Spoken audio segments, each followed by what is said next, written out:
Hello. How you doing?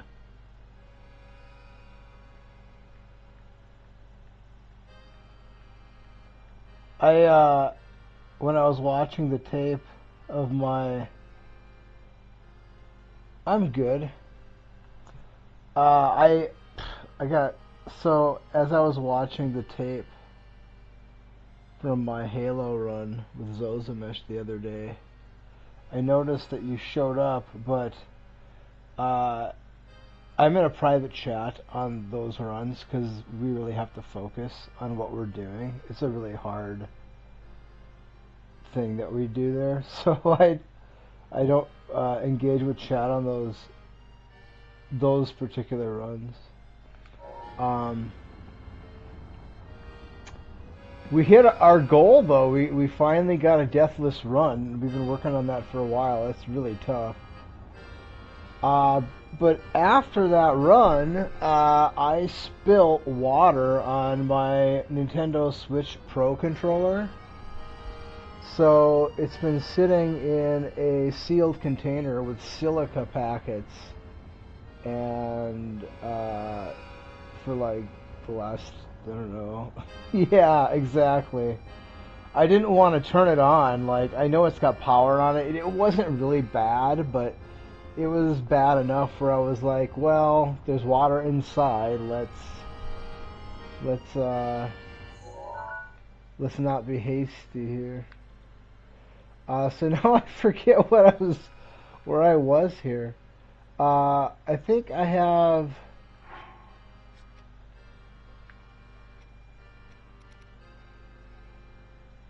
I think this is it, right? What I was doing? I think. Thank you for your time and for showing up. I think I just completed this one. So I'm just here after completing the mission. What have you been up to?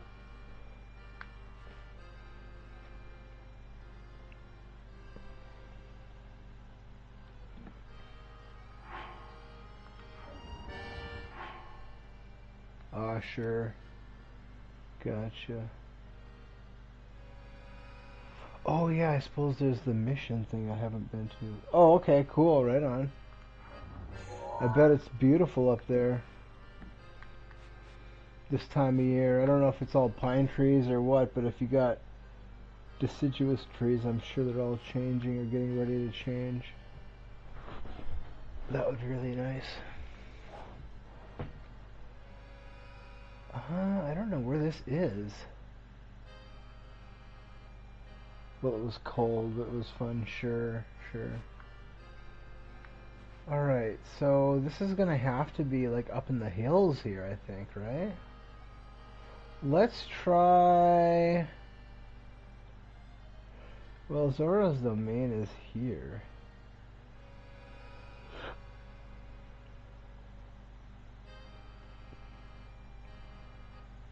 You know, I feel like this is gonna be the place I want to go to get there.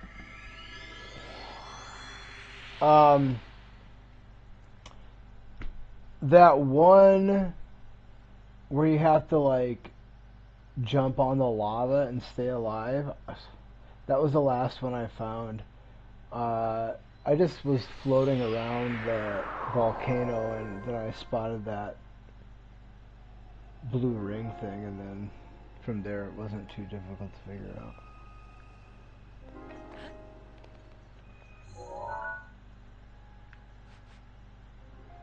So I want to go... No, this isn't the right spot either. It's gonna be like this one.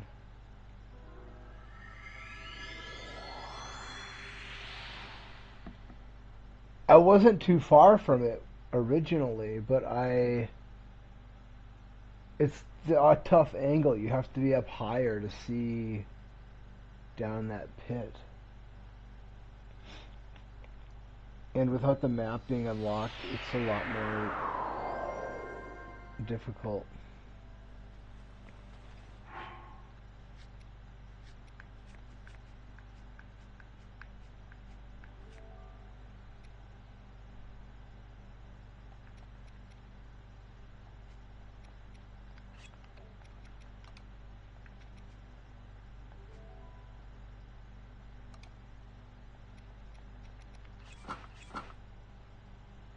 Yeah, either know where it is or just fly around. Yeah, that's what I had to do. I mean, it's just that map thing, you know? I don't have any, I can't like match it up with the map. I have to kind of like, I don't know. It forces me to learn the map better by not having a map to use.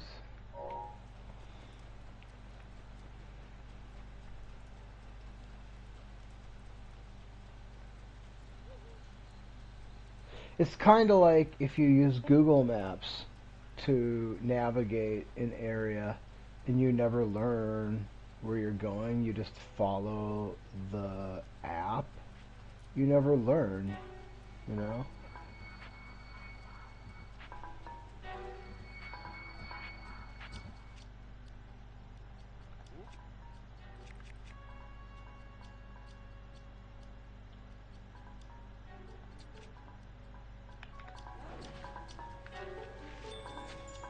Oh, I missed.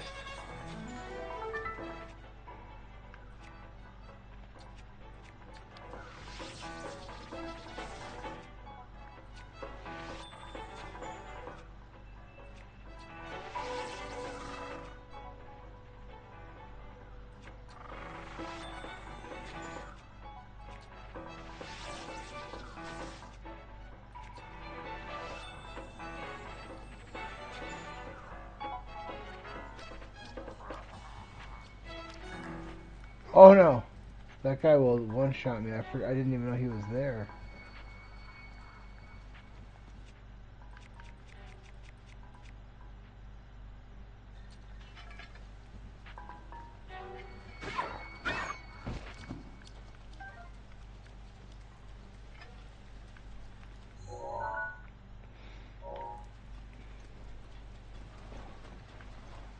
Oh man, the game is just really...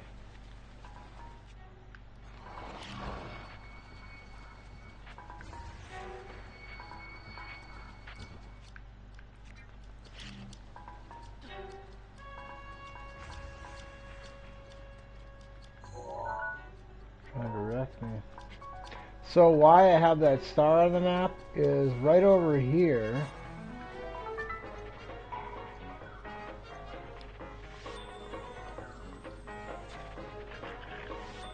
Oh, I'm lucky he didn't get me there.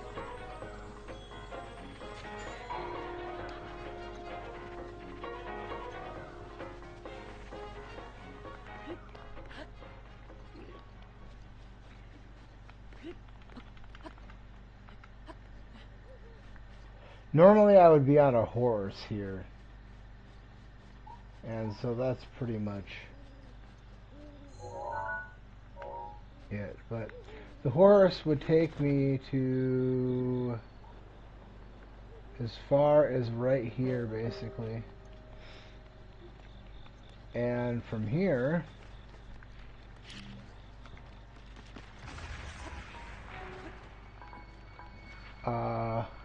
I mean, you probably know this anyway, because you do know this game a lot better than I do, but usually it's raining around here, so this is kind of a pain to navigate, but uh,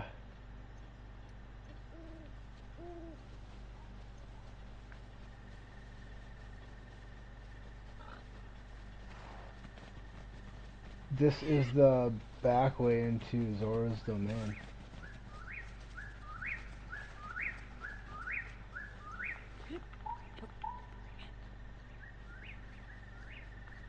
So even if it's raining, you can get in here without having to deal with, well, the path that they would like you to take to get up there.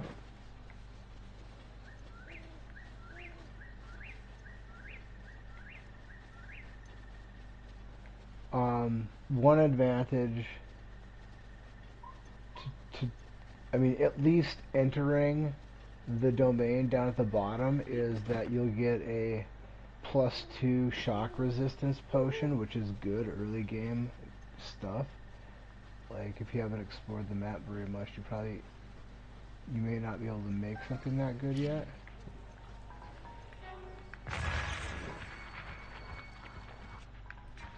Oh, that's too bad. That's really too bad.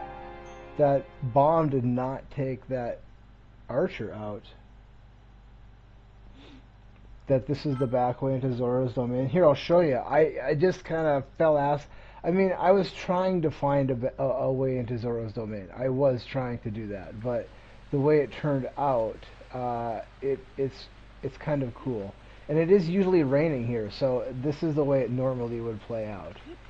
Probably it's raining because of the Divine Beast spraying the water up in the air, so it's the game kind of conspires against you to be able to get in from this side. Yeah, it was a. I thought I had taken care of the archer with that bomb, but apparently I missed.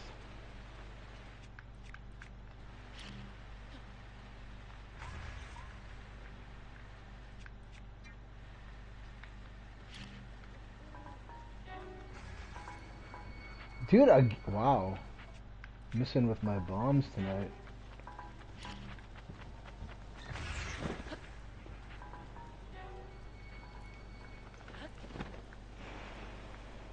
I feel like I got ripped off, to be honest with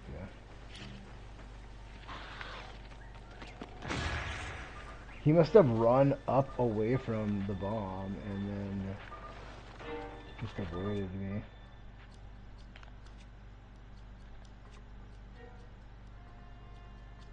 I need to get a better Lionel bow. Oh, what am I doing?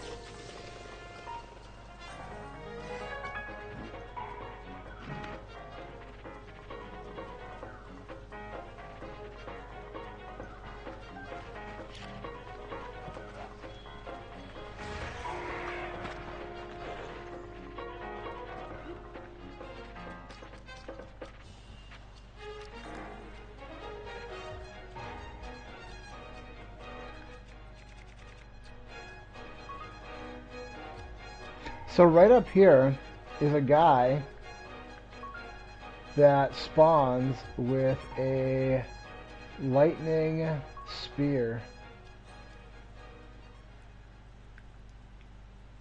which early game is a hard item to find, and he'll spawn here with it every time. To the best of my knowledge, I've never had him not spawn with it, so I'm guessing it's every time. So usually I would go and try and commandeer that spear. In fact, I might do that right now. But I have one already. Maybe it'll have buffs on it, I guess. Who knows? Or modifiers. Alright, let's see here. How do I want to do this? Let's make a save first.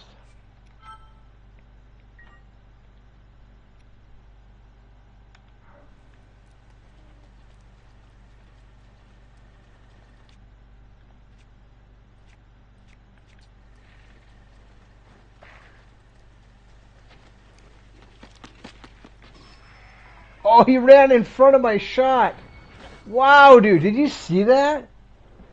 That lizard skeleton took a bullet in the head so that I didn't shoot that electric jelly. Unbelievable, dude. Wow. I mean, you can't defend against that.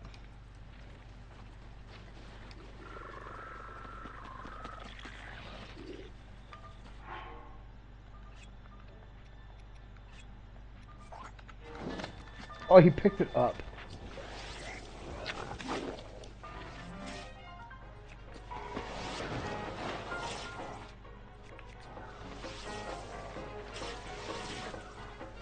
Alright.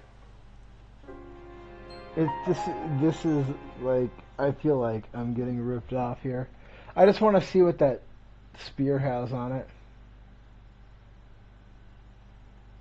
Yeah, the luck was crazy, the bad luck. Or the game just like stole from me.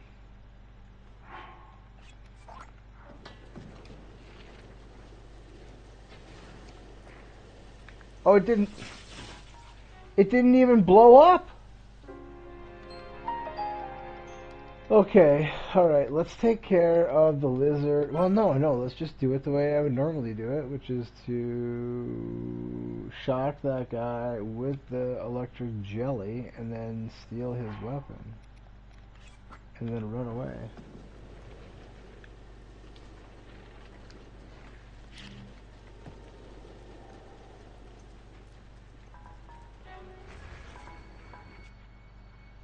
Okay.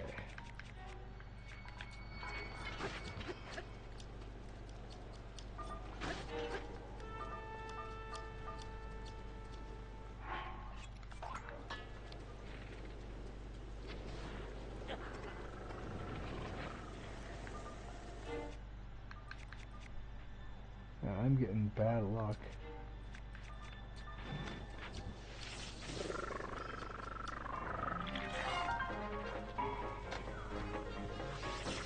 And then this is it right here. So you jump off this ledge, and then as you float around the corner here, when I first did this I did not know where it was going to lead, but where it leads is right here, which is right on the other side of this hill, which when you get up to the top here, looks over that reservoir where the divine beast would be. So it's a really easy way to get into Zor. I mean, if you have access to that path, like usually what I'll do is I'll probably grab a horse here and just ride straight through, because it's a pretty straight shot. From there's a path that goes not far from there, but that star basically just follows that other path, wraps around to that weapon, and that just drops us right here. So you don't have to deal with all the trash. And if you're here in the daytime, you don't have the lizard problem or the skeleton problem. I don't know. It's an easy way to get into Zora's domain. There's that reservoir where the divine beast would be, and then if you wanted to go, I mean, I don't know. It's just an easy way to get in here.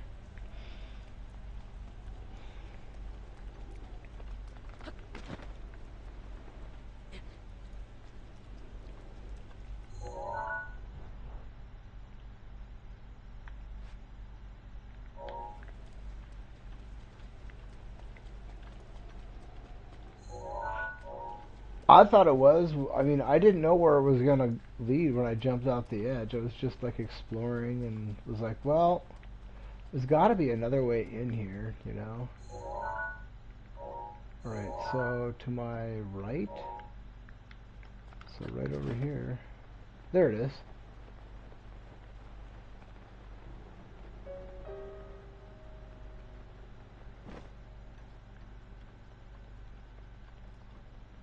But, well, I guess I could look at this weapon. Yeah, right.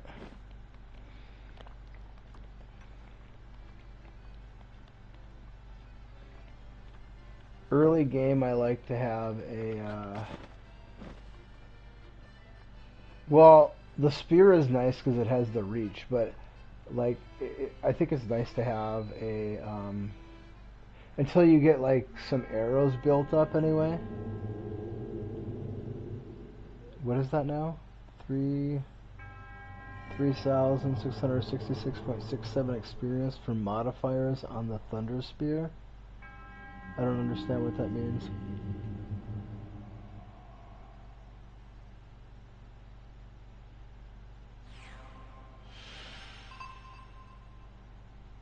Oh, you have to have acquired that much experience. So basically,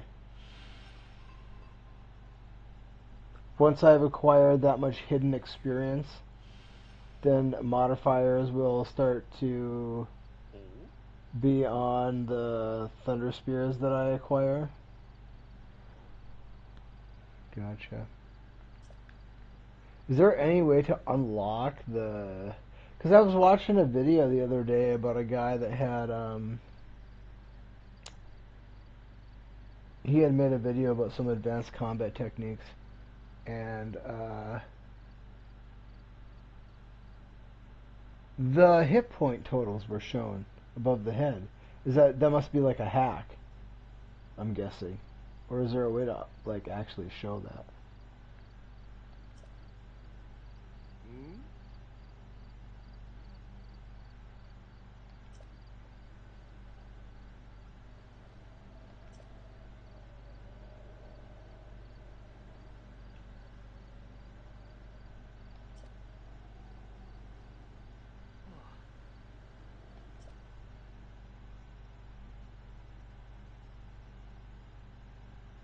Oh, really? So if I put the champion's tunic on, it gives me that data, or do I have to improve the champion's tunic first?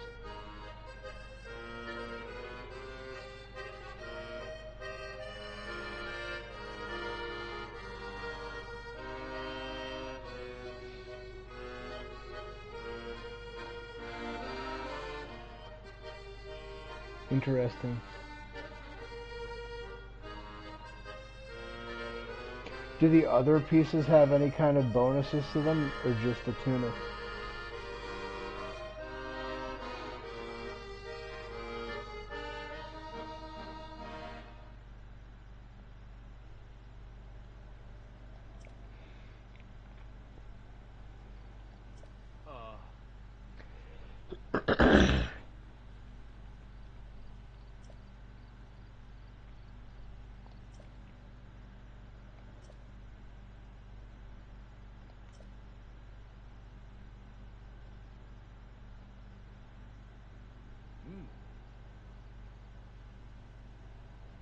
Sure.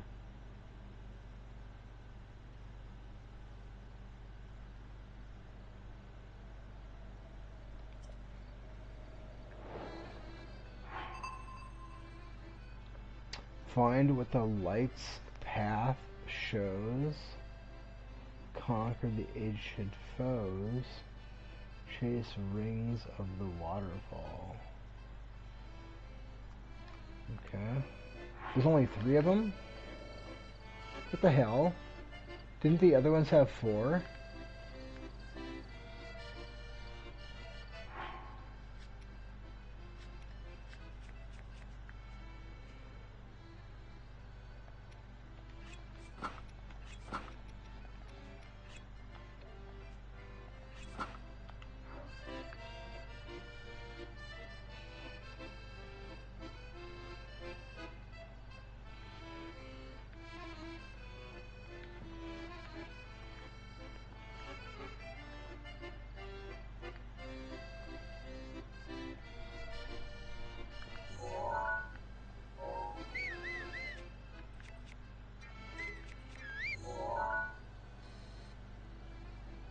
Well, that one's easy enough.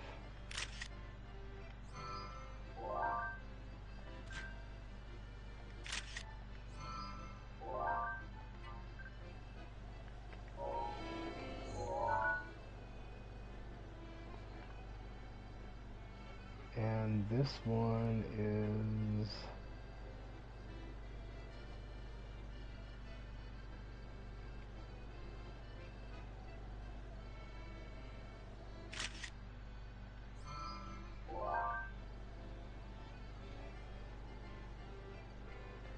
I'm not sure what direction.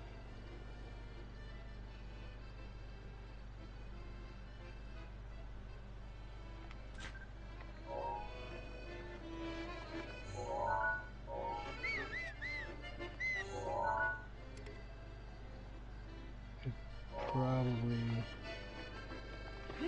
Alright.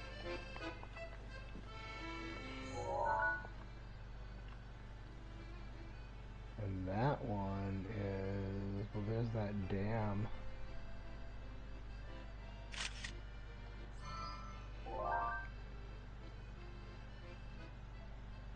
So...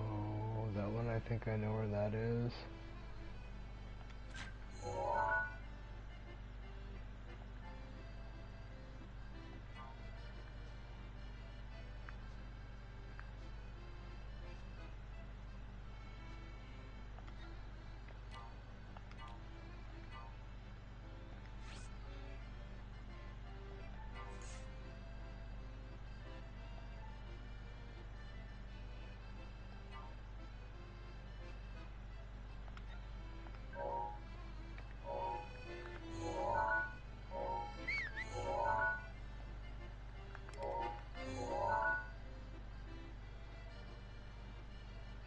Should I take a picture of that one? My mind is kind of foggy today. I'm not feeling the best. I was really tired earlier. Alright, I think I'm dehydrated is what it is. Alright, so that's all three. Okay, so this one's up by the dam. That one is, I'm not sure. Actually, I think I know where that one is. You just have to, that's, and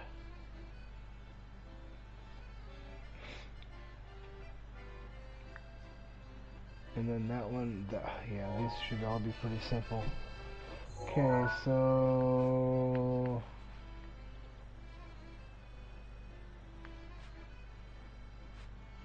the first one's gonna be like right here.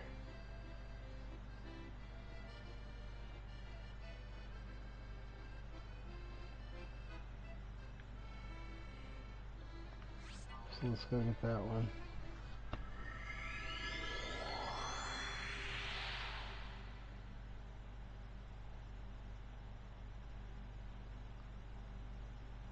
It's that volcano that I don't know that area of the map very well.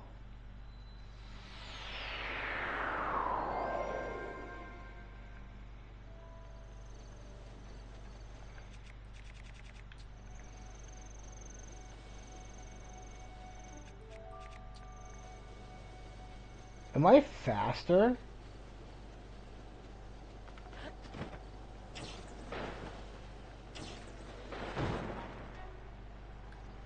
What? I didn't even hear anything.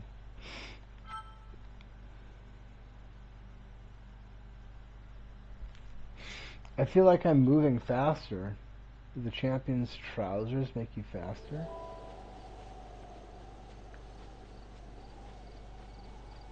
That was kind of funny though. That's still it, yeah.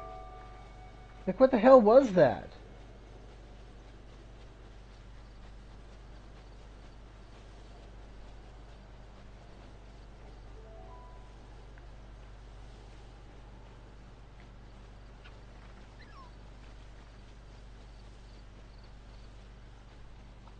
Is it just me or am I moving faster than normal?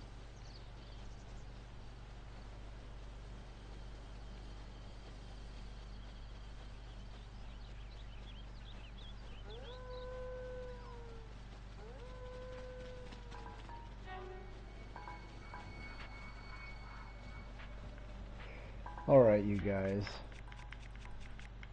You think it's just me? Okay. It could very well be.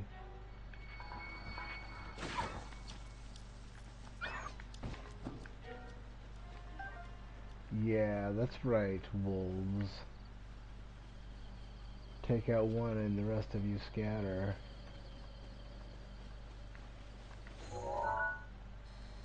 You know, I'm not sure if I got all the darners or not. I don't know, it sure feels like I'm moving faster. It sounds like my steps are moving faster.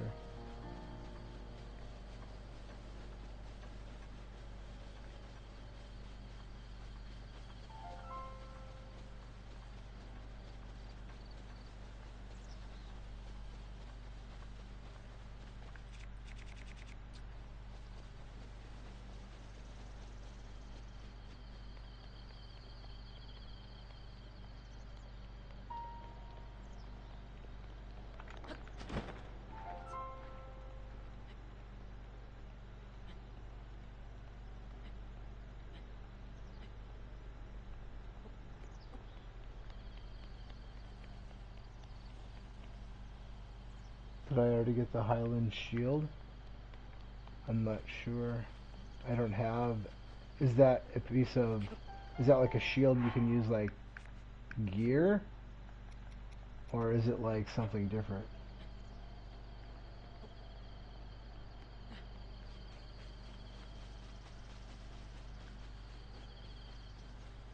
I'm not sure. Okay, so the map says, or the image says, yeah, if you don't have it, good. Okay, I don't know if I have gotten it in the past. So it is right next to the middle one, the north side of the middle one. Okay.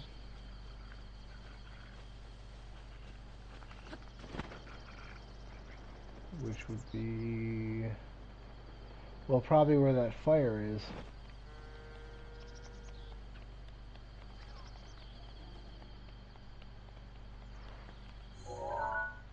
Oh, come on, bird.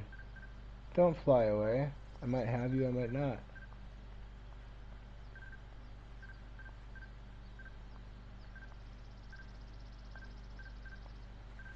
I already have it.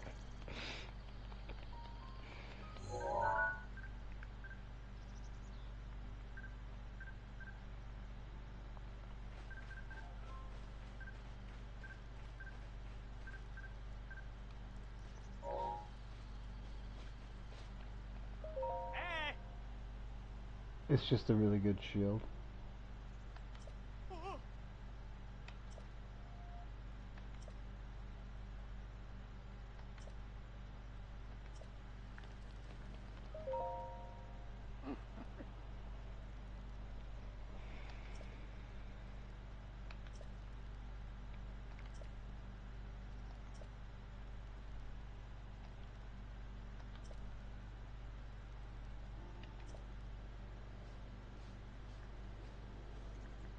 Okay, what now?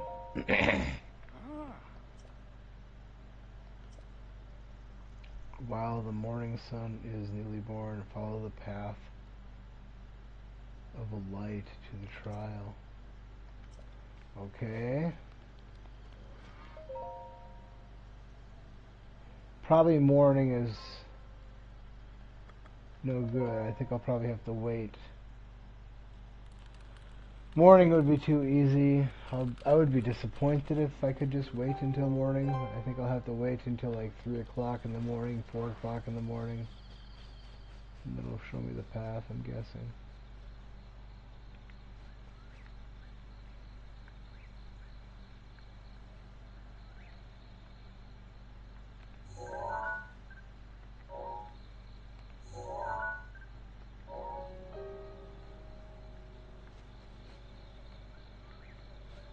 Another one where we have to wait. I'm guessing. I don't know.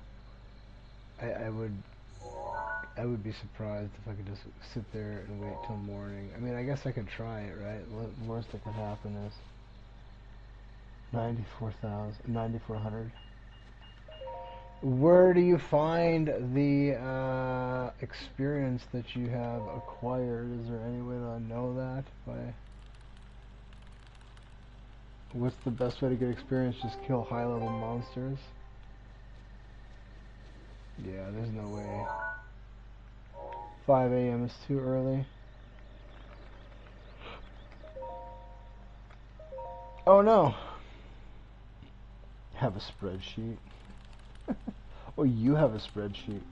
Well, what do you mean you have a spreadsheet? Like, that tells you how much experience... Oh, of course, now it's raining. What a rip-off! Okay.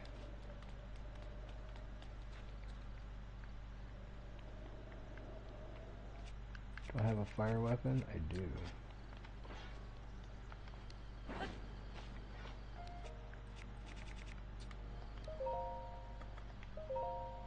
You have a spreadsheet, so the spreadsheet tells you like what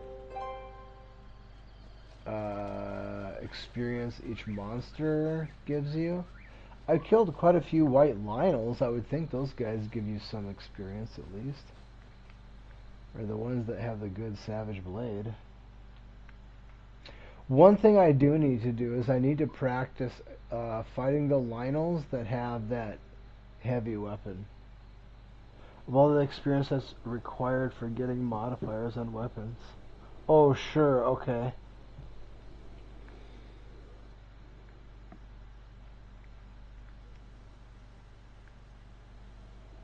But there's no way to know how much experience you've accrued during any given playthrough, though.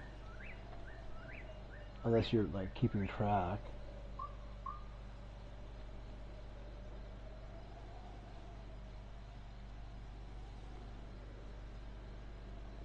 I'm gonna go get a glass of water. I think that's one of the reasons I'm feeling kind of crummy is I didn't drink very much water yesterday.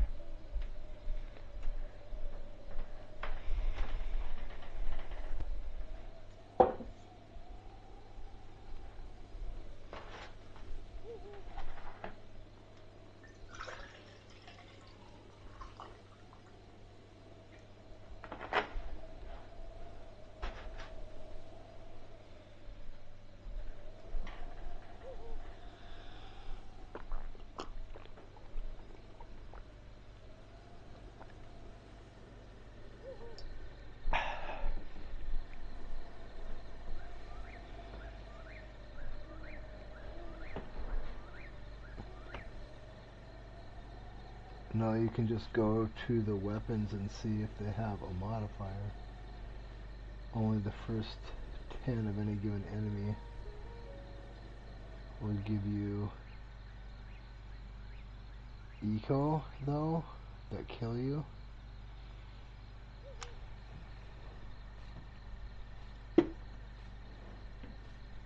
Well, I do have a modifier. That gold Lionel was the first Lionel that gave me a shield modifier.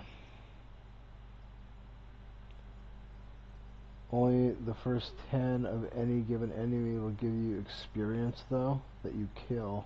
It's hard to explain. Oh, I see. So every 10 enemies of any given class will give you experience, and you can't just keep fighting the same monster because once you've killed 10 of them, then they give you nothing more. So you have to seek out mobs that you've never killed or that you haven't maxed your 10 out on.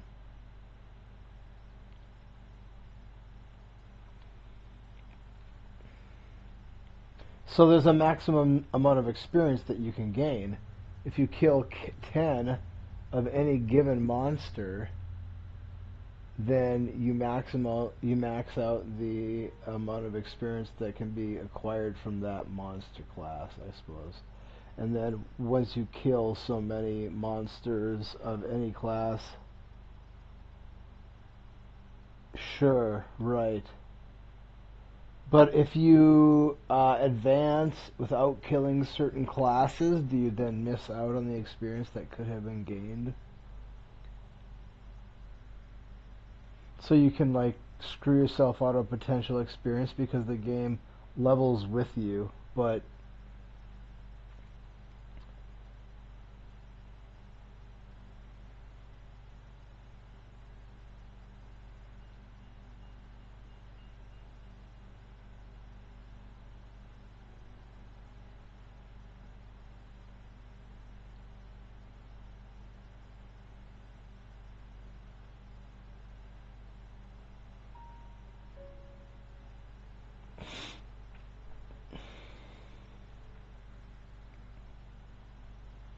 well, sometimes.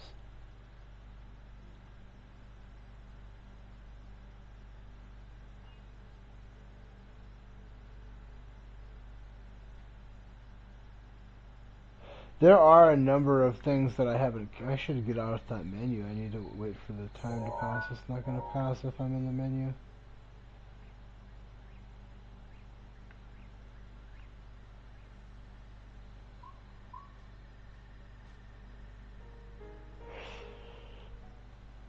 And there's no way to know. You have to keep track on your own. Alright, I've killed this many of that one. I've killed 10 of that one. Okay, now I can move on to the next group. Until you know.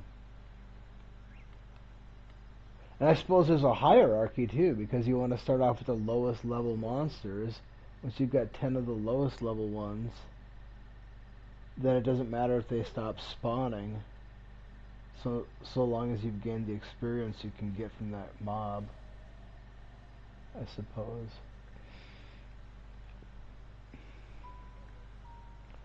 Well, the more I learn about this game, the more I really am impressed by it. It's one of the best games I've ever played. It is just the attention to detail and just the simplicity of the game on its face is um, yeah, like I just kept a checklist that I checked off every time I killed 10 of them. Sure.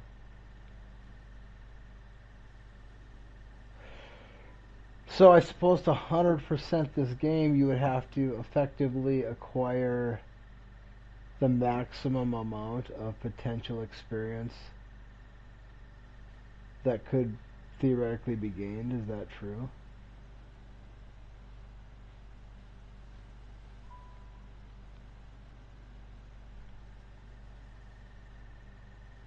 No, you don't. Okay.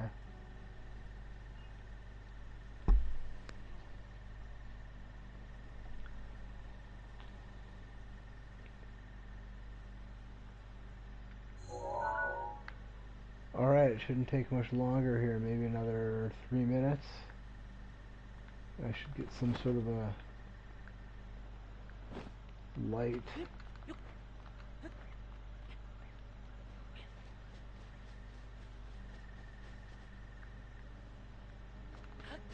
Maybe I should stand right next to this guy. He's probably looking right at it. That would be a nightmare. Well, hey, I mean, if you're gonna do something, do it right. I don't know. I mean, it wouldn't be impossible. You just have to be very diligent in your record keeping.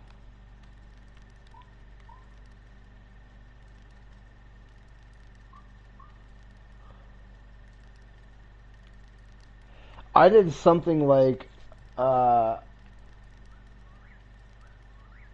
like that in a game called Oblivion. Definitely not impossible, but very difficult.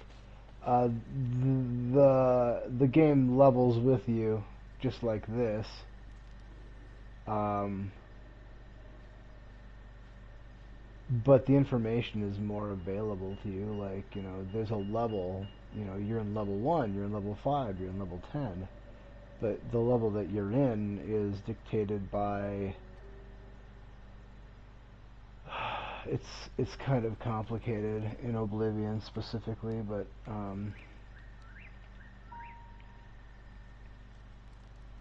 there are major skills and minor skills.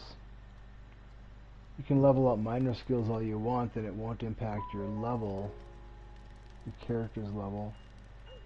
But if you level up major skills, that will incrementally, once you hit thresholds, then you'll gain a level. In order to maximize each level, uh, you need to maximize certain experience gained in minor skills before you do the major skills. Otherwise, you'll screw yourself out of potential experience. If you do it right, you can maximize each level, and so by the time you hit the level cap, which I think in that game was 40, you would have the best that you could do for a given build. I don't know if you're familiar with that game or not. I played the shit out of that game. I don't know, 4 o'clock in the morning, I don't see any path anywhere.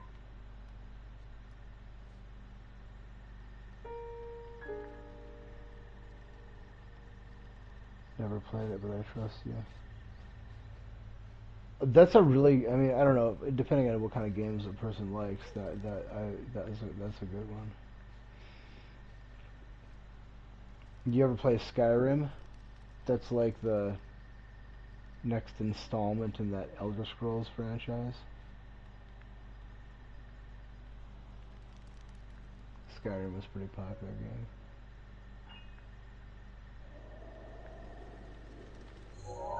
Okay, it's 5 o'clock now. I don't see any light. Did I miss it?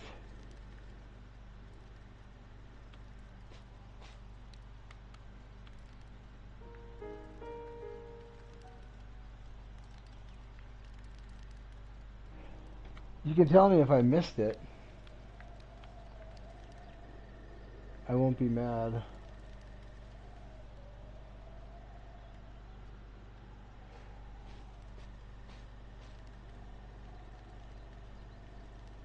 Oh, Skyrim? Okay. Skyrim is like, so the way that you level your character and the way the game is built. Imagine driving like a manual transmission car versus a automatic transmission car, and the ability to more specifically manipulate the operation of the vehicle. There it is.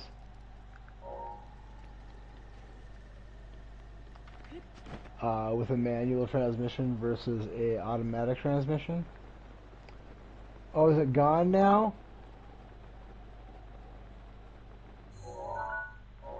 Okay.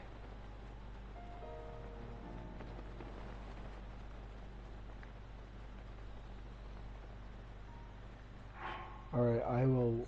Wait, I can't warp back there. Crap.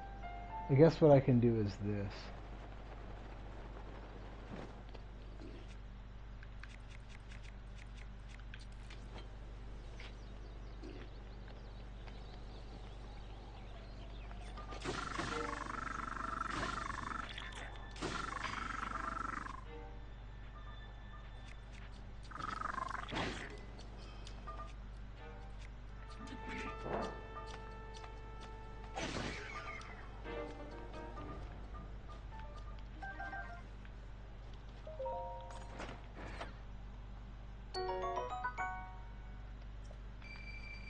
So what I can do is...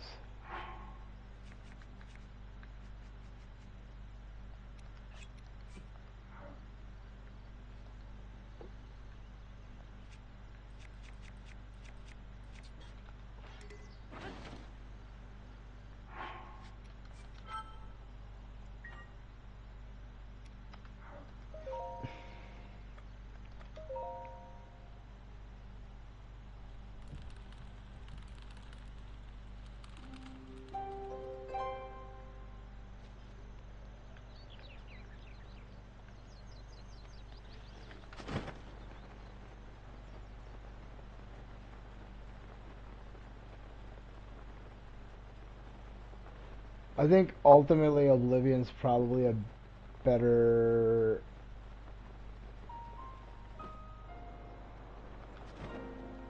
the way the character, your ability to build, you can screw yourself hard. Like if you build your character a certain way and then you build up the wrong attributes at the wrong order, I mean you can screw yourself hard.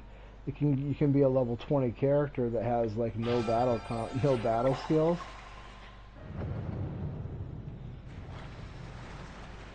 And so you're totally screwed then.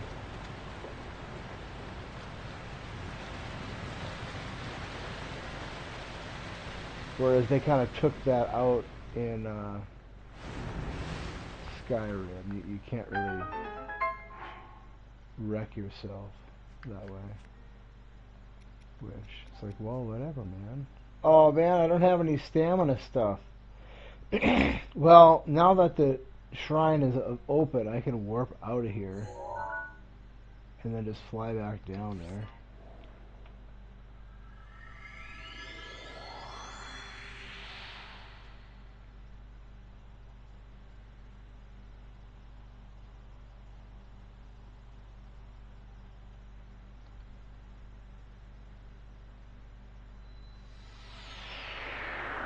Yeah, the joys of one stamina ring are endless. It's my fault that I don't have any stamina potions. I need to go, what I need to do is go stamina mushroom scavenging. Is what I need to do. So I can make some stamina potions.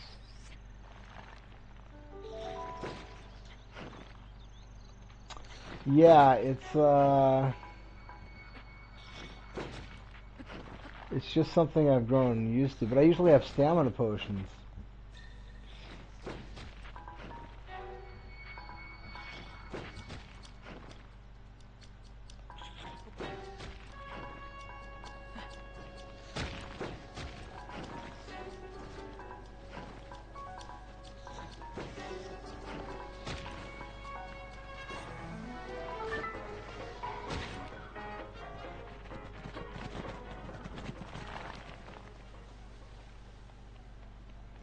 I think I can make it from here. Let's make a save, just in case.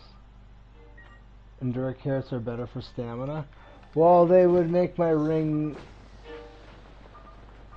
They would expand the ring past one ring, though.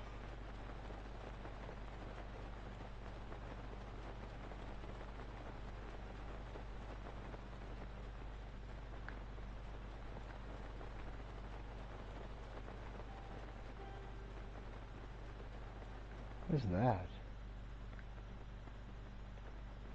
There's something in the water. It must be one of those.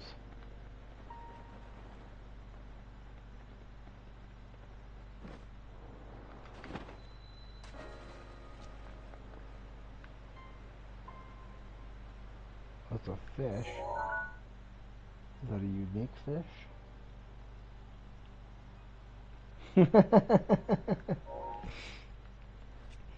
That's not the point.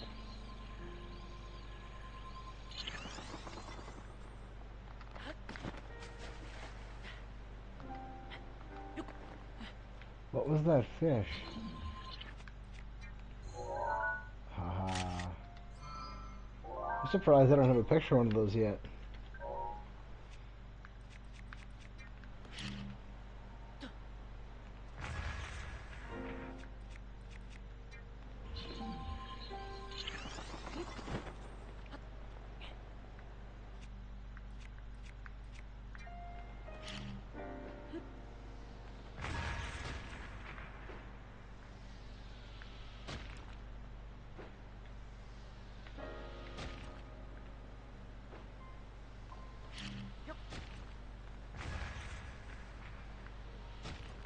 Wow, look at this guy.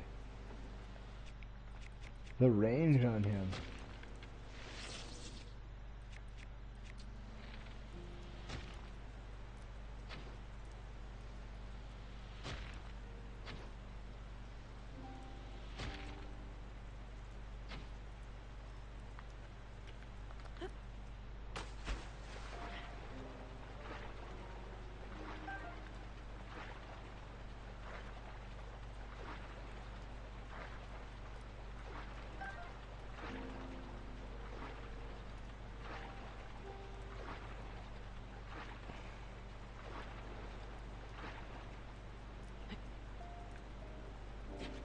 Oh no.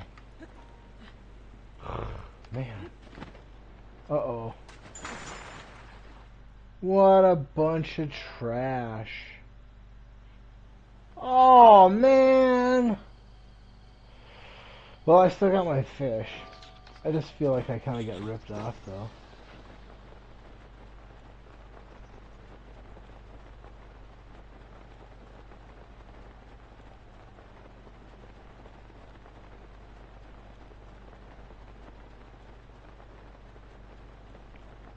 You're gonna give him pass interference on that, right?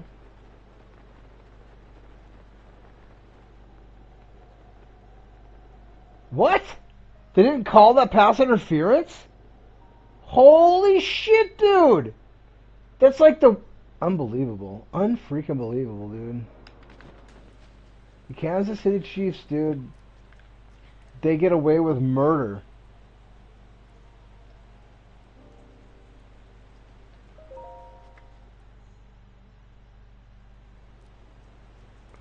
I don't have the... I'm watching a football game here, and I don't have the volume on, but I kind of have... You know, I'm like, okay, cool. So they're going to get first and goal on the one. And then, nope. Because it's Kansas City. Like, what in the hell? How can that... It's just so infuriating. I really just...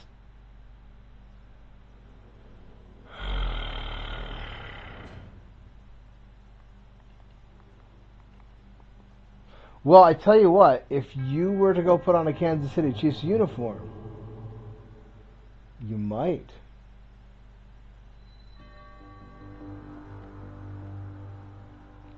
You might have to work for the organization, though. I don't know. I don't know if just wearing a uniform is good enough.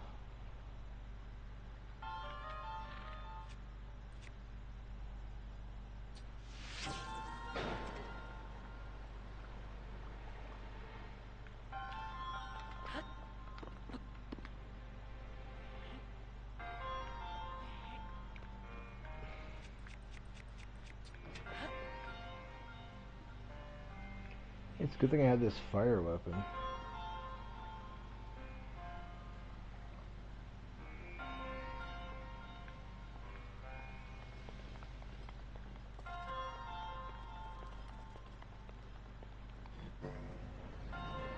I mean, he tackled the guy. I don't know if you happen to have this game on or not, but it's unbelievable.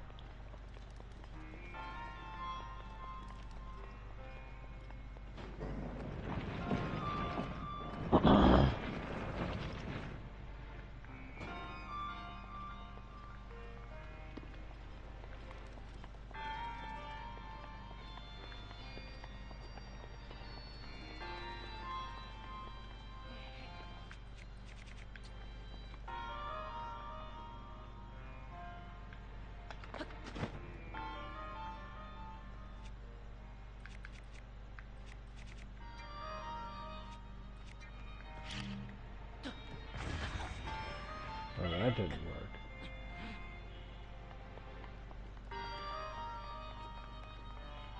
Alright, I can't take that noise.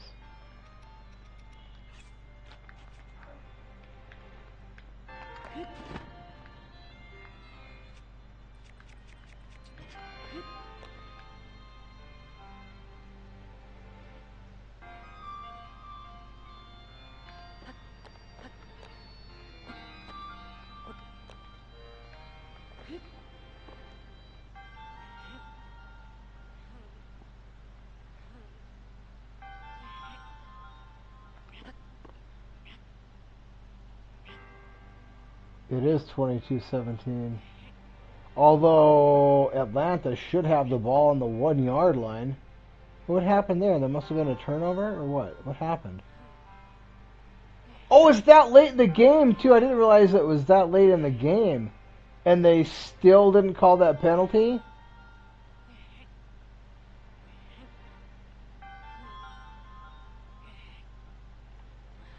I mean, I don't know what you got to do.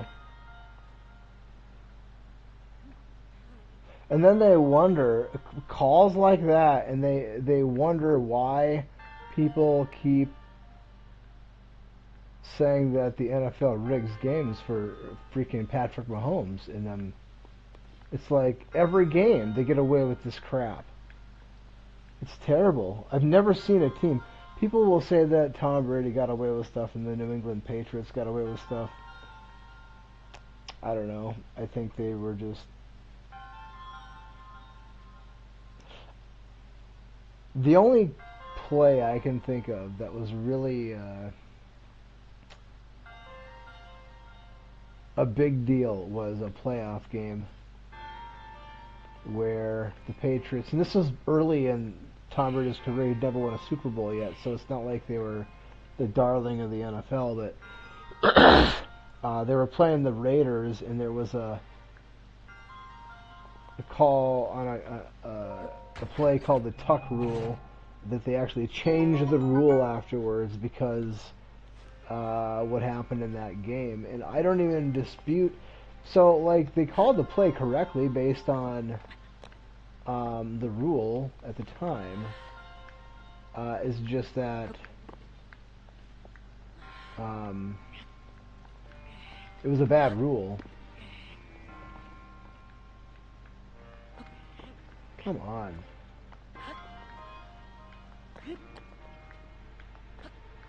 But based on the rule that existed at the time, they called it correctly. So, I don't know. I can't believe that wasn't considered pass interference. It just blows my mind. Wait, this is flat ground. What am I supposed to do here?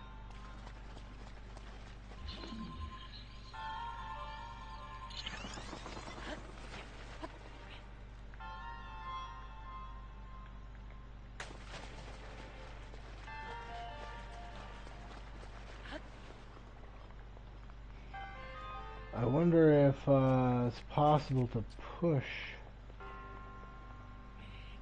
this. No? Okay.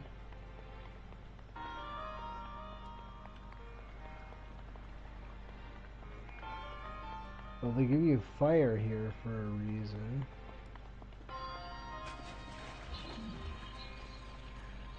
Oh, that's not it.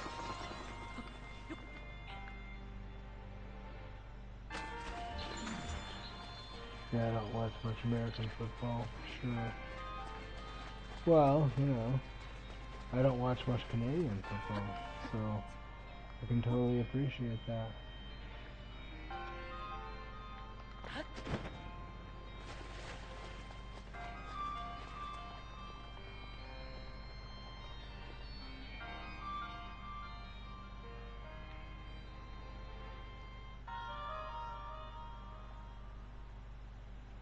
First and 10. He's taking a shot. Oh, you gotta dive for that ball, bro! Oh, man.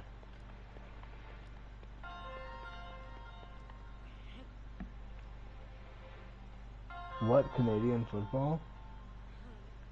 Yeah, they have like something that's a pretty big deal up there, and they call it the Grey Cup. That's what I'm told, anyway.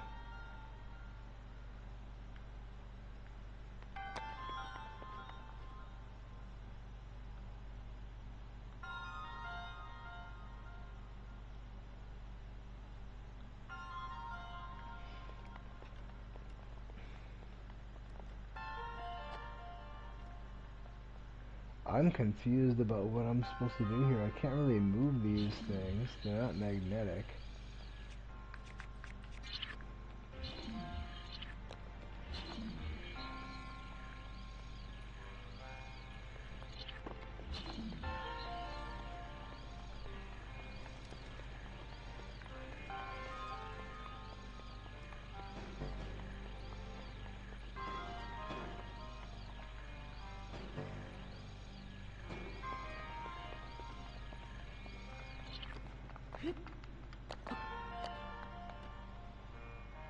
Yeah, well, that's just American football, but Canadian teams. I mean, the rules aren't the same. So they got another penalty. I don't see how they got that first down. There must have been pass interference. I'm kind of trying to play this game, so I'm not watching both really super closely. Oh, it's terrible.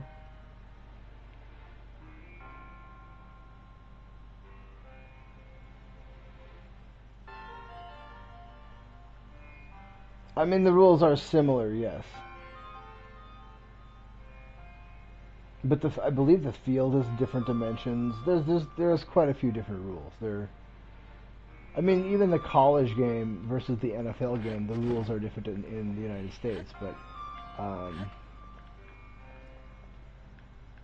Canadian football is yet another variant of the same game, I guess you could say.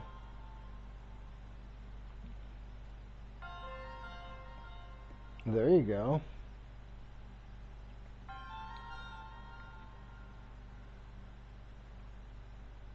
I suppose you guys can, like, because you're out of the country, get all the NFL games pretty easily. Way easier than we could here. They call them out-of-market games, so where I live I have to watch. They have over-the-air, free over-the-air games for whatever team is in my market. Or the teams in my market, I guess.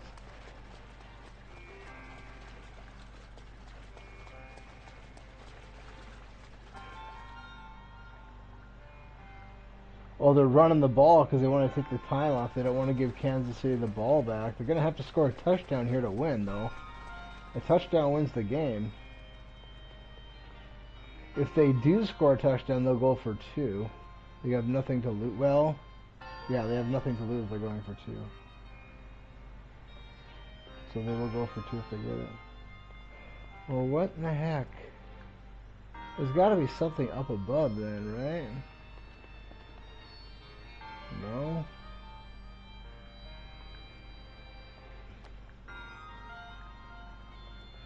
Unless maybe I'm supposed to burn some of these ice away.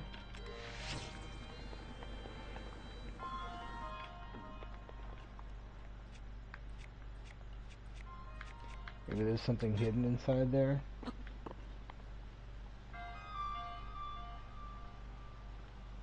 We'll see. I'm curious.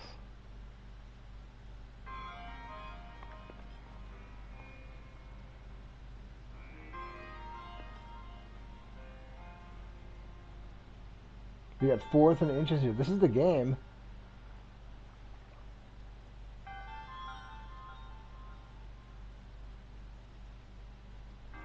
Oh, they blew it up. Wow, that's just gross. So gross. Well, when they didn't pass that, or when they didn't get that pass interference call in the end zone, I mean, they had every opportunity in the world. Atlanta just shit the bed hard. That's terrible. They got one thing I'll give Kansas City credit for is they have a really good quarterback and they have a really, really good defensive coordinator. But the league lets them get away with murder. It's terrible. It's just absolutely terrible what they let them get away with. Man, what the hell am I supposed to do here? I don't see anything.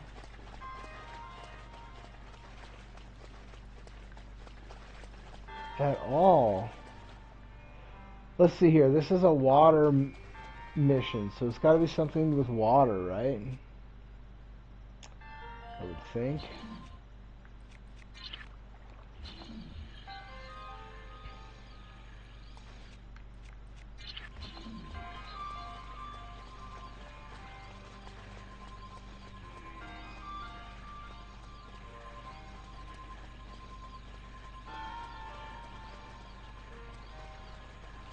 It's easy enough to get up here. That was really bad play calling by Atlanta. Alright, let's see here. I can't jump up there.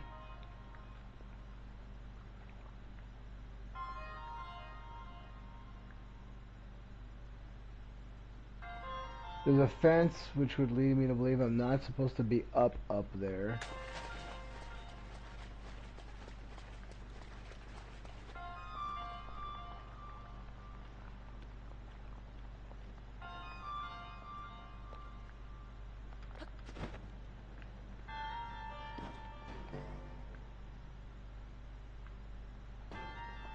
Okay. They give you fire.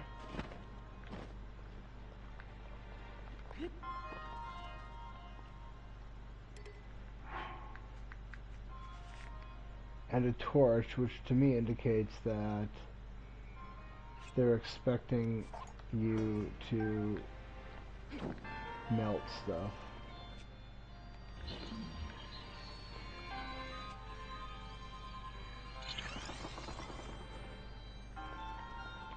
Interesting.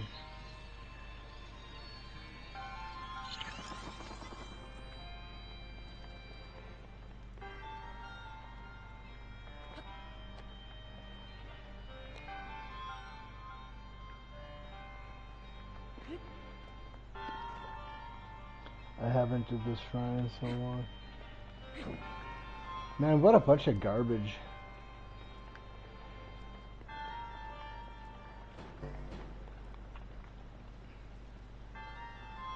Maybe if I melt all of these, then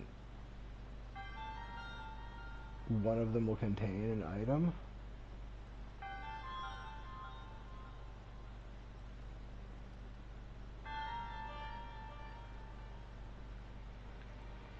They were playing not to lose rather than to win. That's why they run the ball there on first and fourth. And I don't know. I don't. That was just bad. I don't think it's gonna be one of these because these get dropped out of.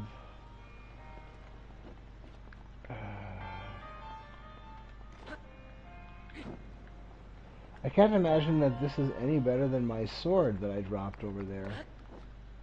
In fact, it's not going to be as good as my sword.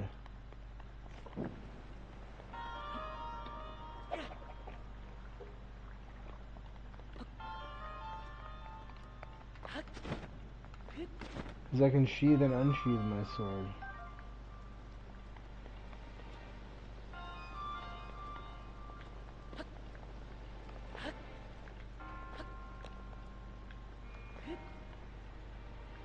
Alright, let's just melt this and see what happens.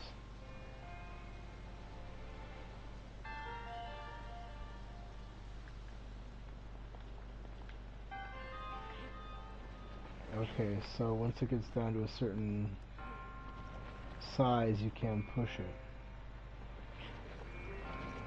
That must be the trick.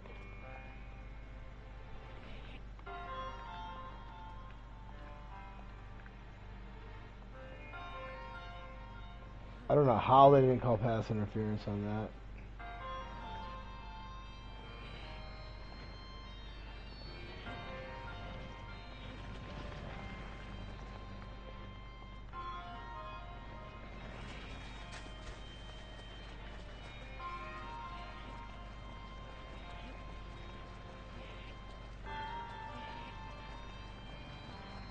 Oh, I can pick it up.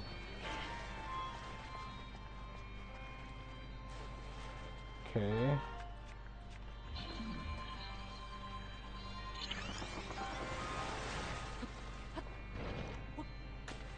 No, no.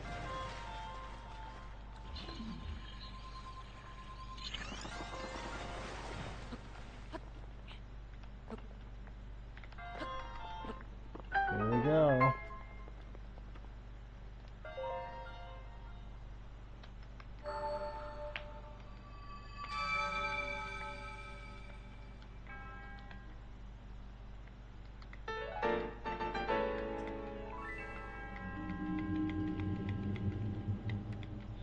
Alright.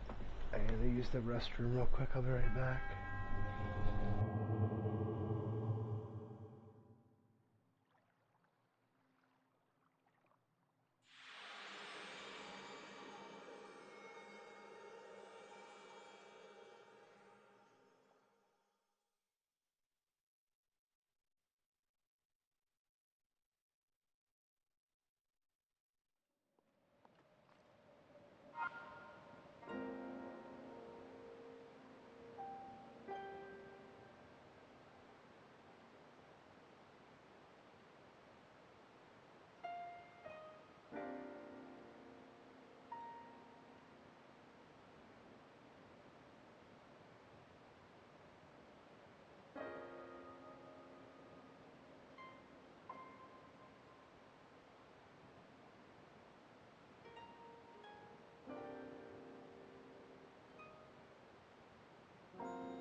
Alright, I am back.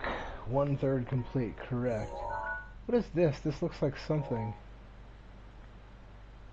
I'm gonna find out.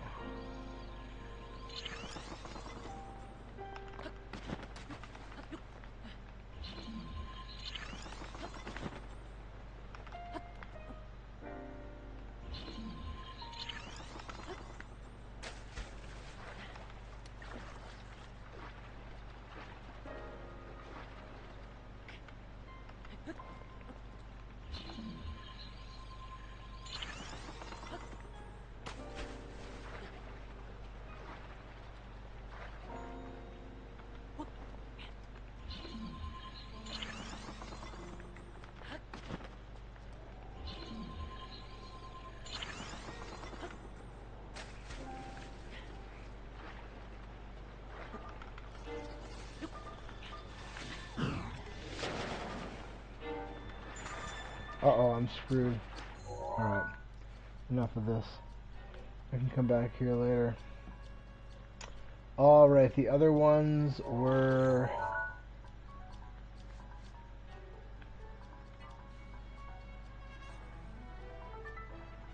This one's over by the dam.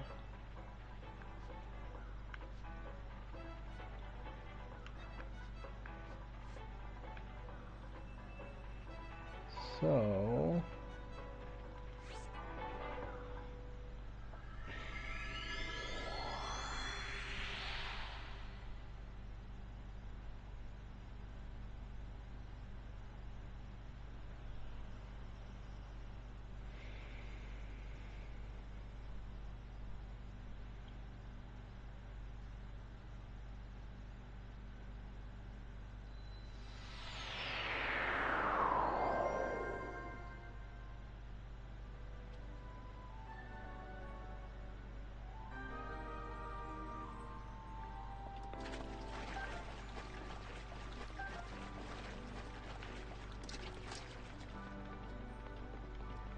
Where did you go? I swear I saw a crab right there.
So if my hunch is right, it should be right up there.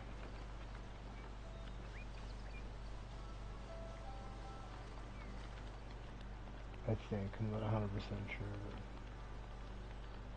but I think so.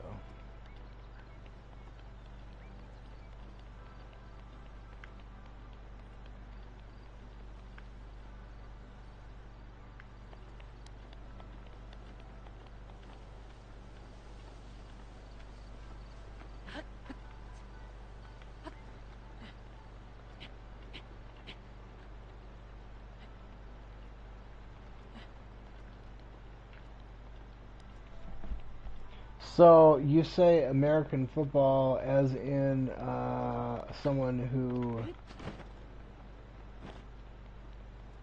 likes what we would call soccer?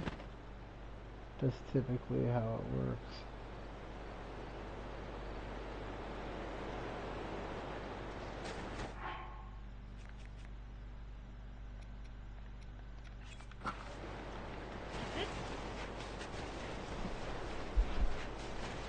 What the rest of the world calls football and what we call soccer.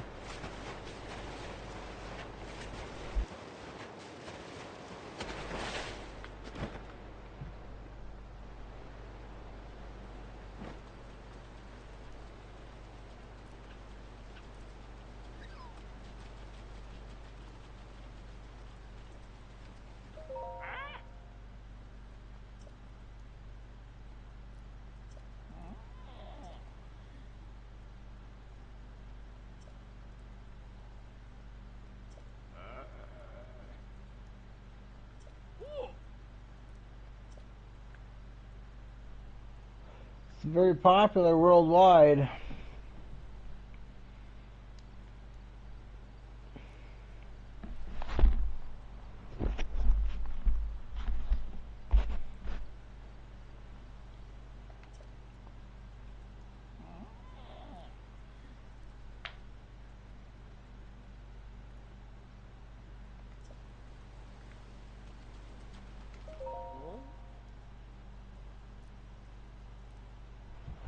Soccer equals American football.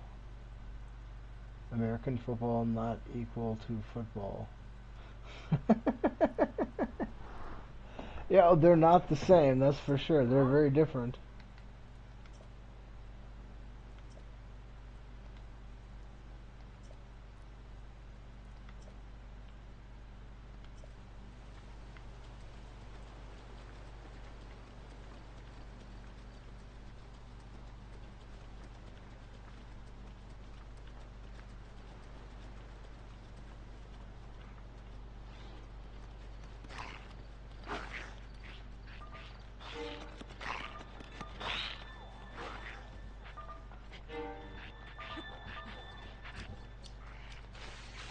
I think a lot of what drives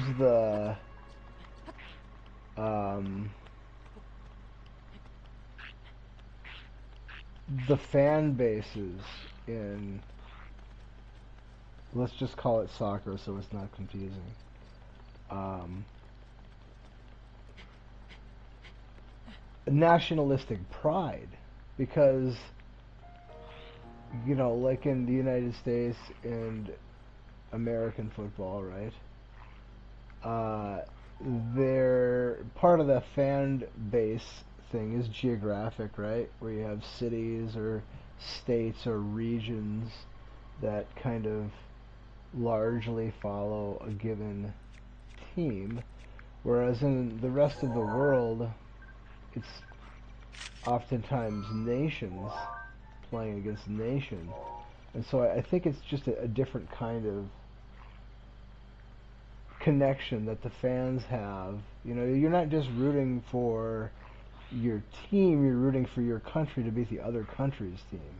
You know what I mean? Does that am I off there, or is that hitting pretty close to the mark?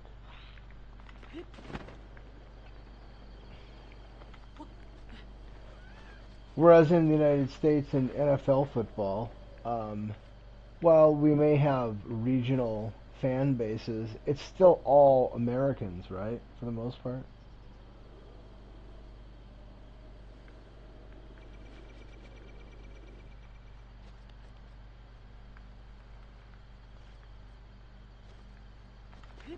I'm sure that some nations have more than one team, but in that case, then I think it's probably going to be similar to like American football or NFL football, where you have geographic affinities, like New York versus Boston or something like that.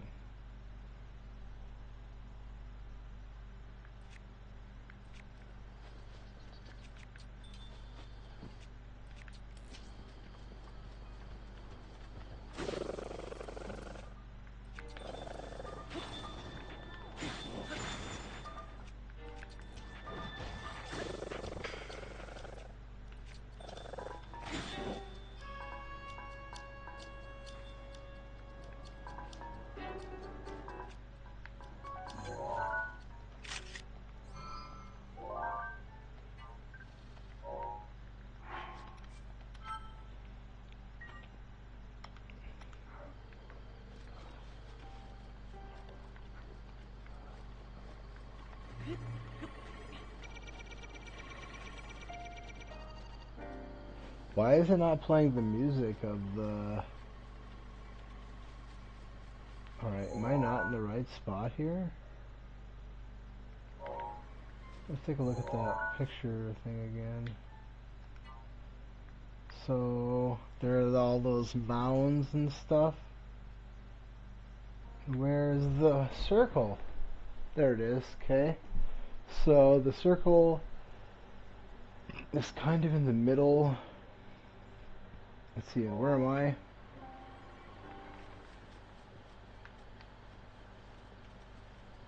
I think I'm right at the right spot, I think.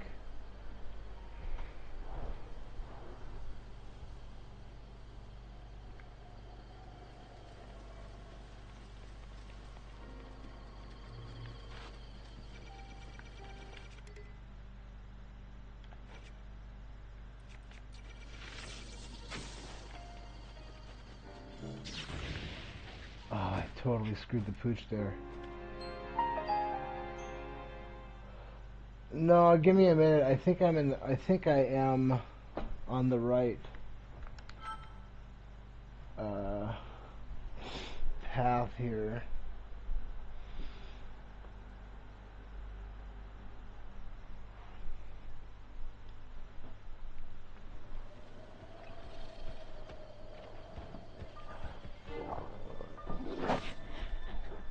Oh, I turned around to turn that other TV off.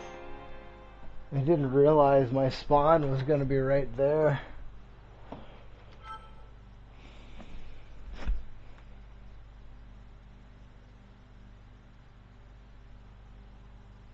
Yeah, I'm sure it was comedy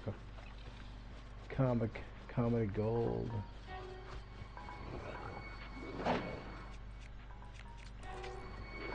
Oh wow, nice swing, bud. With the reverse swing and making me look terrible.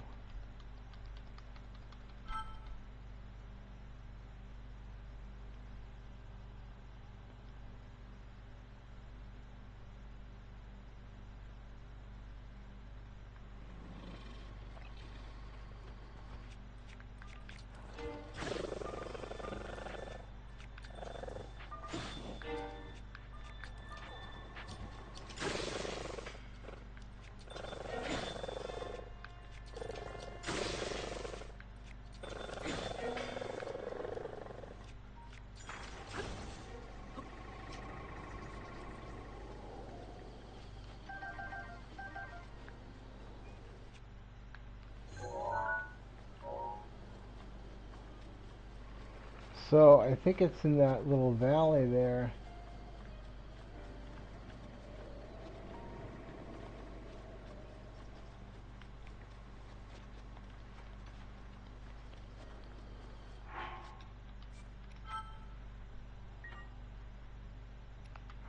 And let's take a look at the mission.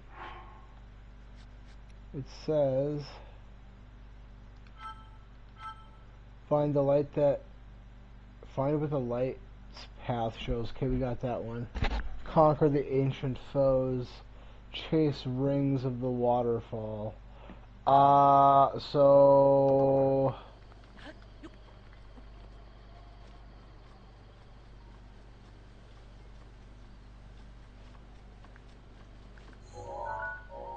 they don't seem to be showing their hit point pool. Alright, I'm going to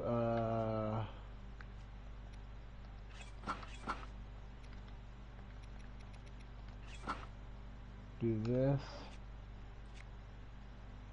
And sadly, I'm running out of weaponry here, so I'm gonna have to go kill some Lionels.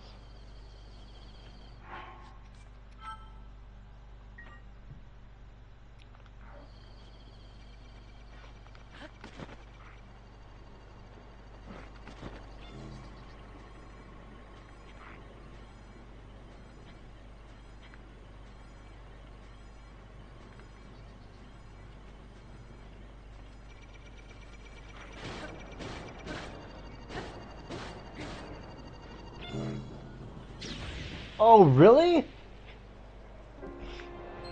Okay, I guess I can try doing the shield reflect maneuver. Or I can just use a bow. I'd really rather not use a bow. I only have one decent bow. I'd rather not waste it on these fools.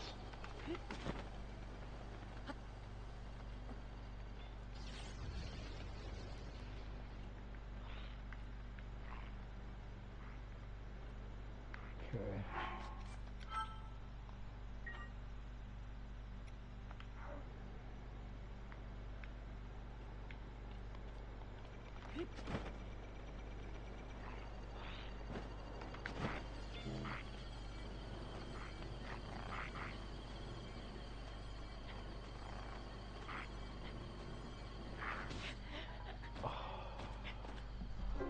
This is terrible. Like ancient arrows work on them. Yeah, I would imagine. There is something I learned from watching that video about the advanced techniques or whatnot.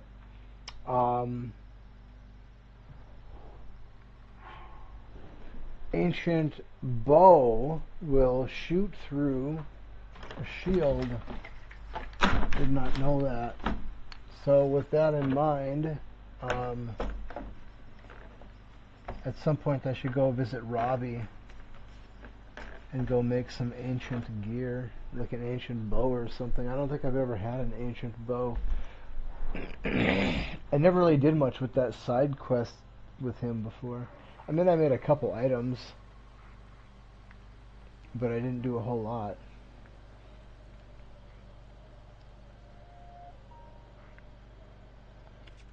Alright, and I don't really have much for bows either.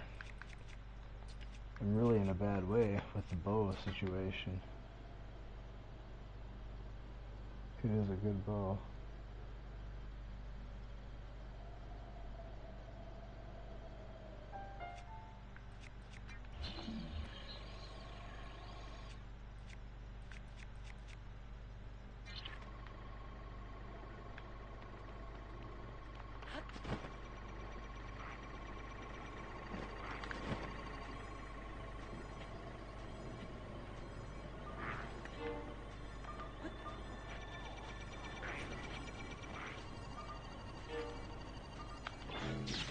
Oh, I pressed it too soon.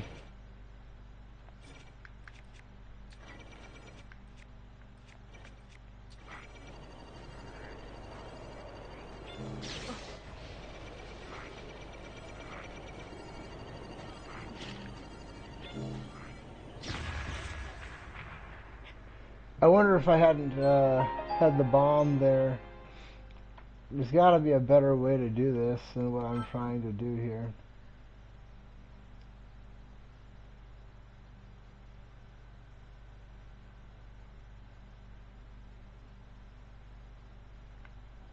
Alright, I'll just use my good bow.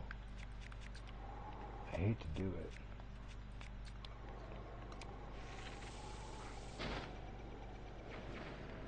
Wow, that thing's pretty strong.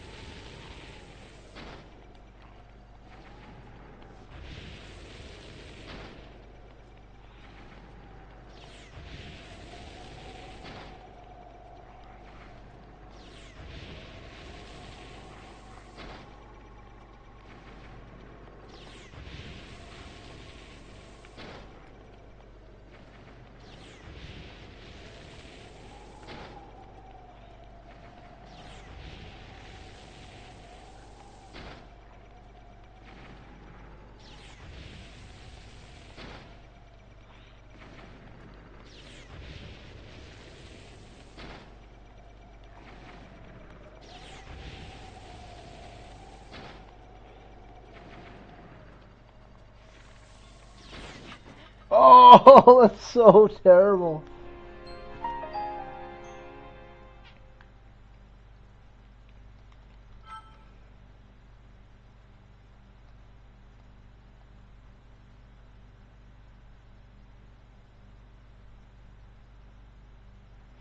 Alright, let's see here. I guess I could try using... I do have a couple ancient arrows. Just out of morbid curiosity. What happens if I shoot him at point blank range with that bow with those arrows in the eye?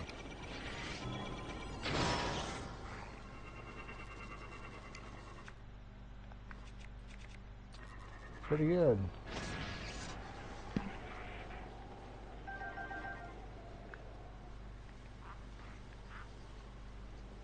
Okay.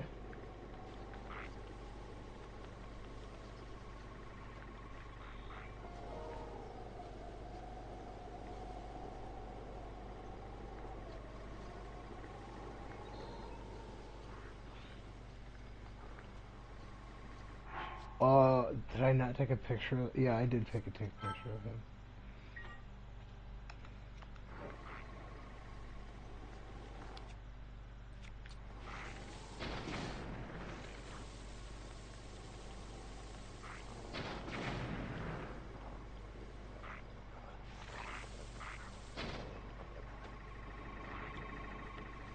Yeah, I don't like that. This thing just does not. I've only got 2 of those arrows left.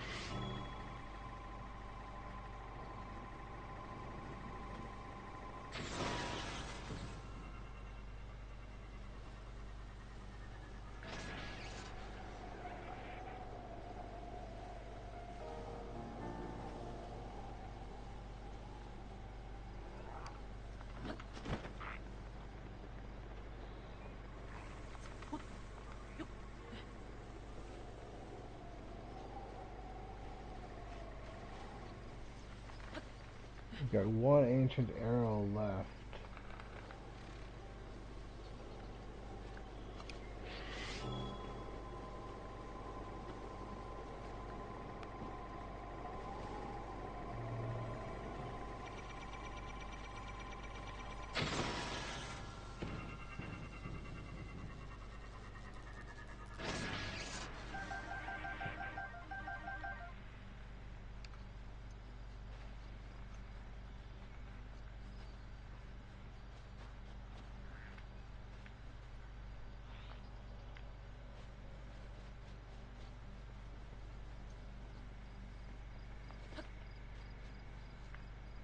And then there's this thing.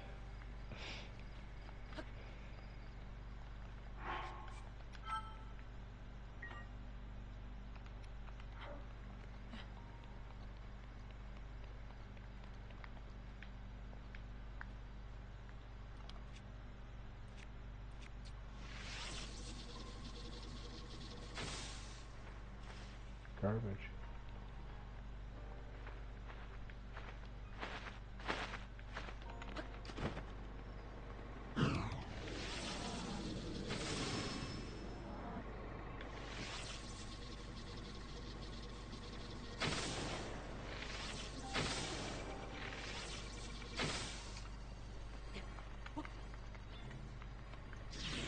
Really? I'm not sure how. They must have a different targeting mechanism. Like, usually it's like they make a noise and then you have a moment to get out of the way and then they miss. But it's like these guys adjust. If I only had 1 more of those arrows.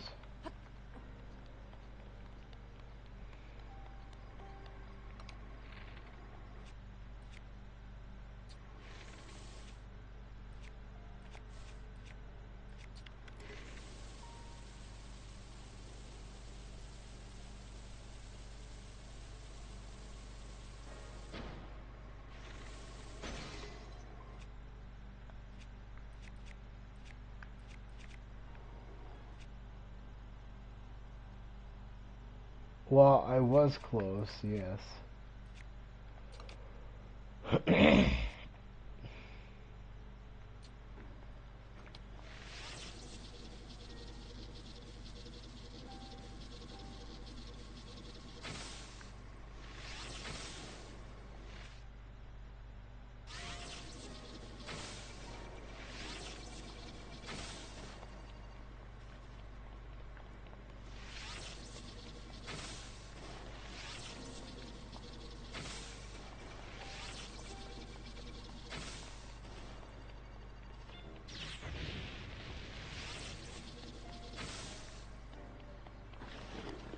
I'm gonna die.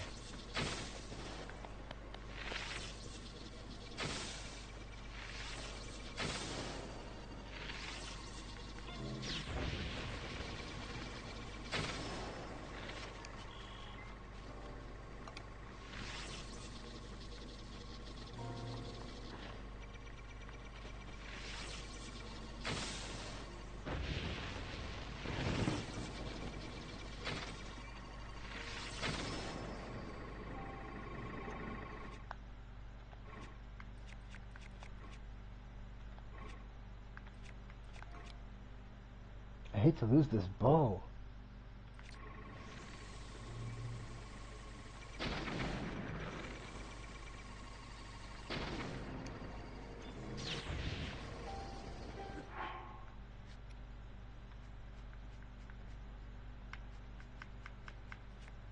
I just need one more arrow of the good arrows and I would have been fine. I'm just wasting all of this. I'm gonna load.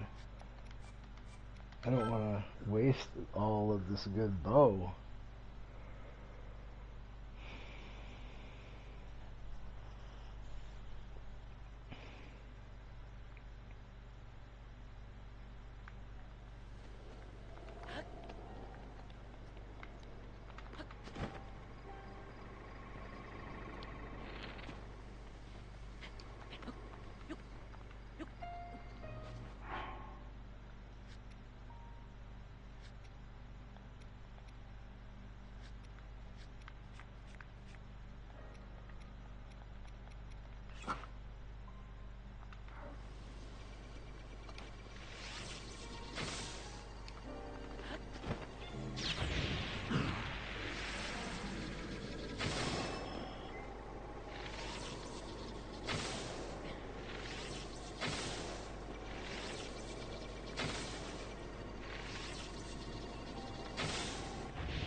It's just when you don't have the right stuff.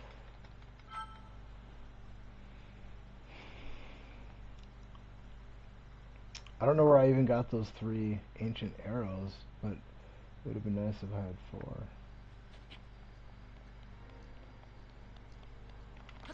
Yeah.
I suppose I probably lost those that I killed from that one guy too.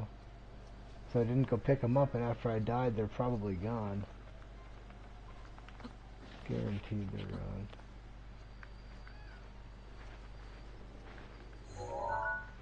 Yeah, that's where they were. Oh well.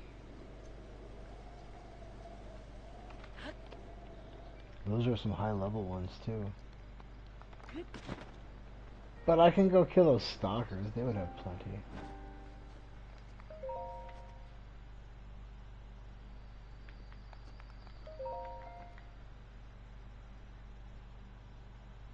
That's true.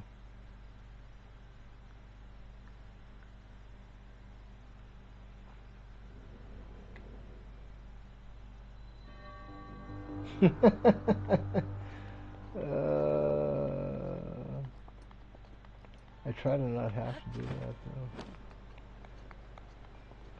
though.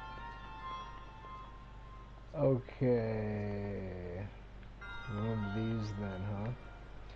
Alright.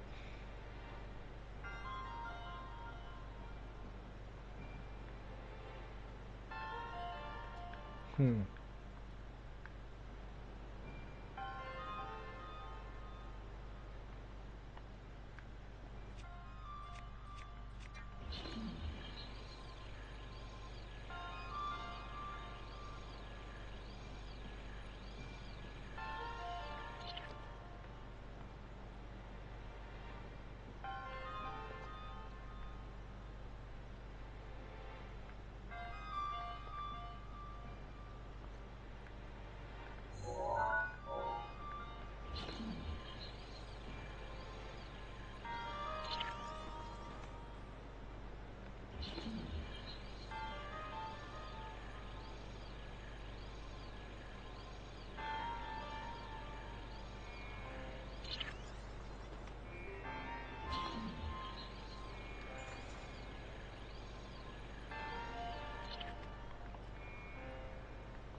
There we go.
Oh, come on!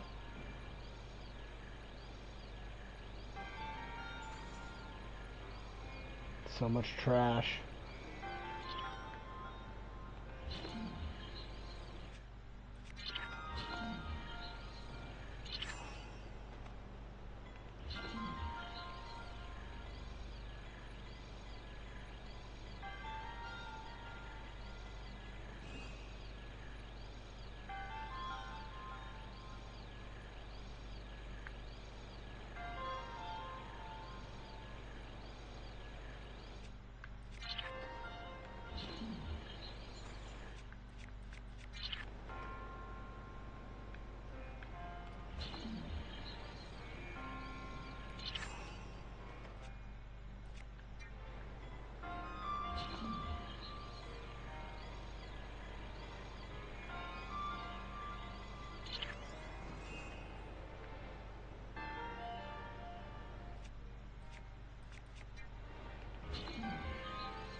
Oh, you know what? I'm not even gonna bother.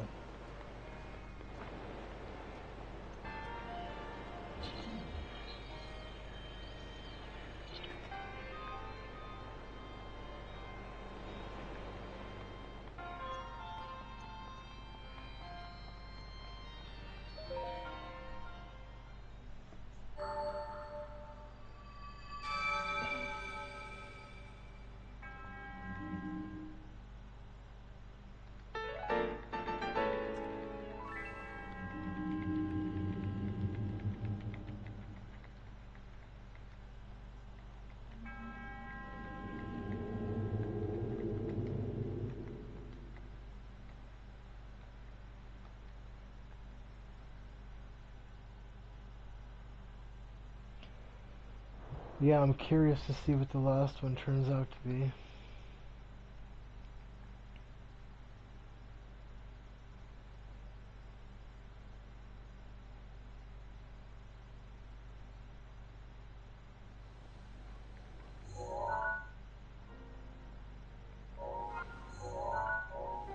And it's the waterfall, so I kind of think I'm in the right spot actually to get. I mean, kind of. It's over there, but I should be able to see it from right over there. If I am right about where I think it is.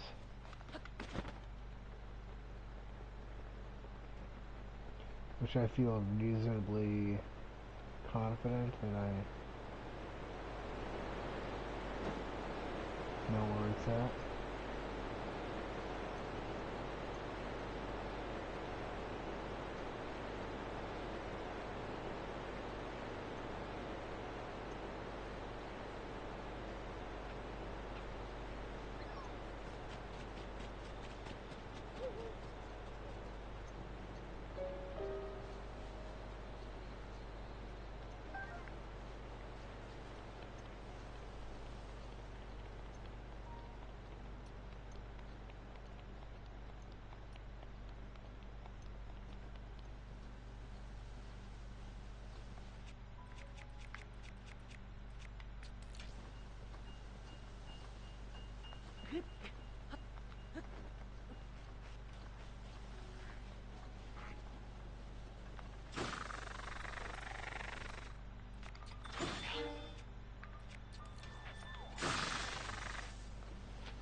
I may be totally wrong, but it looked to me like I should be able to see it from this cliff up here.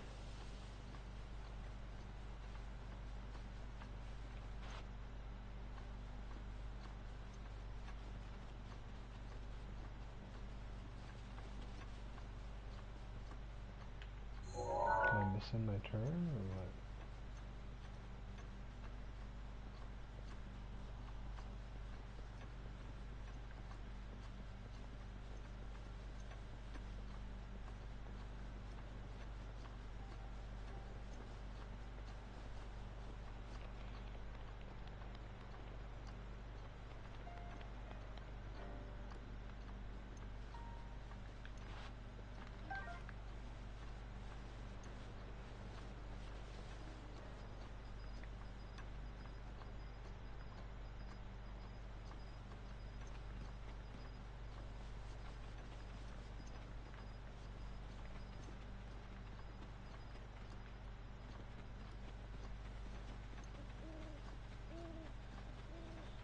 There's this guy. I guess I could kill him.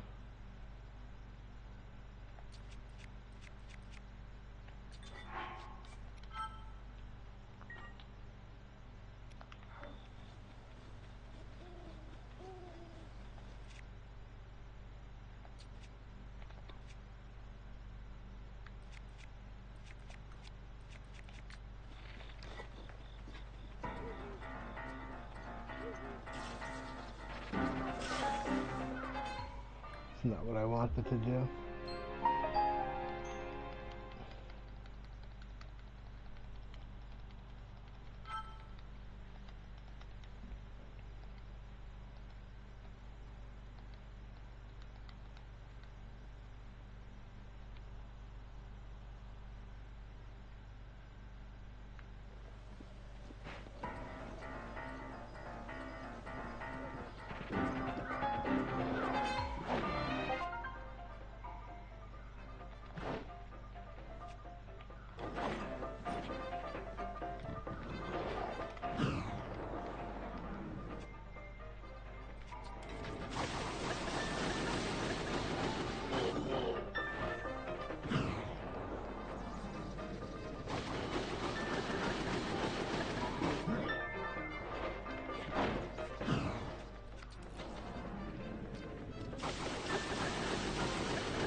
Really? He can make that angle? That's terrible. Why is he pulling out that bow there?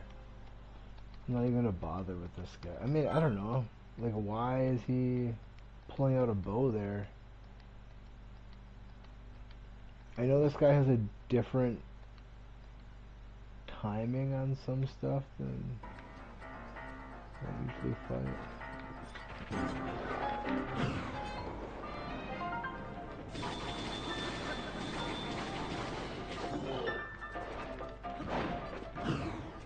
Ooh, I didn't like that angle.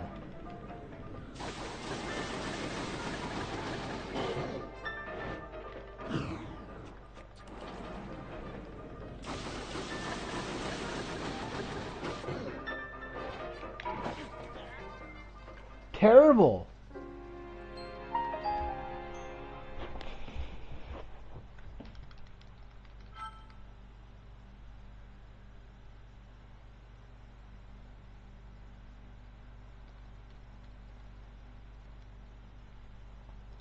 I really don't have much in the way of weapons here. It's kind of why I'm doing this. So I can free up my inventory.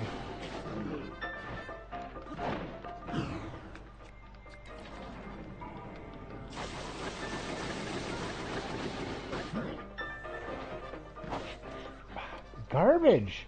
Alright, I'm not even gonna fight this guy. I'm not wasting my time on him. He doesn't have anything good anyway. And his timing is different than what the other guys have, so I just don't want to waste my time on him.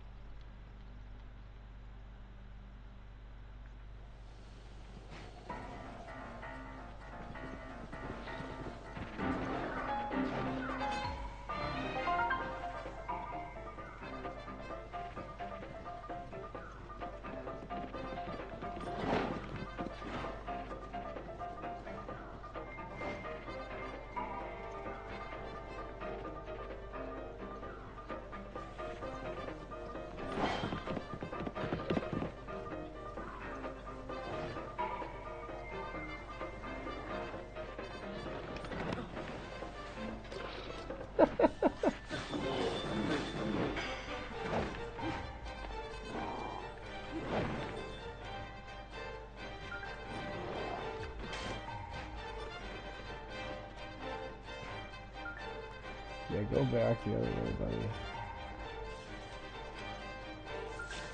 Oh, come on! This guy!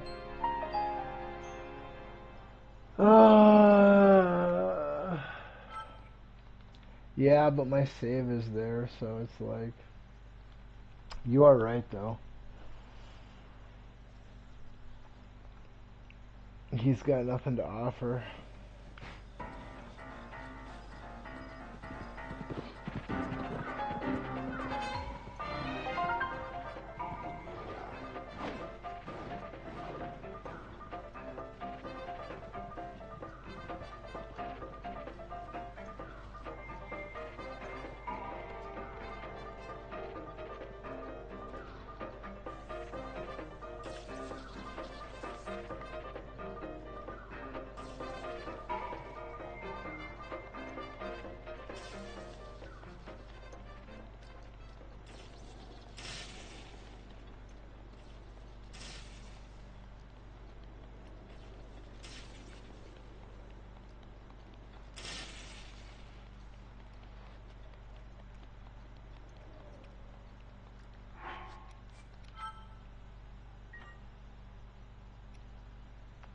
Well, I could, but I thought this was the spot I'm supposed to jump to find the ring.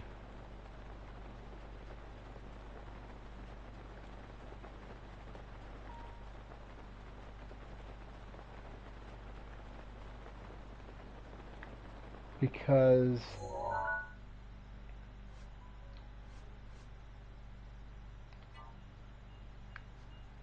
right here, okay, so that's that cliff. It should be to my right from the cliff. Like over here.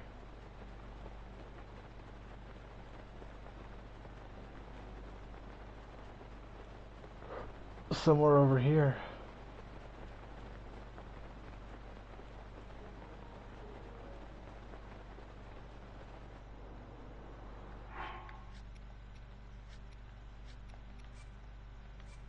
At least that's what I thought. Let me read the hint again.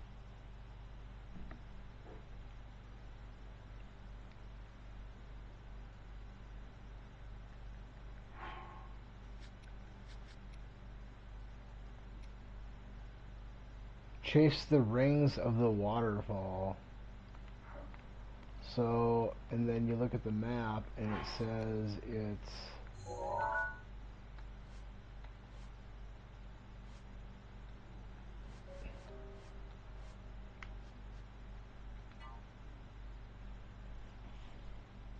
to the right of that cliff that I just jump off of, in between the waterfall and so to me it's like gotta be like right over down here somewhere. I thought I would see the rings as I jumped off that cliff is what I thought. I would see some kind of a blue ring that would point me in the right direction. There it is.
So my plan was pretty much exactly played out exactly how I envisioned it would. That like if I jumped off that cliff, I'd be able to see the spot I was supposed to go. So I guessed right, but it wasn't like I wasn't sure what to expect.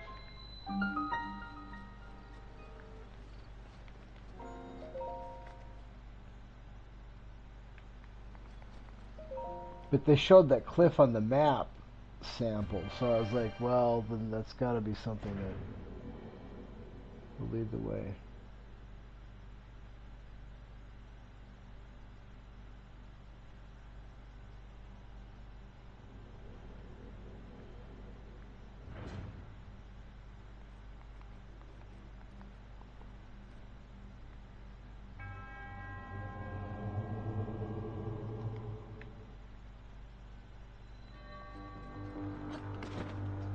Secret stairway.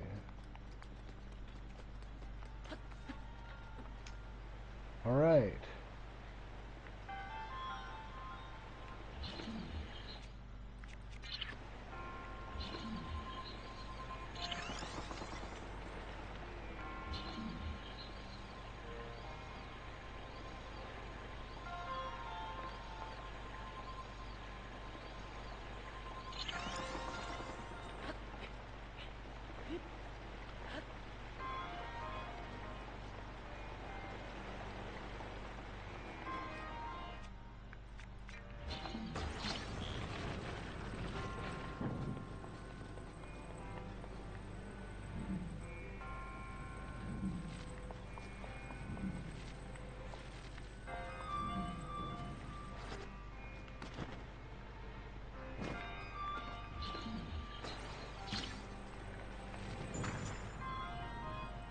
I see.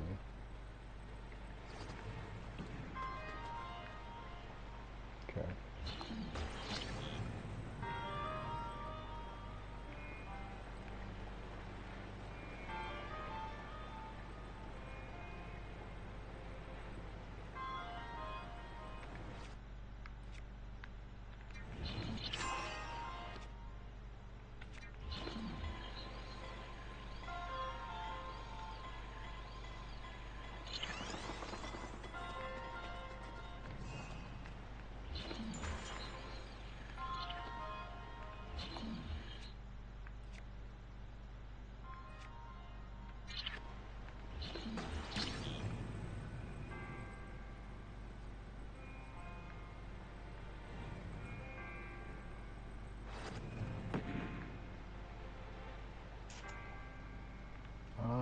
Let's try.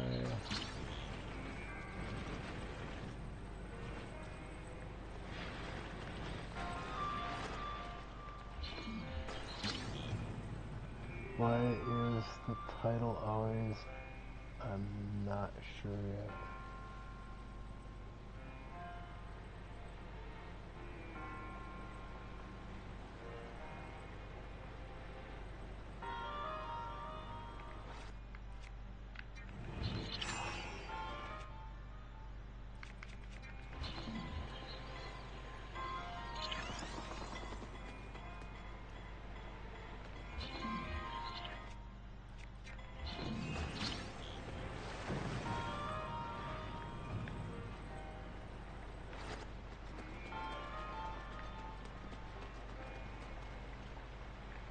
Yeah, no, I can't get it. Alright.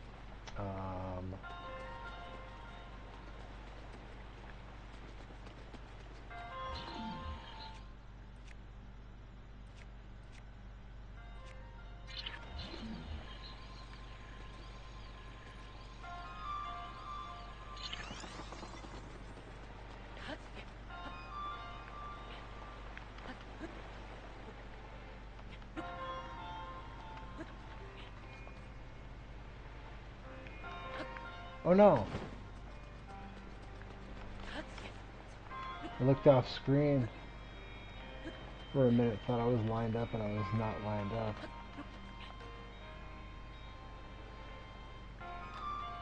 Alright, so...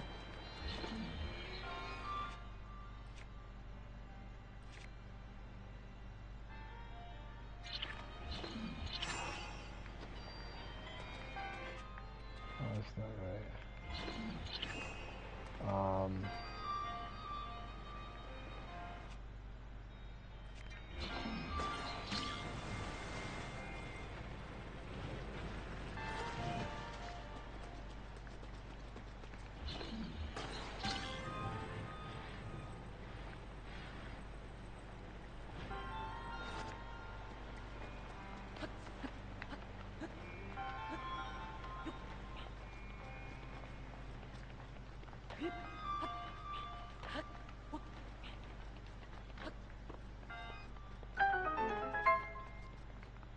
Should be a chest. Where's the chest?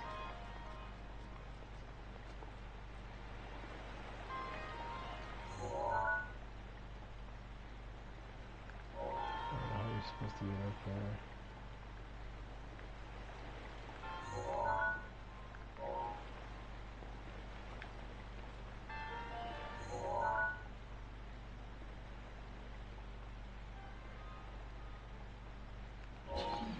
Oh, it's magnetic. Okay, there's also...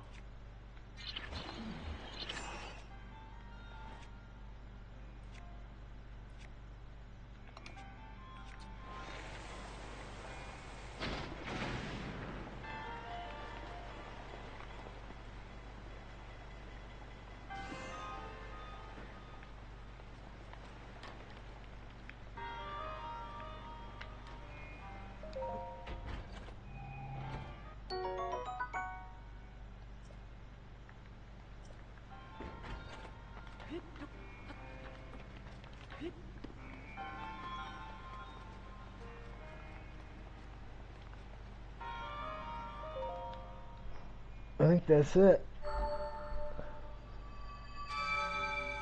I suppose there's got to be some kind of a ultimate prize for collecting all of the things. Give me 1 second here. I'm gonna use the restroom real quick.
Fight time, huh? Well, I don't have very much in the way of good weapons, so that's not good. Fight time. I'm gonna pour some more water here.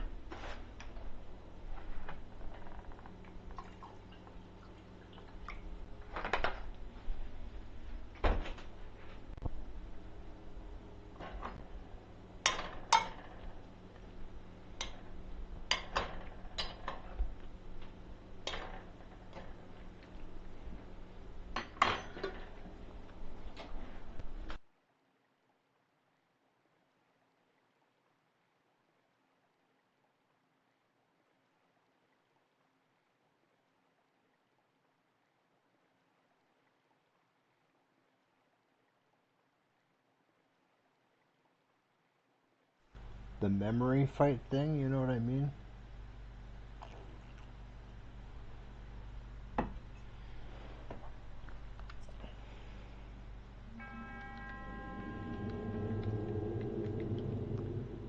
memory fight thing. Oh, yeah. Yeah. Yeah. I wonder how. Yeah, ooh, yeah. Oh, yeah, it doesn't matter what weapons I have. They give me weapons. I wonder if this one's going to be tough or not. The other ones. So far, the toughest one was the first one. The one with the Rito one.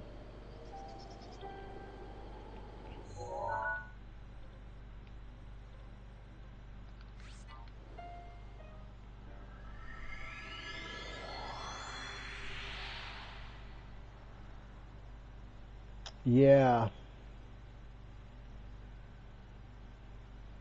I'm not sure how thrilled I am about that because you have to fight him. Normally, you fight him in a room on these floating platforms, and that's not a good.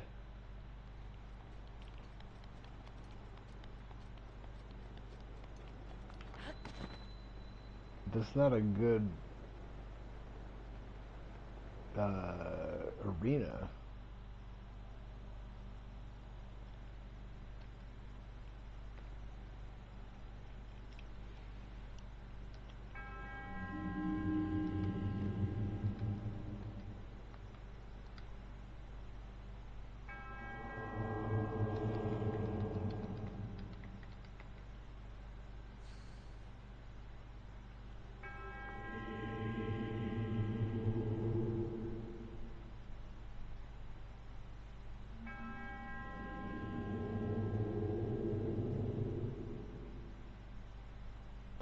The truth is much deeper than I know.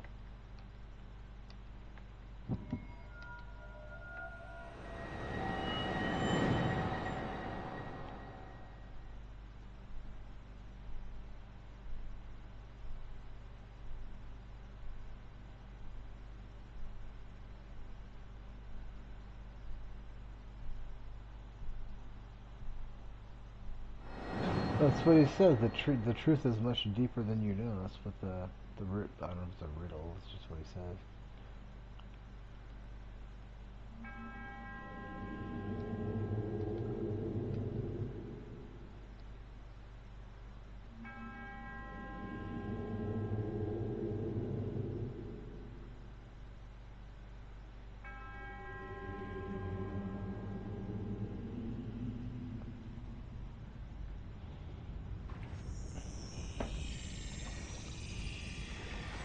I can't do this. I'm just kidding.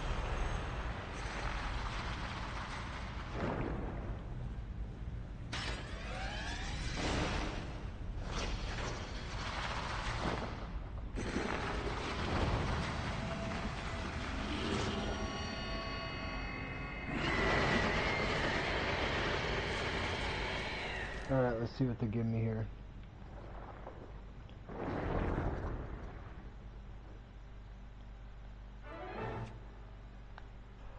Oh man, that's not good. They're expecting me to not use the bow. Because I only get 10 arrows. Which I'm going to probably have to use at the end.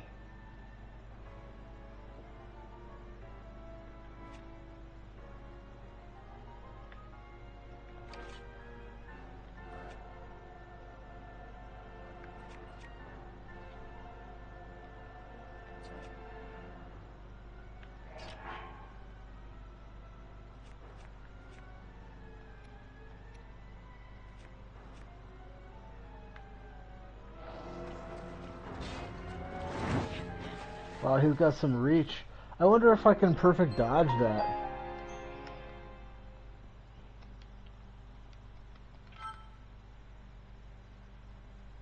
Usually I just blow this guy up with arrows. Or hit him, you know, do one headshot and then go in and carve him up with a good weapon.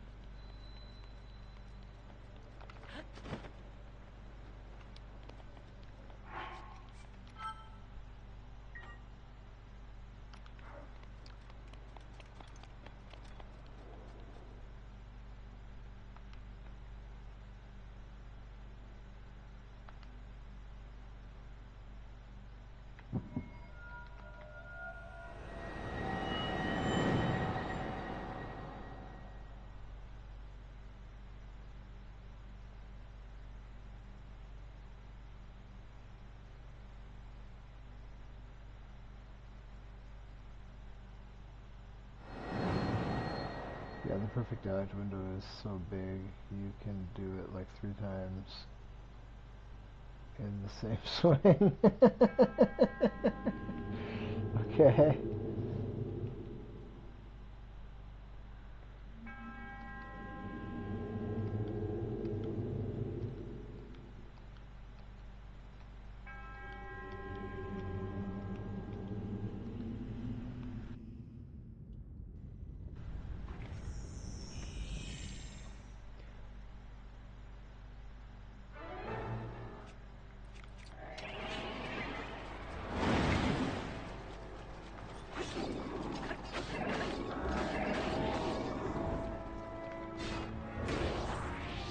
Oh, that's good.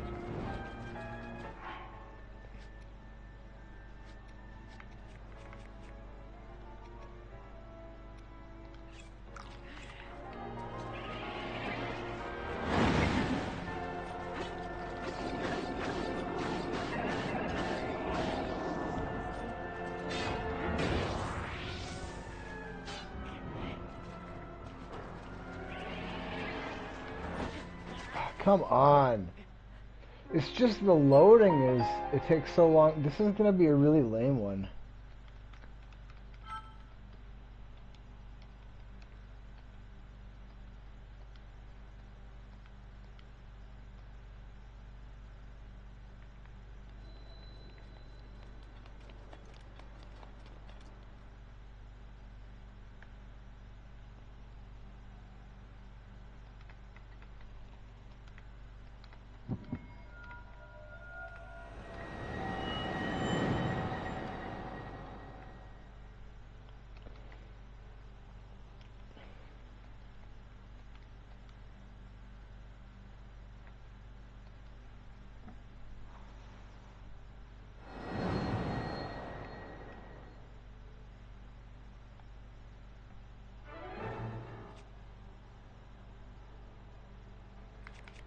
Gotta believe it.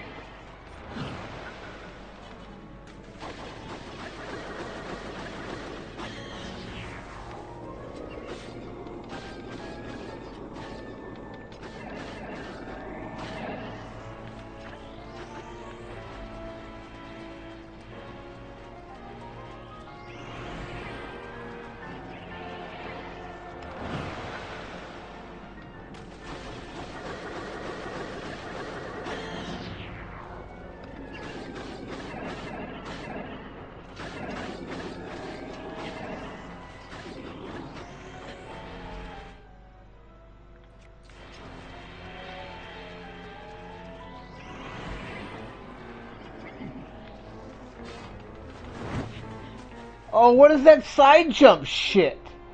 I don't want a side jump. Garbage. Side jump. It's terrible.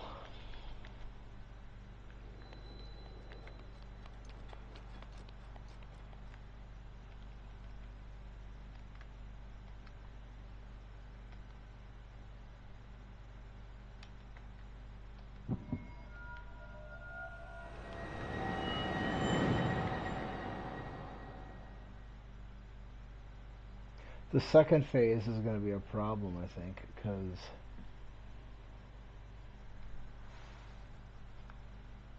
if it's on those floating things again.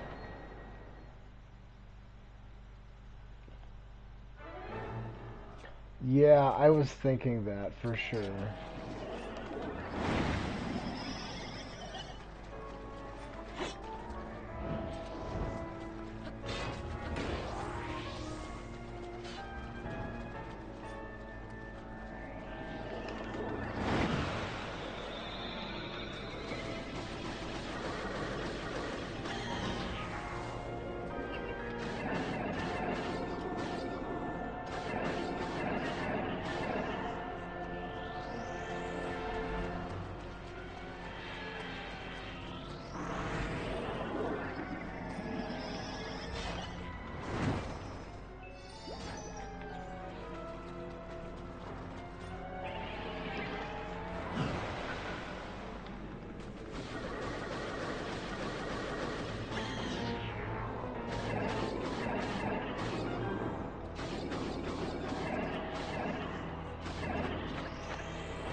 I was concerned about that platform thing. That bothered me when I thought about this fight. I was like, man, if we have to fight that same area, that's going to be a pain in the ass.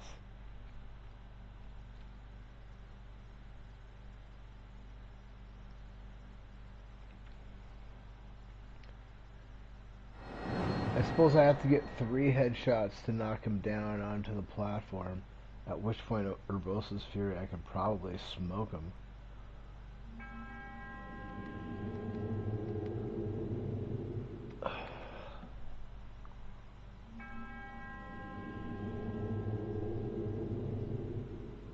Unless it shocks me. Then that would be lame.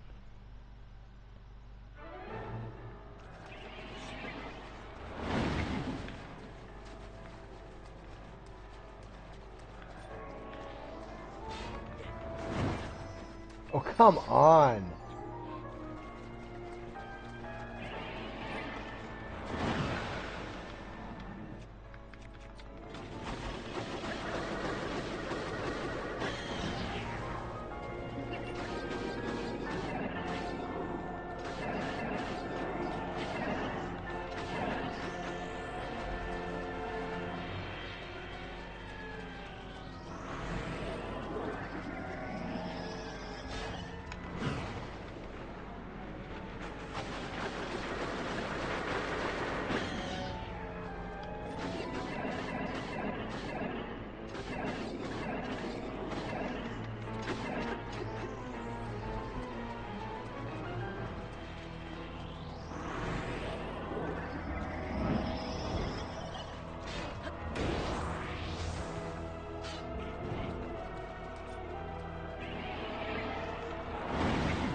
Really? He just keeps on doing that trash move? Garbage.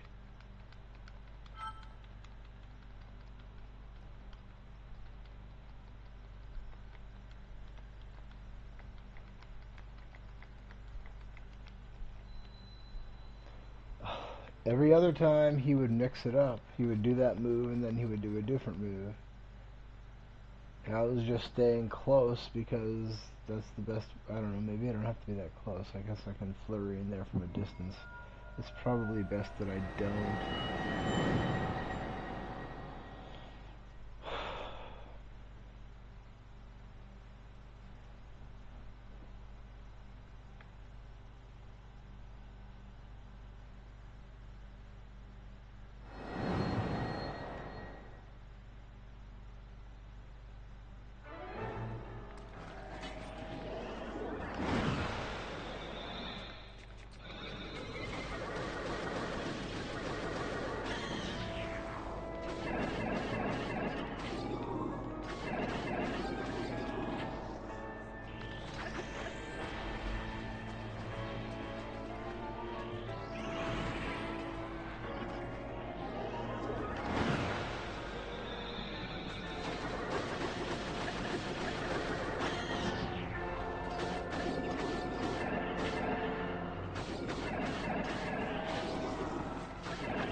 Really?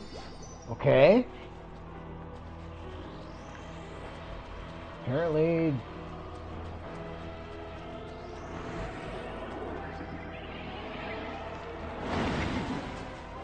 Okay.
Really? What the hell is that?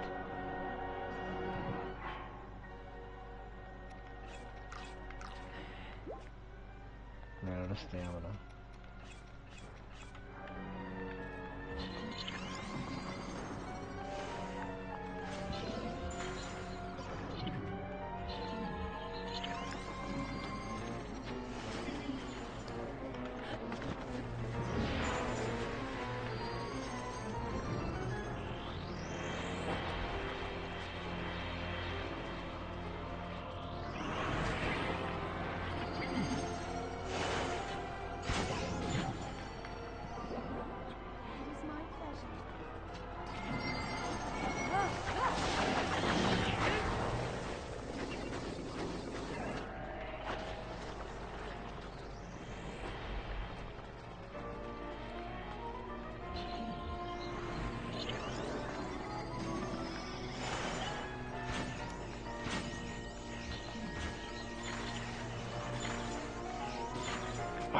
Just trash.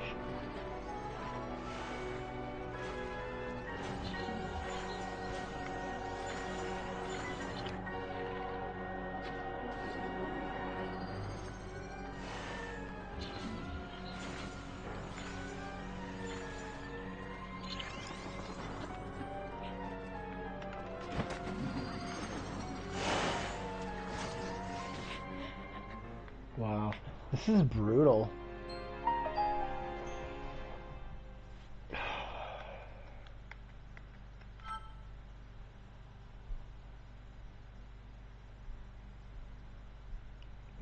Urbosa's Free did not do much damage.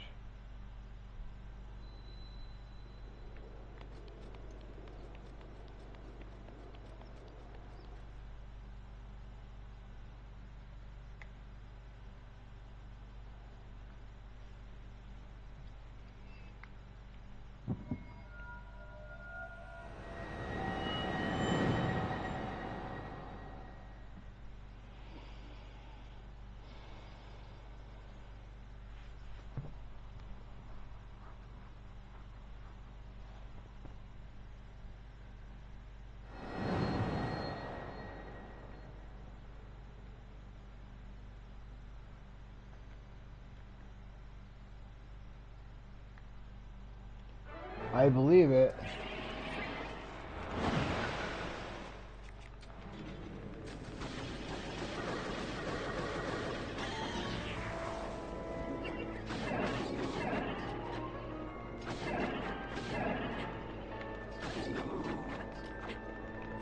That's great.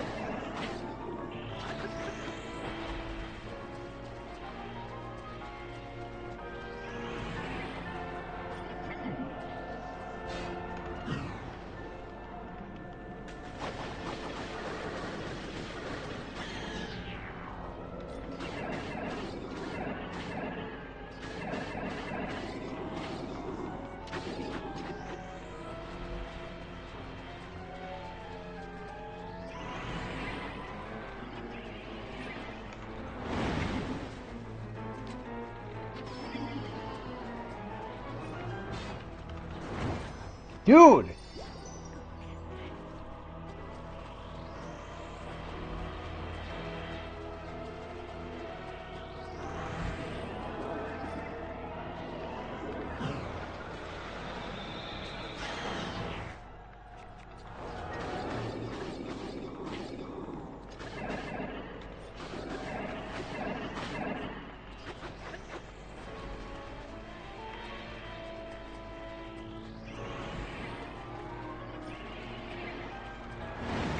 Are you kidding me with that?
Dude knocks me off the thing?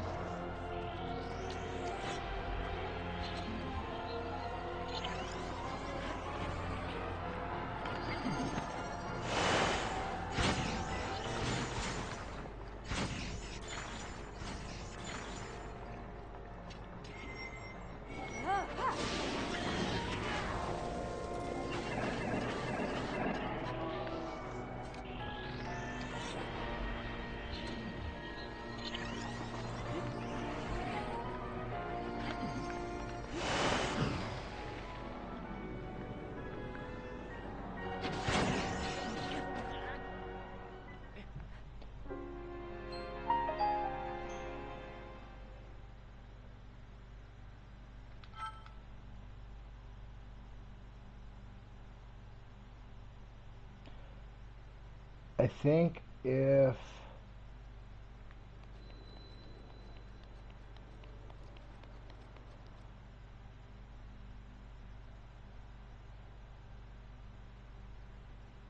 I hit him 3 times and the second phase starts,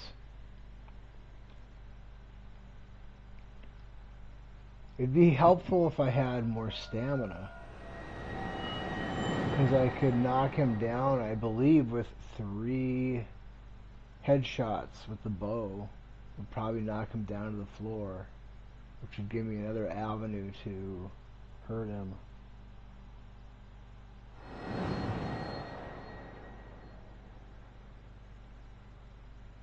Yeah, that's probably a good idea, to just put it all in at once, because it does hit pretty hard.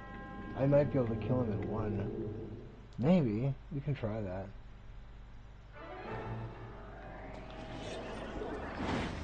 Oh, come on!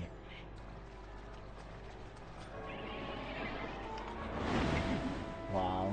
Just so awesome.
It didn't even hit him! Unbelievable. Unfreaking real, dude, with the trash. The massive trash. Wow. Just so much dog shit.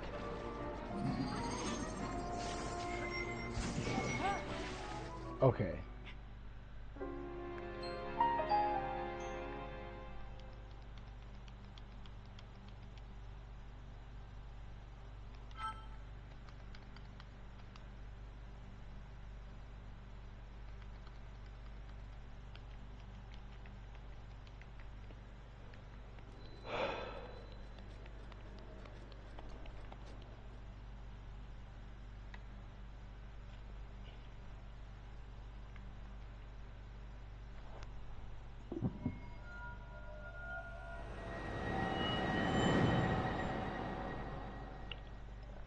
It's because I don't feel that great today. When I'm not feeling great, then I'm more susceptible to letting negative emotions bother me.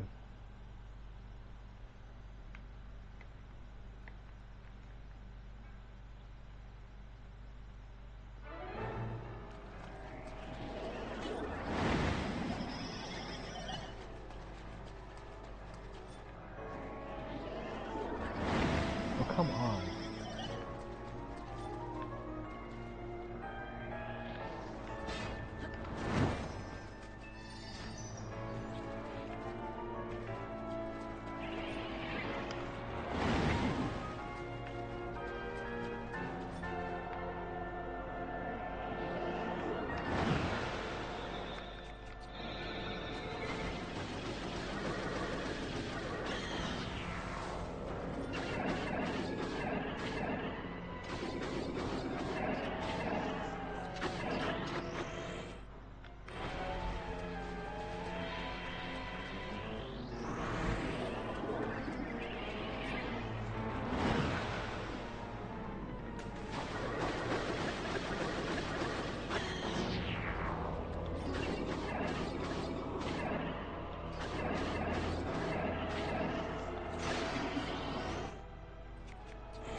I refer to them as I don't like it.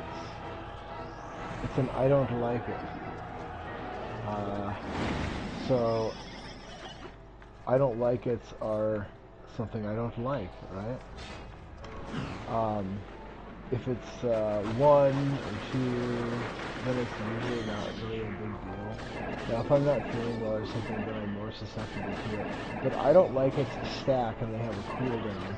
So if enough I don't like it's occur in a small enough window of time and they haven't had a time to cool down before the next one hits, then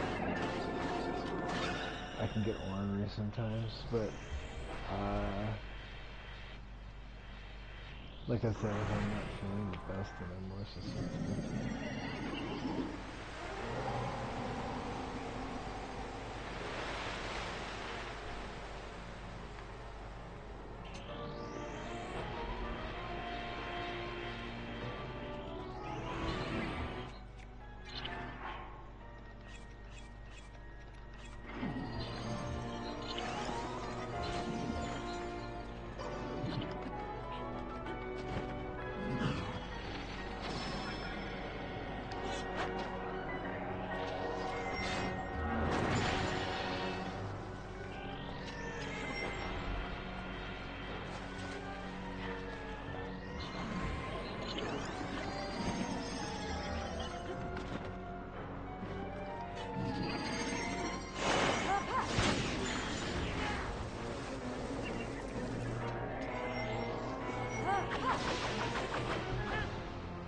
Yeah, so then you can hit.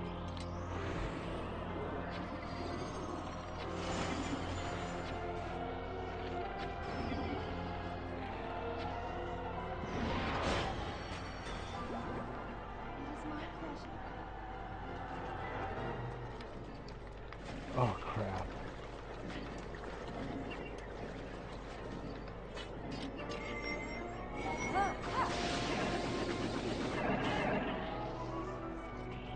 Thank think that's it for Urbosa's furry. I think I'm probably going now.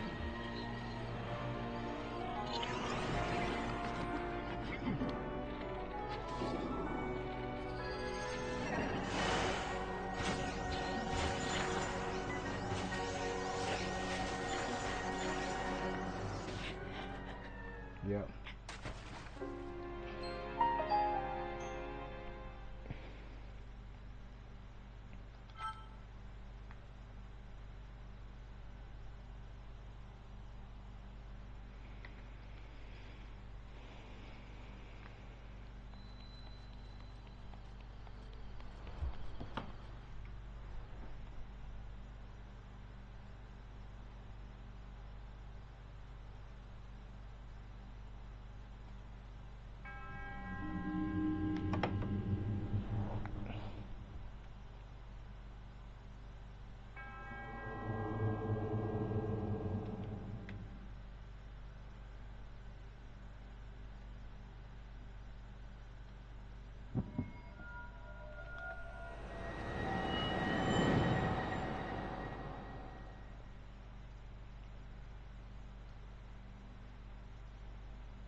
I mean, if it was too easy, it would be... I'd be complaining because it was too easy.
Health scaling?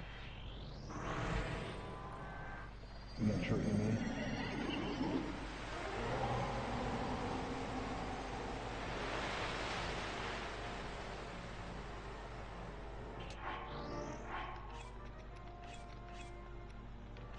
What do you mean by health scaling?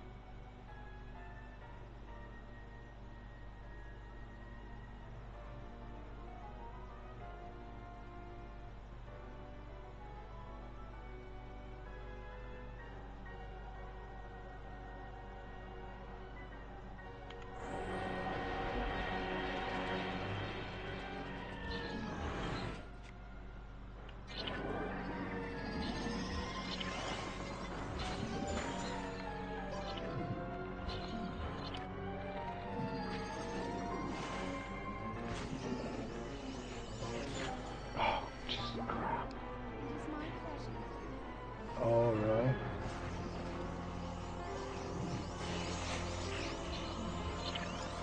So then I should have fought this one second then.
Come on, get off me with your garbage trash, bro.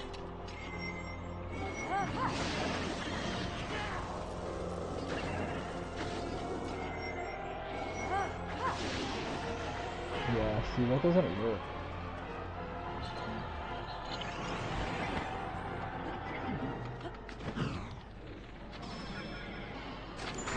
It would help if I had those potions too. I don't have any stamina potions. I have one ring of stamina. It's no good.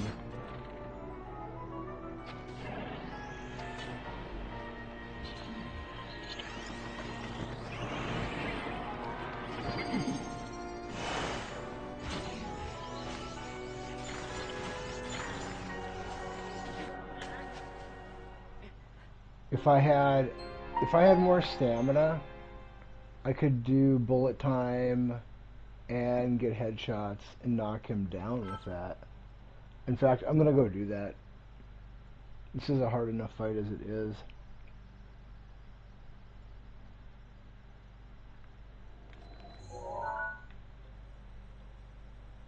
I'd like to get myself some stamina. Or maybe you're this bad at the game. I don't know. I mean, it's a tough fight when you're restricted the way they restrict when they restrict you with that particular battle there. I mean, the other ones are not so bad. I mean, the Rito one, you just have to. It's just a matter of executing in headshots, which it's just a matter of time. You know, if you're that far in the game, you'll do those headshots. You'll get a round where you get a lot of headshots. For me, when I won that one, I opened with the long range bow and I did really well with it. Like, he never had an opportunity to grow any health back, so it was all like by the time that bow broke, I believe I had taken the maximum amount of health off that I could have. Um, the fire guy was just easy. He did kill me one, maybe. I don't know if he. I don't remember if he even killed me or not. Honestly. Yeah, he did. He did. He got me a couple times, but that fight was relatively easy. And then the Thunder one.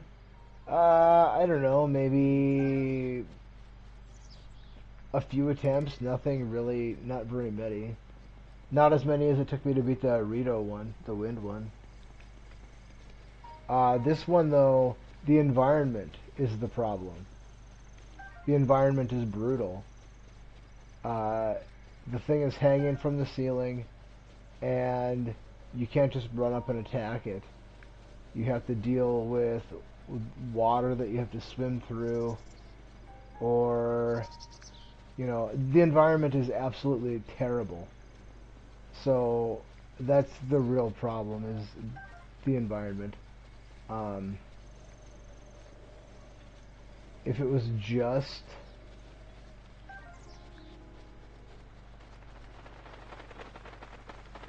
you versus the thing, you know, he'd be annoying, but it's the environment is just brutal. Alright, there was another spot somewhere that I marked that had a whole bunch of, maybe it's, no, these are going to be bananas down here. I think it's over here. Maybe?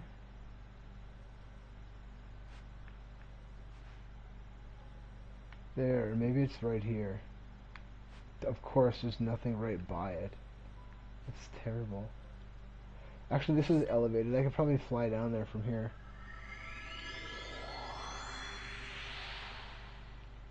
I feel like maybe that leaf is more stamina mushrooms. That's something that is a very valuable commodity for me, and you'd think they show up everywhere, and they kind of are peppered here and there, but there's not as many as you might think.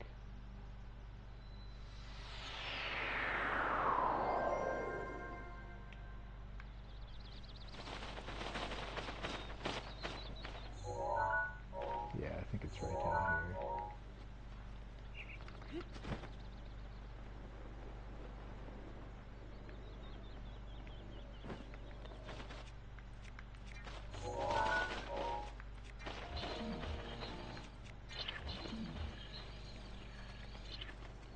So really, that's the That's the issue, is the environment is terrible to deal with.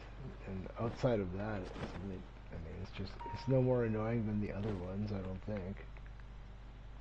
Like, the first phase is easy, if not easier than the other enemy's first phase, because you can fairly easily do the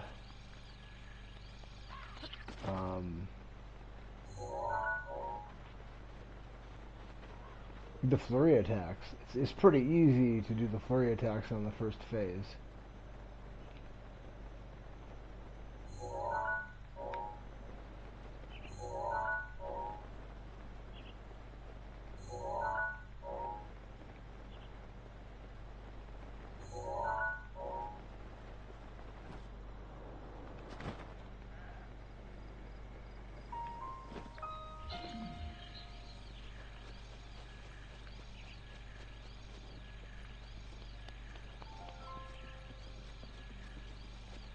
I thought there was like a whole bunch of stamina shrooms. This looks like the place.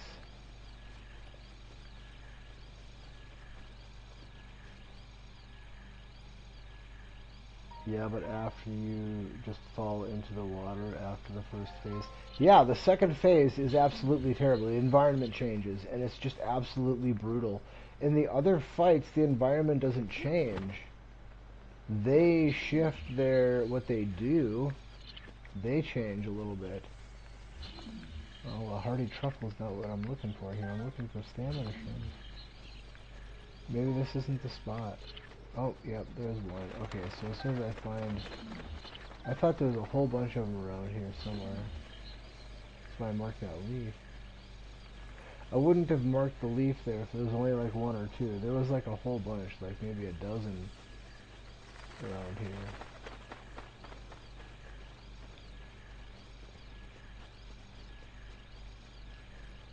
So you...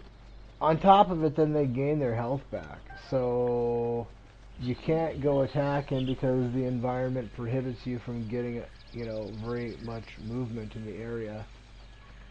And then he gains his health back, and it's just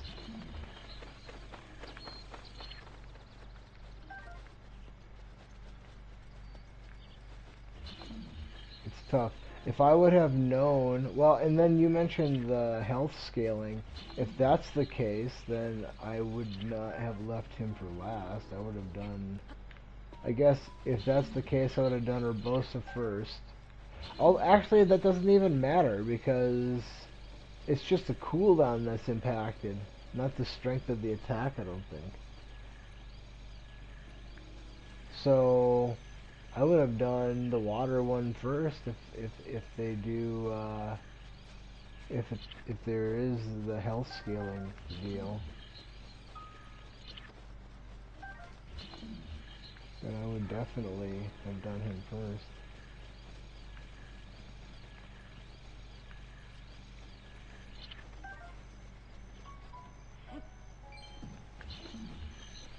You said you're not sure about that health scaling though?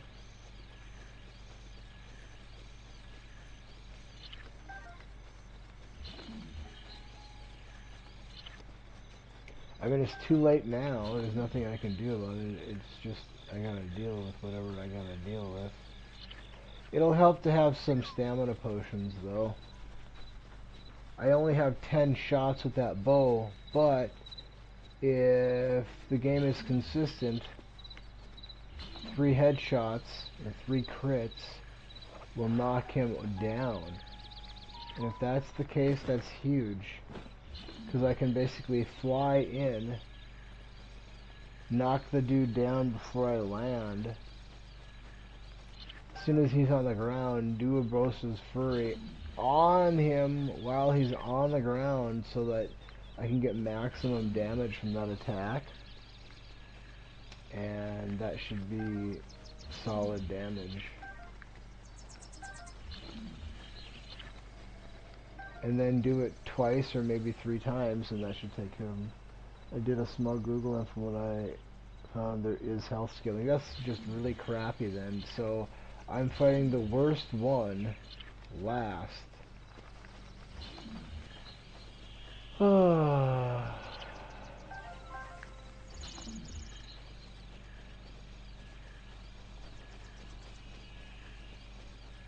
That's terrible.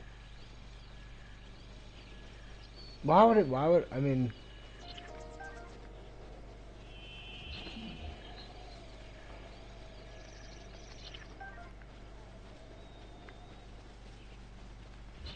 do you have a good Endura Shroom recipe that you're familiar with off the top of your head?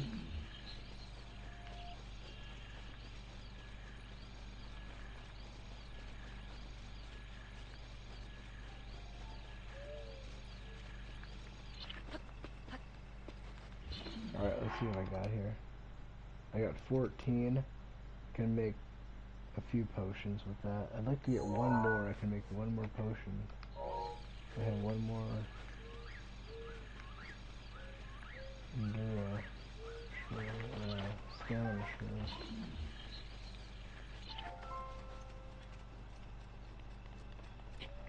Shroom. You just cook 5 of them. So 5 Endura carrots.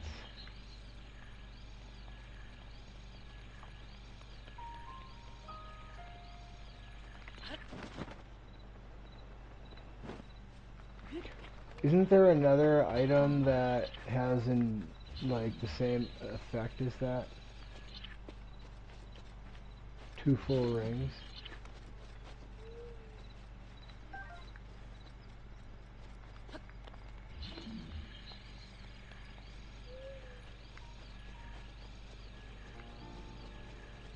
Is there a fish or anything that has that same impact? Alright, there we go. Let's go cook some shrooms.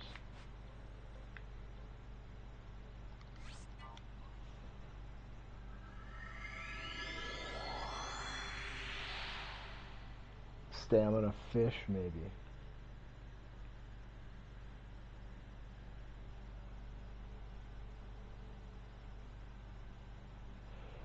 Alright, give me a minute. I gotta use the restroom again. I've been pounding water since about whenever I started the stream here.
You don't think so, but maybe. As it pertains to the...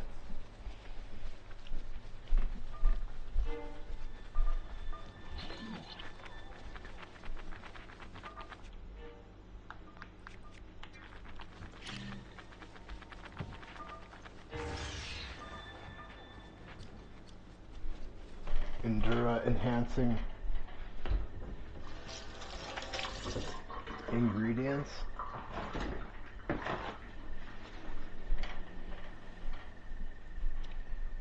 I thought there was a rare fish, but I don't remember. Let's see what we got here. Now, what do we have for Endura shrooms?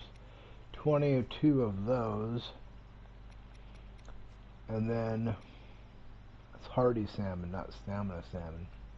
Those are the rare fish.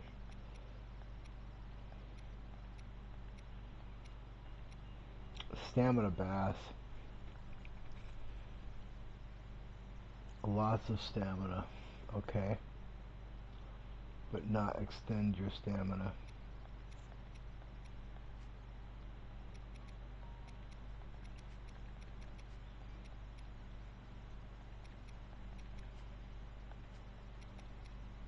Endura carrots. Okay. Endura shroom. Increase your stamina limit. So I wonder which one is better. Based on the amount that I have, I would say the Endura carrot should be the better. Let's try making a save and find out through trial and error.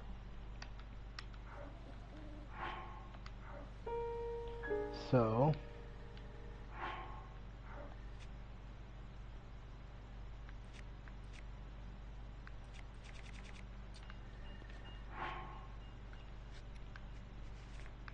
why isn't this fire going?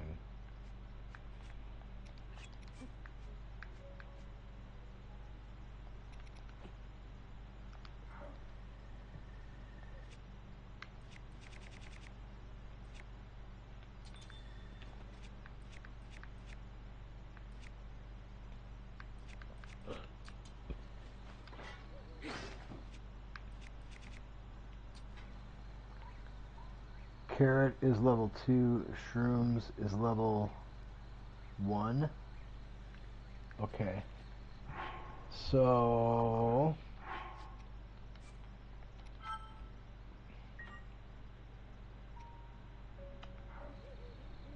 then that would mean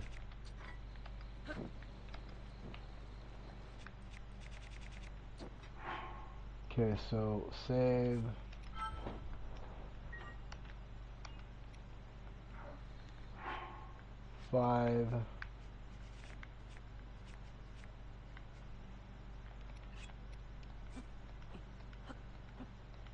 Five carrots.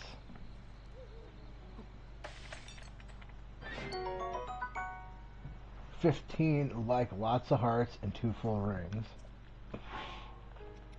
5 shrooms.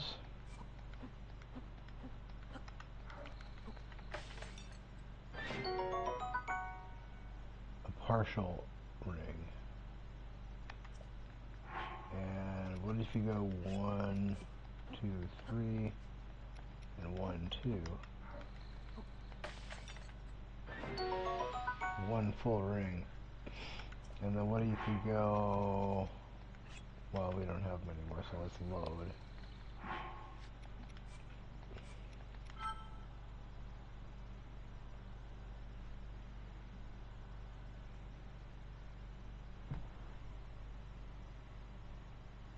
So that's 2 rings on top of my full rings, so that I would have 3 rings, if I'm understanding that right?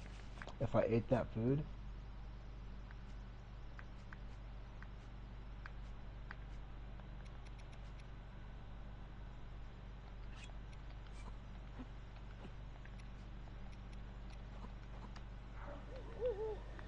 Oh no. Why is it not burning? I saved it after it was burning. What a ripoff.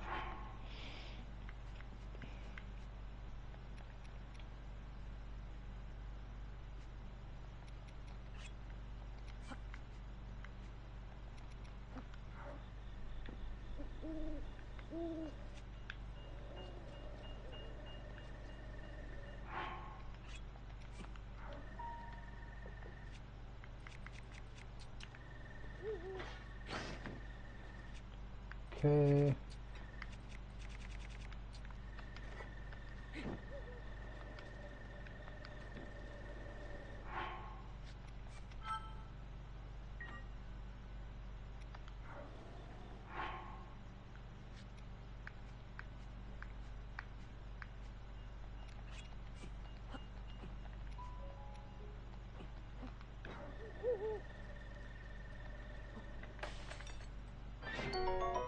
One and a partial.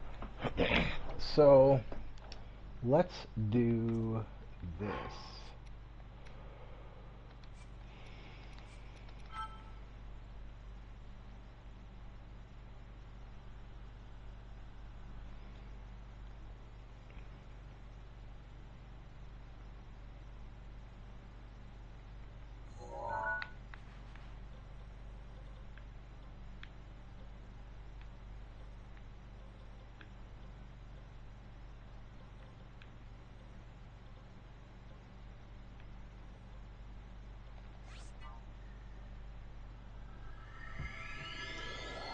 Somebody sells these carrots here, don't they? I'm sure in limited quantities, but I think somebody sells them here.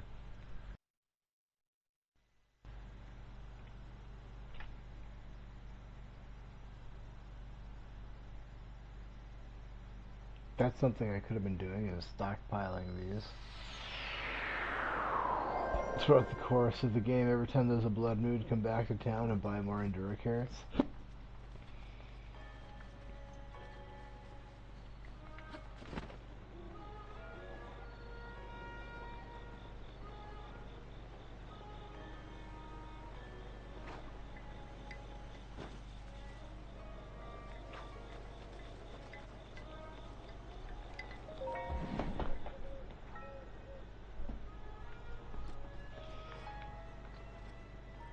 Oh, these are Swift carrots.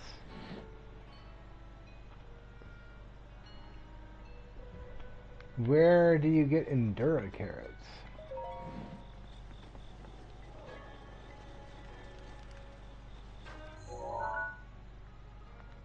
Or do you know where to get Endura carrots? Off the top of your head?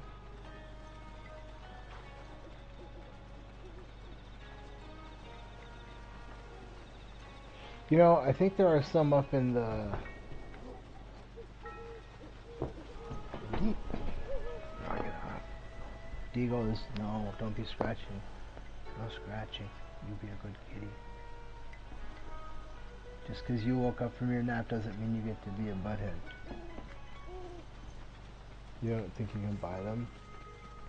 So, I'm pretty sure that they are found around two of the ferries. Yeah. This ferry here has them, and then the other one is probably in the desert, maybe? I think the desert ferry has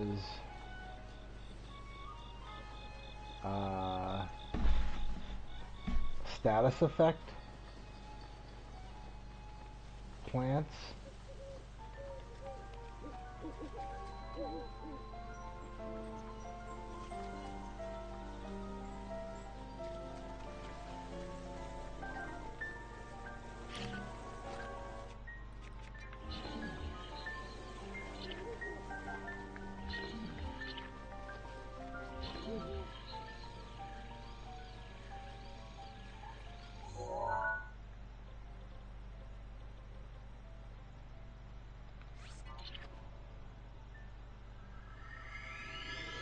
And on Satori Mountain, there's like 7.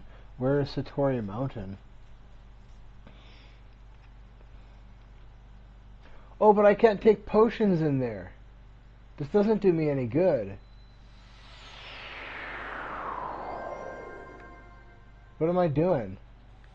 This is pointless.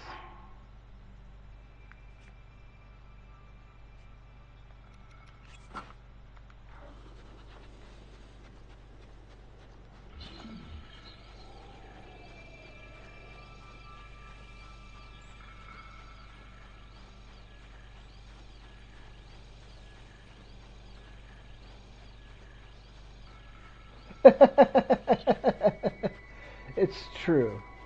This was my bad idea. There's nothing I can do. I can't take anything in there. I just totally forgot. I can't take anything in there. I can't bring any potions. I can't bring anything. There's nothing I can do other than spending points and improving my stamina ring. I could do that. I don't really want to do that because that goes against the whole entire challenge that I'm doing here.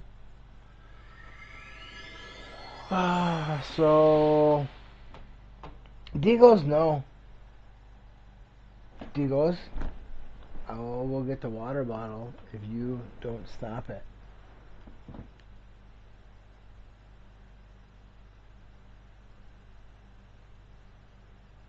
You be a good kitty.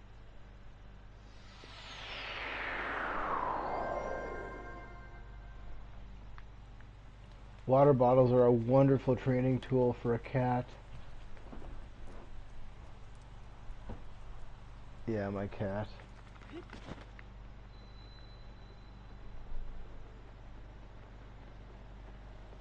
She's a big kitten. She's not. I don't know. I guess I don't know what I would say. I would say she's. If she was a human being, she would probably be like maybe 8 or 9. Digos. The name is Digos.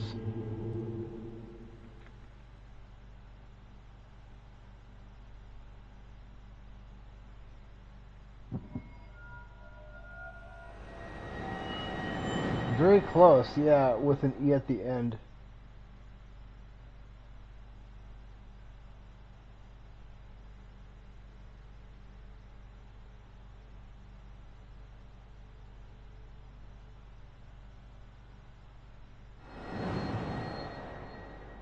Yeah, Digos. Oh no, it doesn't really matter. I mean, it's close enough. But yeah, it's Digos. Yes, that would be it. Digos. I mean, it's not like I have to fill out paperwork on anything. You know what I mean? It doesn't really matter. I don't have the animal registered or anything like that. She was healthy when I got her, as far as I can tell. She's not unhealthy in any way. She was a kitten. I just got her from a private party they were just giving away. I had a cat that I had for like 5 years, 5.5 years. Um, he passed away in April. No, that's my old cat. His name is dreeveh, but he's dead now. So I changed my streaming name after he passed as in homage to him because he was a big deal in my life. And so that was him. But then I got this one in April because I found that there was a hole in my world. Yeah, it was hard on me. I went through a divorce back in 20.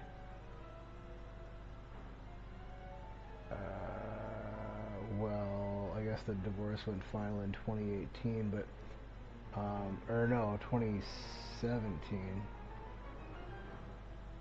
No, 2018. But my ex-wife had a couple of cats, and I'd never really been into cats very much, but I became kind of I bonded with one of her cats, and then after we separated, I ended up getting a cat that looked like the cat that I had bonded with of hers, and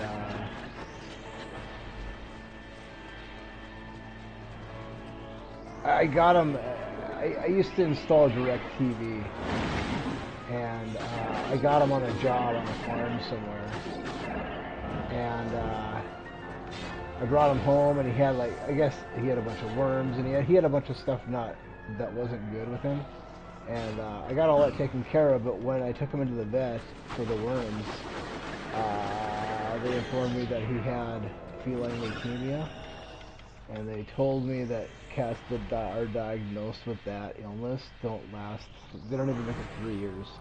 Well, he made it 5.5 years, and he was never sickly at all. But one night, he was just running around and suffered a bout of saddle thrombus, and so he went from being his happy, normal, healthy self to being dead in like about an hour. I had to put him down. Once I figured out what had happened, like he lost, his back leg stopped moving just out of nowhere. He was just running around, you know, and all of a sudden his back leg stopped working. I thought he was just dragging himself on the floor, because, you know, every now and again animals do weird shit. But then I realized, hey, something's not right, and then I Googled it, found out what was going on. Yeah, 5.5 years, and he was never sick. He was never sick. He was always happy, well behaved.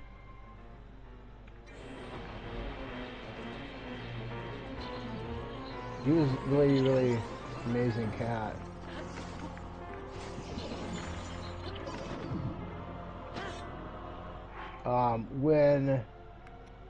When he was sick, they said, like, don't touch him, or when he had that saddle thrombus, or like, when I was reading, it was like, don't touch him, stay away from him, they'll lash out at you and all this stuff.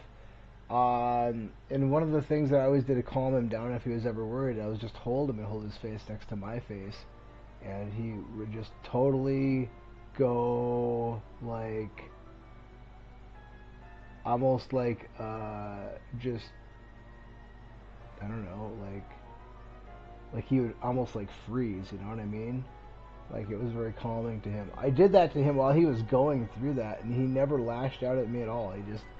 He understood that I was taking care of him, and I was doing what I could for him. But it just, oh man, I got ripped off there. It didn't even hit.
Oh, I'm out of it?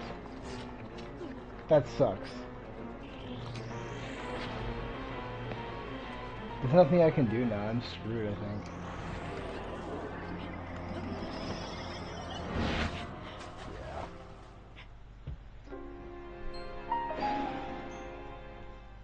So after he was passed, I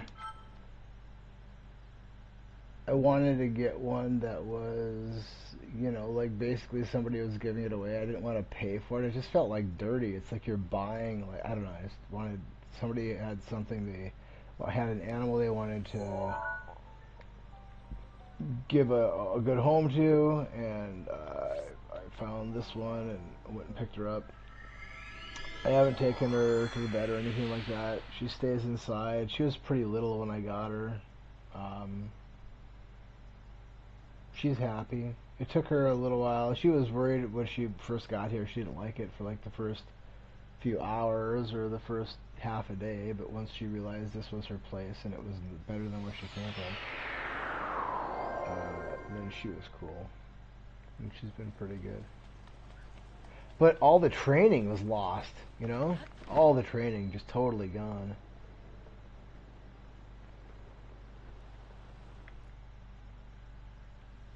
But yeah, I mean, like it was a real blessing when he passed the way he passed because I was there, you know.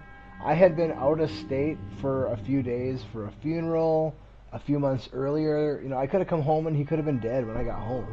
And he could have just been all by himself and had no one there with him. That would have been way worse.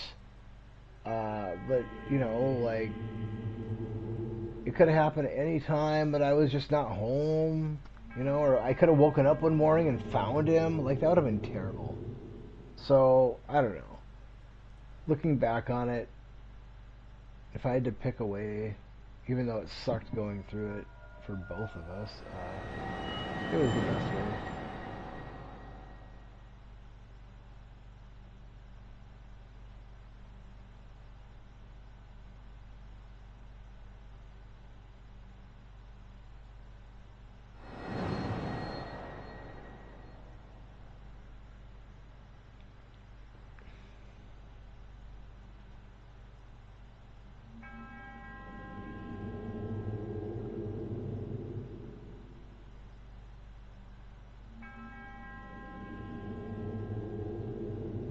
Yeah, it's just, you know, they kind of tell you if something's not right. You know,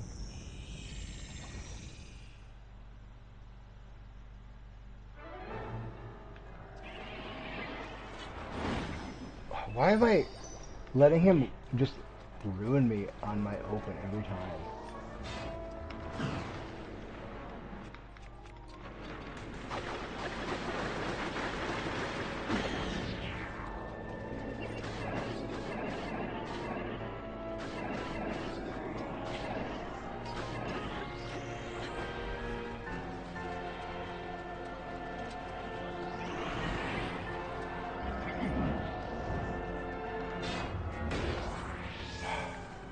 I forgot what I was doing.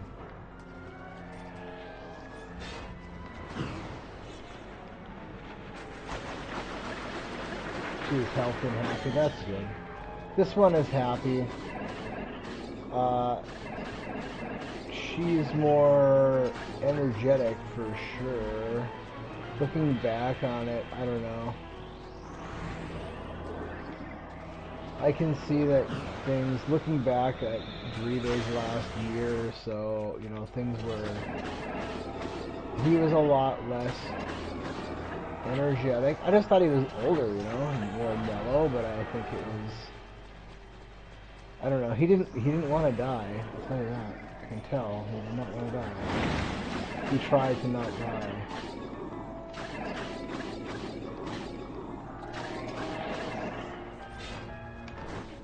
Oh, come on! It was weird, like, when I saw the breath of life leave him. It was,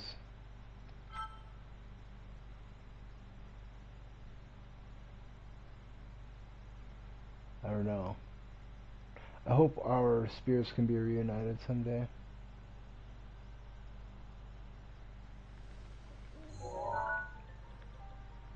Something left that body, that mortal coil.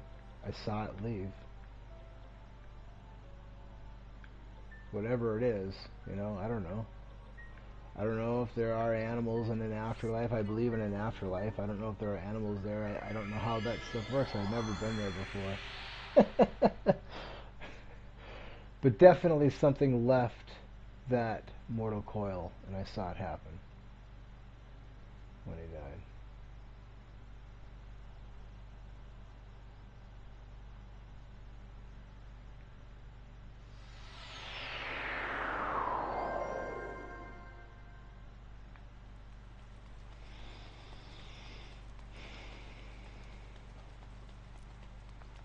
He was really smart.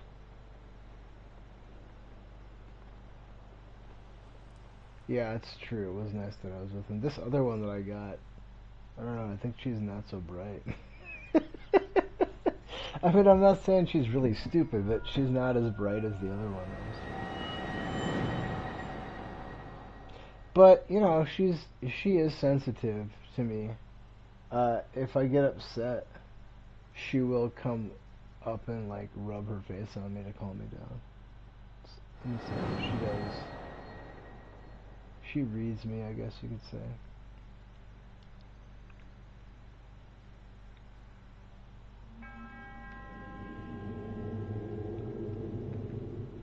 You know, I never had animals, like, really, when I was younger. I always kind of thought they were a crutch for people, and maybe I've just grown weak as I've gotten older, or maybe I was wrong about them being a crutch. I don't really know. But I like animals better than most people these days. I'll tell you that. People are...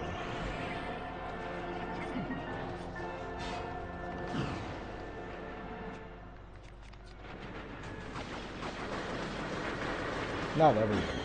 A lot of people are just...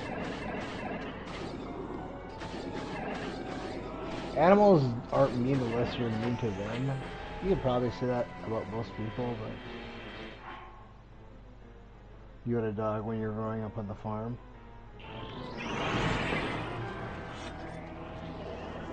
I mean, I guess we did have some pets when I was a child, but like as an adult, I never had my own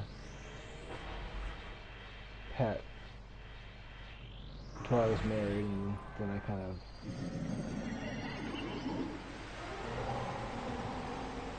inherited things.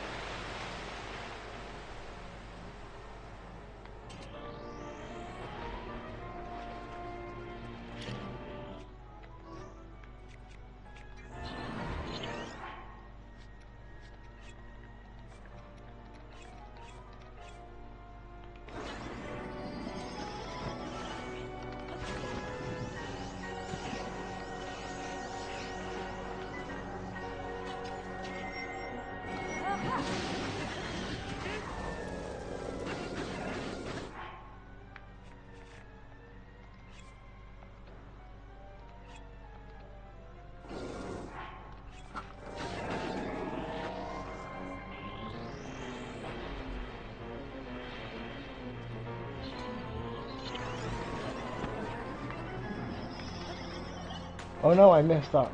Crap, it's not gonna work. See? Look at that now.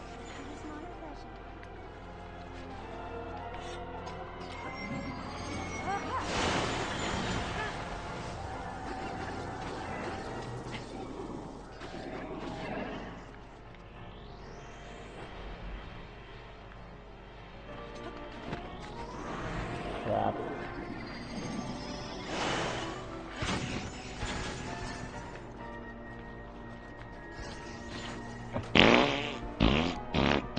It was all going fine till the second one where I messed up.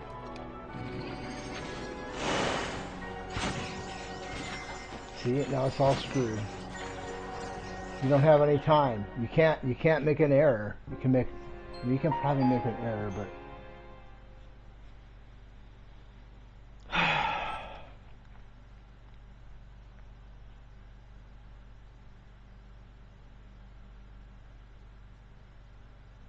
that was a good. There was potential there. Alright, I need to make a save at the Divine Beast so I don't have to keep warping there. When I was a child, I guess we had a cat when I was like maybe grade school. Then we had a dog at a different place that we lived. And then she had puppies. And we ended up keeping one of those puppies for a little while.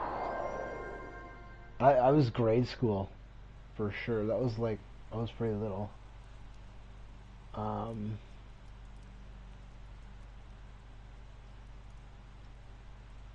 remember if we had any other animals when I was a kid. I think the dog was the last one we had.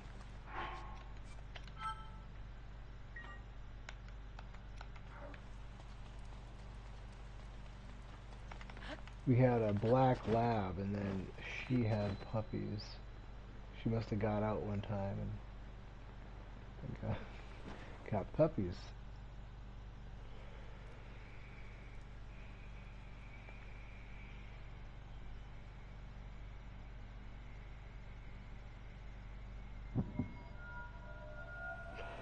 If I had my, I mean, I live in a house, I rent a place, but if I had my own place and it was my property, I could see myself having a dog.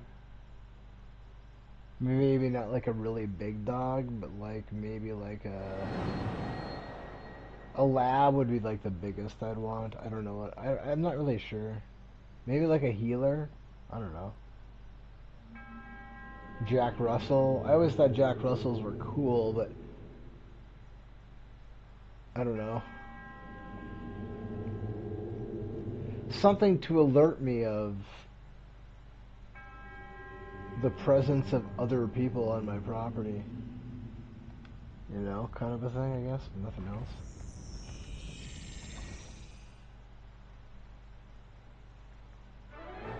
Alright, let's see if I can not lose this on open.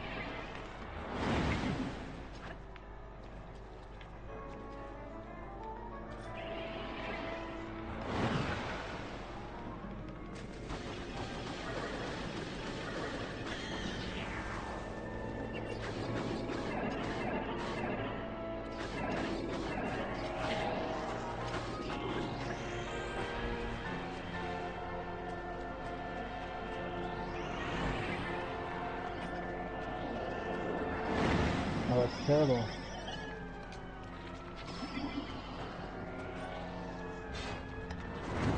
That's even worse! That's just so much dog shit.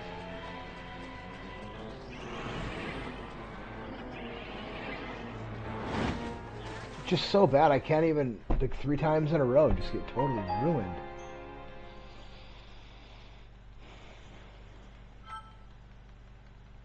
This guy's kicking my ass. You know, when I had fought the wind guy, I fought him a bunch of times and lost a bunch and lost a bunch and lost a bunch. And then the next day, the first fight that I fought him, I won, like right away.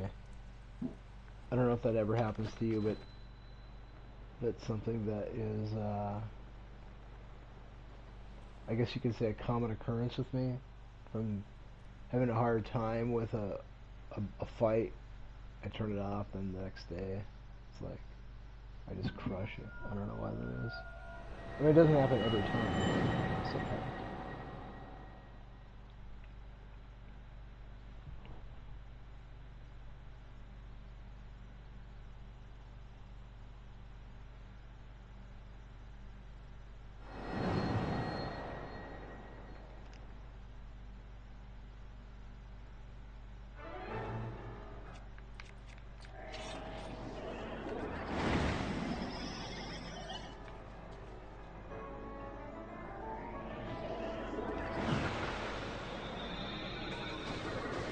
I know what I'm doing wrong. I just have to not do that.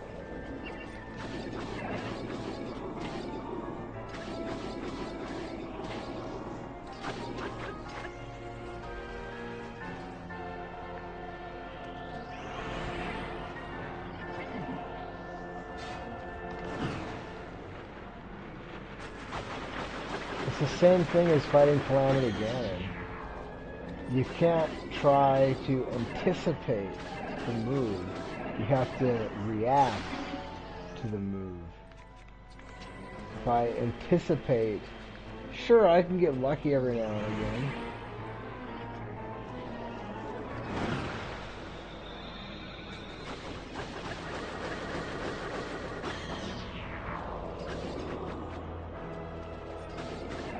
But reacting is way more successful. Alright, now this is a little bit different. I have to anticipate here. But I think I know what I'm going to do. I think I know what will work. I just have to execute my plan. I have not fully executed 3 times yet, so we'll see if I can do this or not.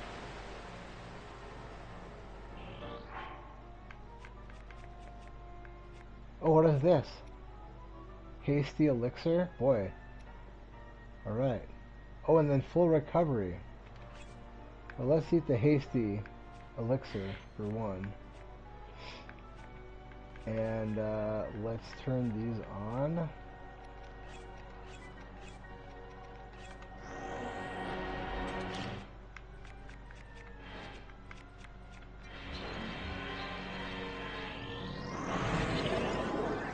I screwed it up. I was too slow.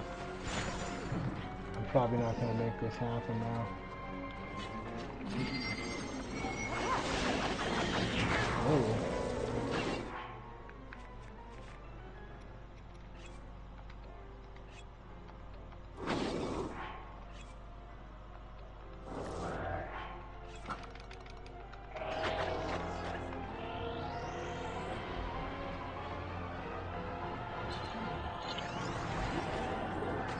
Why? Why, game? Why do you screw me hard?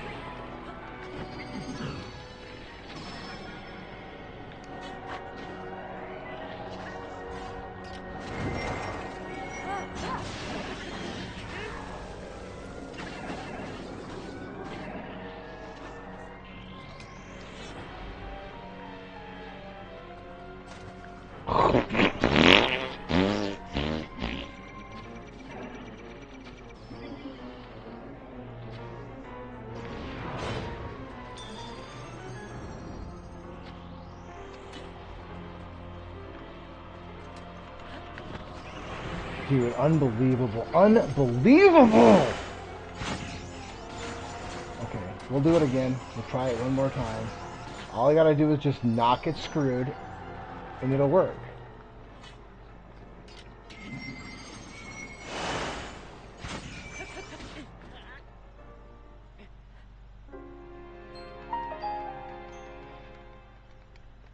Unbelievable with that second one, and it doesn't give it to me. That ruined it all, because it set everything off, and then it was just trash.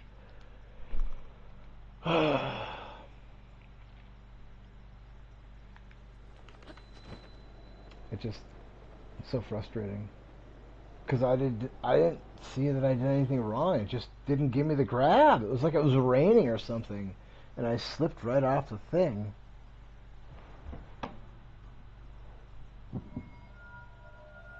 I don't understand.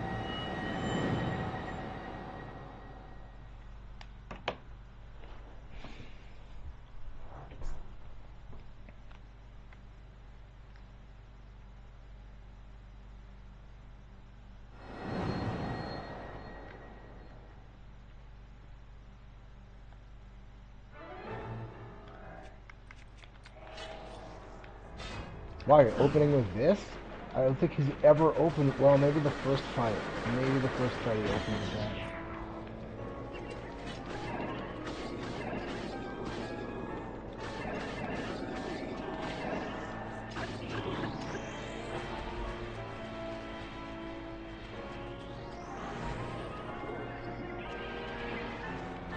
Well, there I go anticipating. That's what happens if I try to anticipate. Instead of actually just reacting.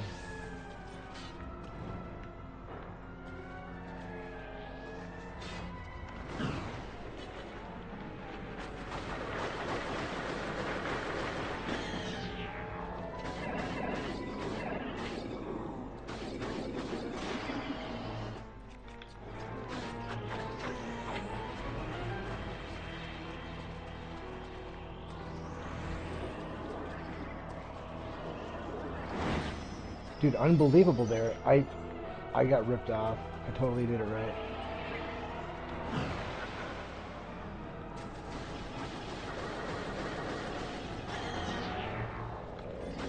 Now it's gonna cost me because it's gonna be an extra round. It's too bad you can't go a fourth round on purpose and take more damage or do more health before it goes to the second phase. Because once you've reached a certain threshold, it just automatically cuts off and can't do no damage. Like right there. It's unfortunate.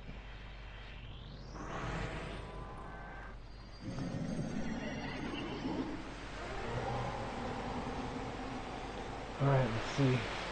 So it's shorter and longer. That's why. Of course it is.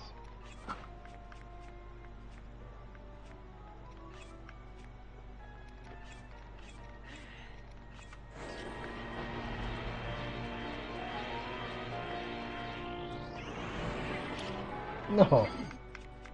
Alright. No, what is this? Wow. Just so screwing me hard to open even.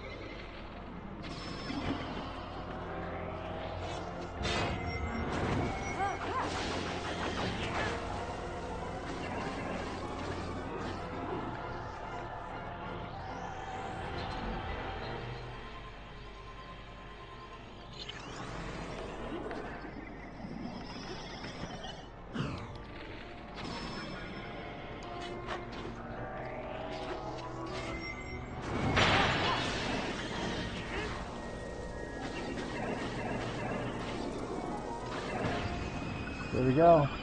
The first time I executed the plan, it actually worked perfect. And they still screwed me on the open. I got lucky, but the first one, he lingers more. He lingers around on that first one. That's why it worked.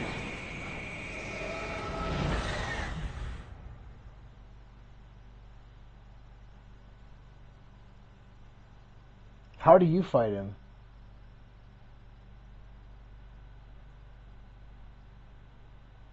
Why is that wow?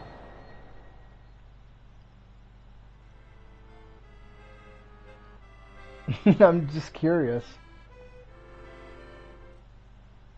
It took me that many times to execute the move that I wanted to do.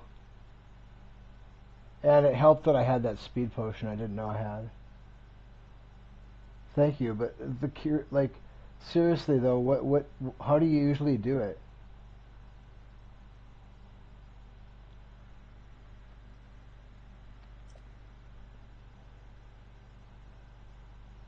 Oh yeah, it was a while. Well, it took me that many tries to execute the plan that I wanted to see if it would work. I didn't know if it would work. I felt good that it would work if I was able to do it, but I kept on having bad luck. Or making an error.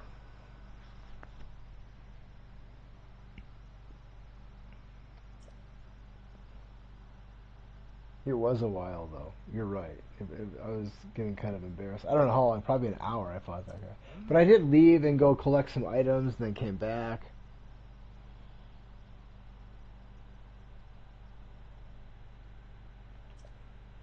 I wonder what they give me now for accomplishing that. Is that it? No, no. There's other downloadable content missions.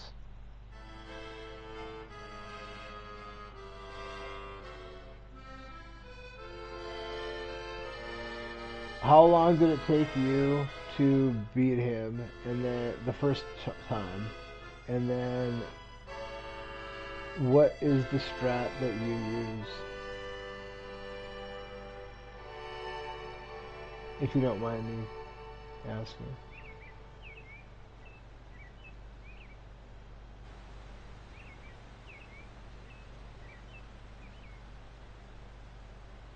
So, Princess, may I ask who the other chosen champions are? Oh, and I never asked. You can't take a second picture. I probably tried it, but you can't take a second picture of those guys, can you? We're both Probably about 20 minutes on my And first also, playthrough. I don't know. I use finding Robusta's the sword Fury that seals the at darkness. second phase, then through all my weapons Me. for the rest of his health. It just kind of hit him Oh, for the first phase. Okay. So, you throw your weapons? Sidon! Oh, so you probably Hurry, kill him come in here. one round then of the second phase. perhaps he's still too young to swim up this Like, big waterfall. you knock him down and then use Urbosa's Fury 2 more times and throw your weapons till he dies. Leave him. You probably kill him a lot Toss quicker. my fate with Muta.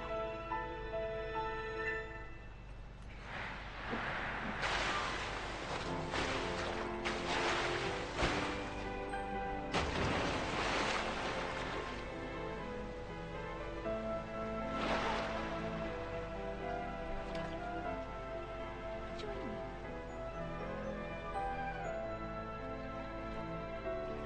We'll go together so you can get a feel for it.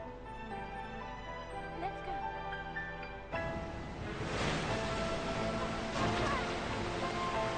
Sure. Well, you're better at this game than I am.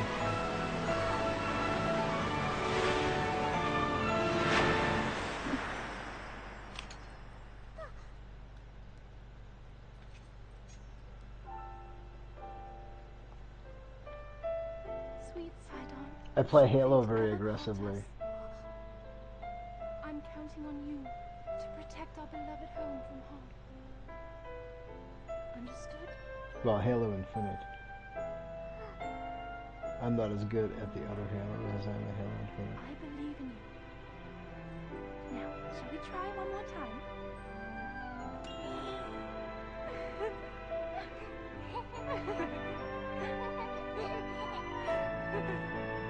How much of that playthrough did you stick around to watch the other day? Just out of curiosity.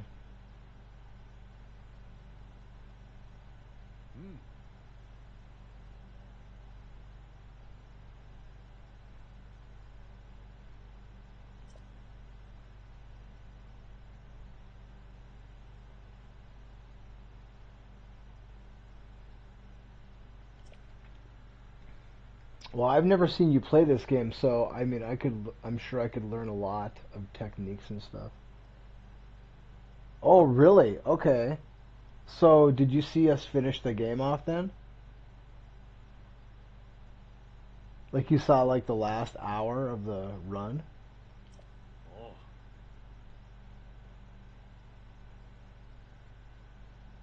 Okay, cool. Right on. You're so strong. So much stronger than before. Had you seen that game played before? Recharge much faster. Like, did you know what was going on? As powerful as you are, I am certain you can save Hyrule, as well as the princess who awaits you.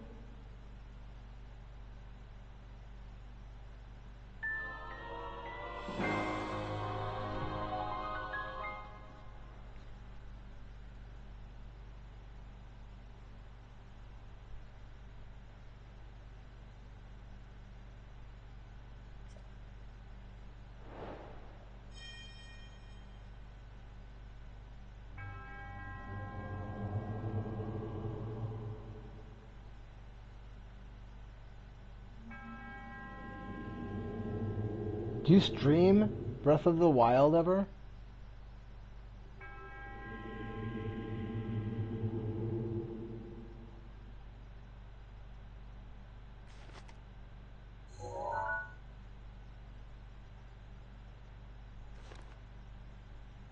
No, you don't stream. Yeah, okay.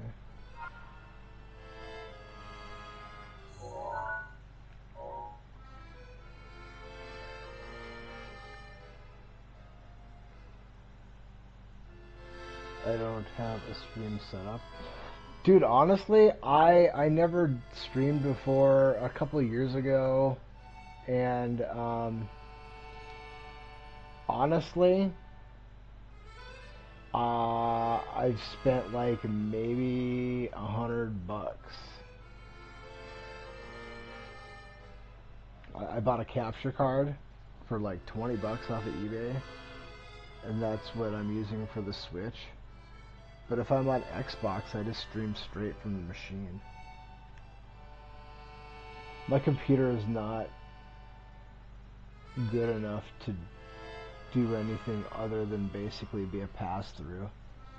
So like if I try to like play, I could play like a Super Nintendo game and stream that on my computer. Like if I played a Super Nintendo game on an emulator, I could do that. But anything stronger than that, the computer would be bogged down by the streaming software and then the emulator too much to make it like work. I don't have anything fancy at all. It's just the capture card that allows me to basically capture what's off the Switch.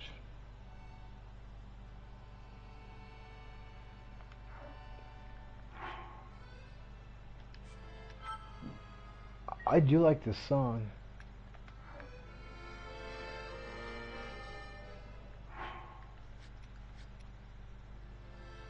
I guess I bought this headset that wasn't necessarily specifically for streaming. I had been using a wired setup before, but I bought the headset up because I was tired of using the wire, and so that was just like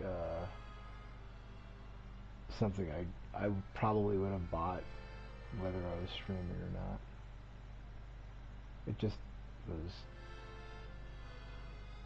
It was on sale. It was a good deal.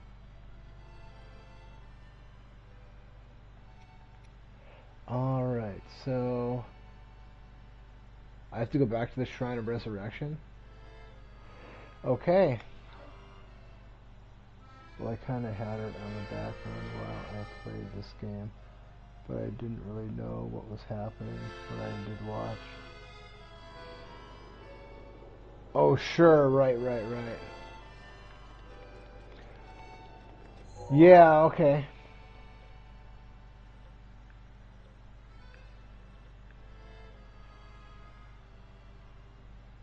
Alright, where are we going right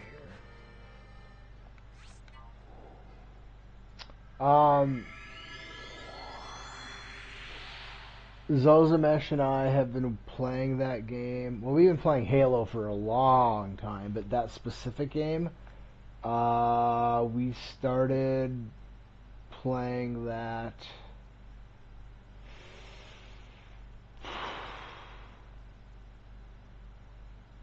I'd have to go to my YouTube page to find out when we started doing that.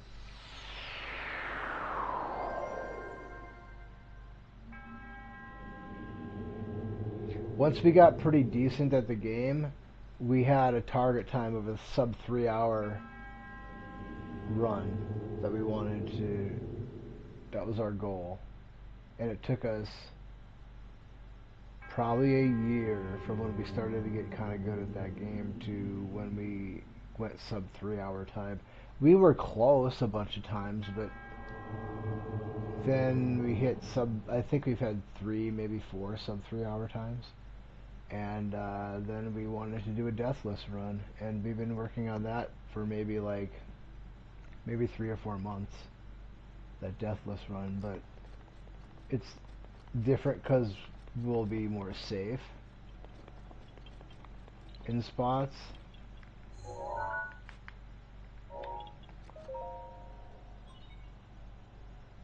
Than on the speed run, or a sub 3 hour goal time. I don't know. I think our skill level for that game is probably something around a 245, 235 time if we don't make any errors. But that's asking a lot. When we first started, we would play that game in multiple sessions. Like, it would take us like 8 hours to beat the game. And that's like after we knew what we were doing. We just, I don't know. We got better at executing tricks and developing strats.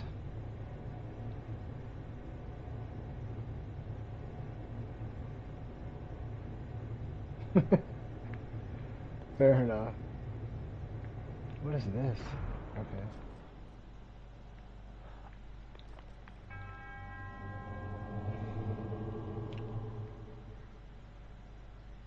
I've never seen anybody do co-op stuff. All the stuff that I've seen on Halo runs have all been solo, so I don't know if anyone's ever done what we did with either our timed runs or our that deathless run.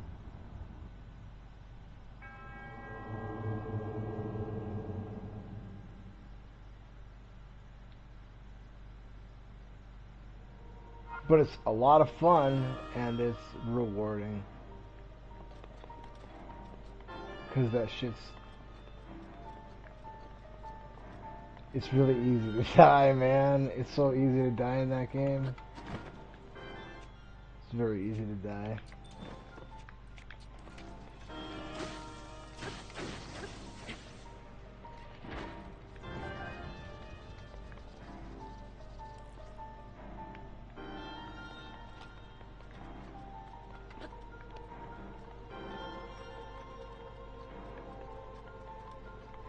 And we don't do glitches, like it's a non-glitch, it's a glitchless run, so that's totally different. A lot of the speedrunners for that game do like glitchless runs where they skip large segments of the game. They don't like complete every level.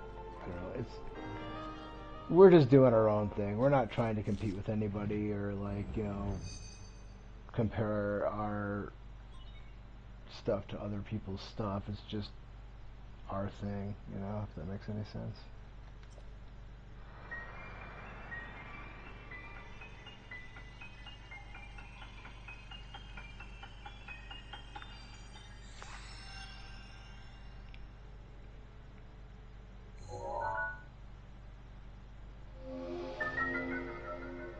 What is this now?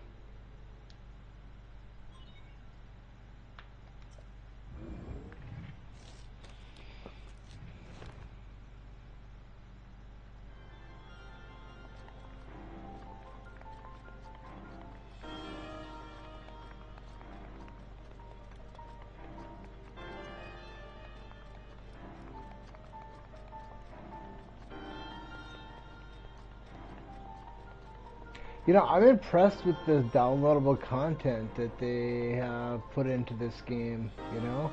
A lot of times it's just a money grab, it's just skins and, you know, special weapons that make you stronger. But there's quite a bit of meat on these bones in this game, I would say.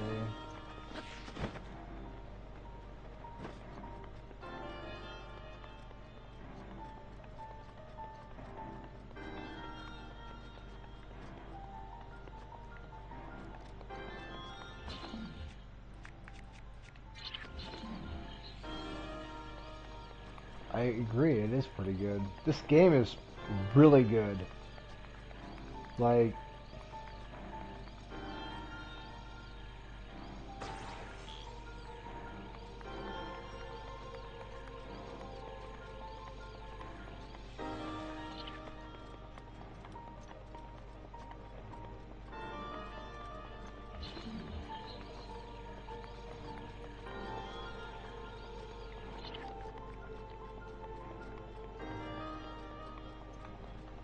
I mean, I keep playing it. I put a lot of time into this game. I mean, like, as far as like multiple playthroughs, usually there haven't been that many games where I've played through more than, you know, maybe 3 or 4 times if I like a game. There's a handful of games that I've played through a lot of times. Final Fantasy VI, Final Fantasy X, Halo Infinite, Halo Combat Evolved, Halo 3,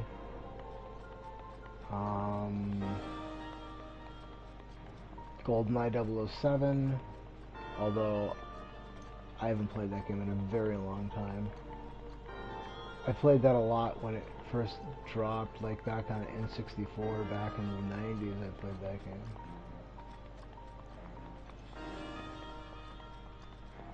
It feels weird to try and play that game now.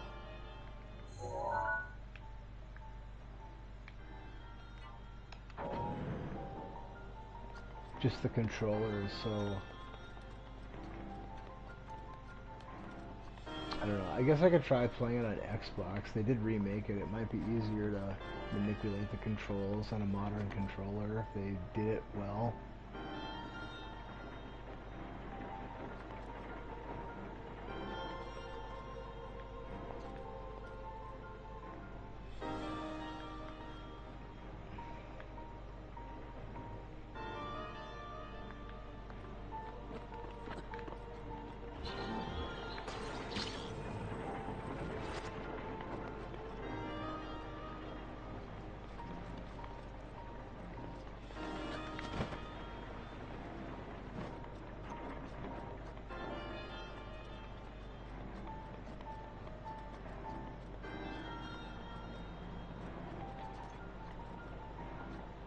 Hot take, N64 controller is the best Nintendo controller.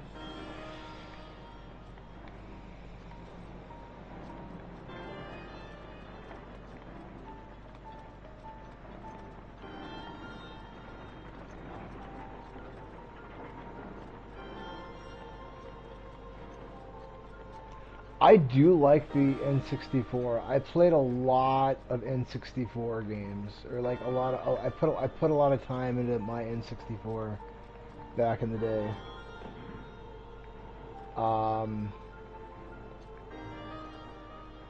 I wish their thumbstick mechanism didn't break down so badly, and why they haven't rebuilt it with better parts.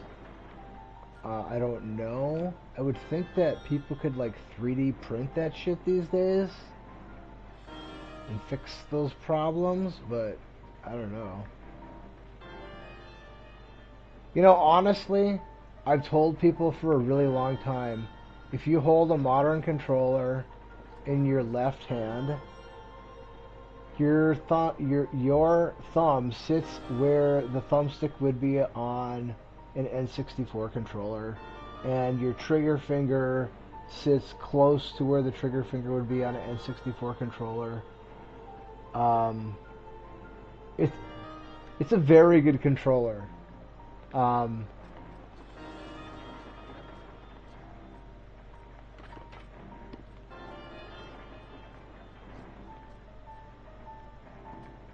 The Super Nintendo controller is a pretty good controller too.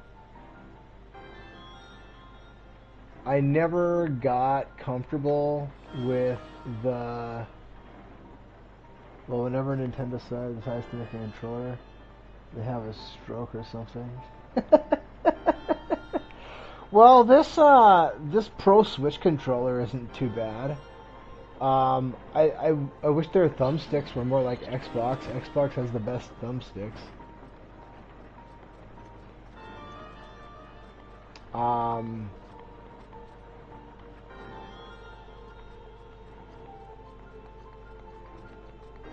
But this Pro Switch controller works really, really well for games that have a heavy dose of the top buttons, like R1 and R2, L1 and L2, whatever you want to call them. What is it, Z1 and Z2, I guess? No, it's R and L and then Z1 and 2, I think. Whatever. That's something I wish these manufacturers would just come to a consensus on. Can we just name this shit the same thing? Give them like a color scheme, give them something so that they're universal. Nintendo D-pads are the best. Their D-pads are fantastic. They're smooth. They're comfortable, except for the first one, the NES. That thing was like torture on your thumb. Those hard corners, brutal.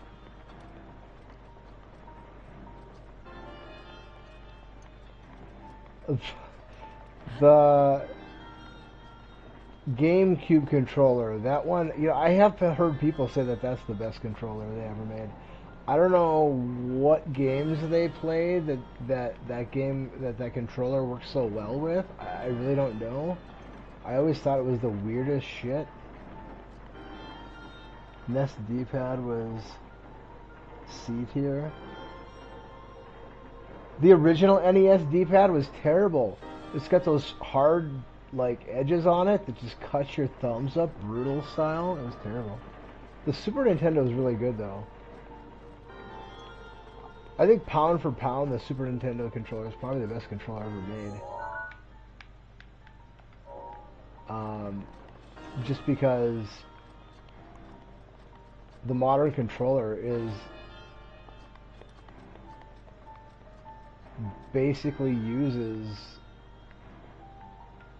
the Super Nintendo controller as a template that they built off of, right? The basic setup. Xbox moved the D-pad down, and that was like game changing. I don't know why Sony insists on keeping their D-pad up on the top, other than because probably their fan base would shit if they copied into Xbox, but that was a big deal. Why can't I...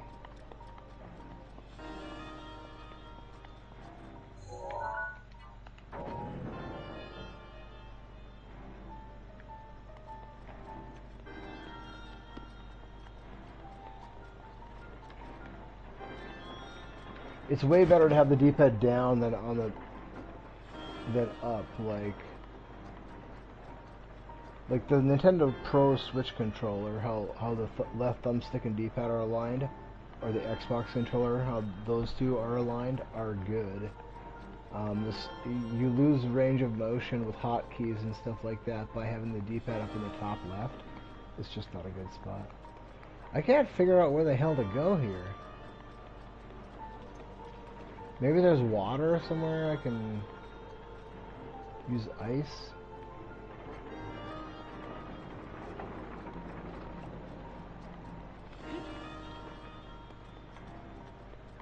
N64 controller is a pretty good controller, though.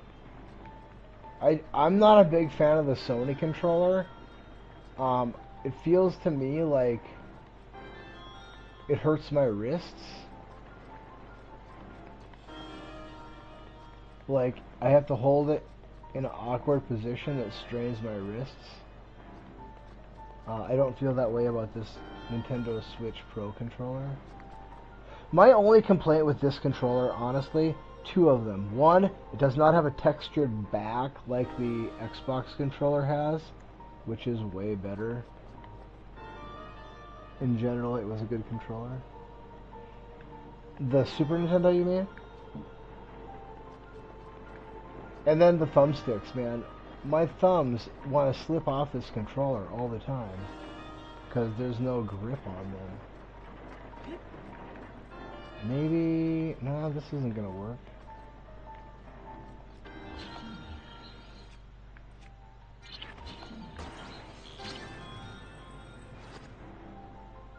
N64.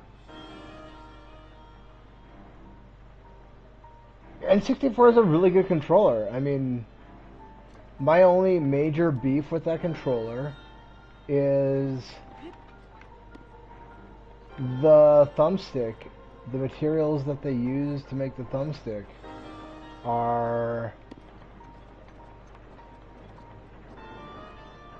they break.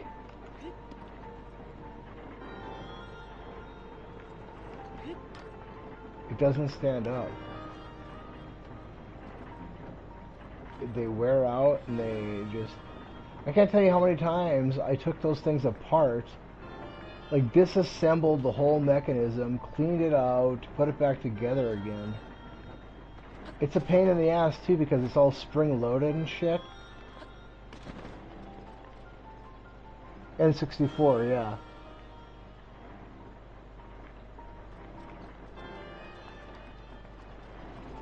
It would be easy, like you take it apart, it's really easy for it to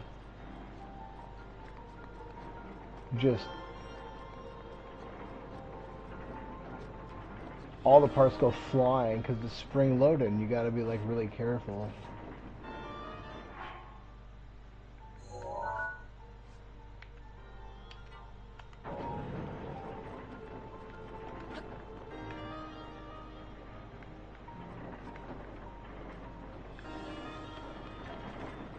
course I would fall.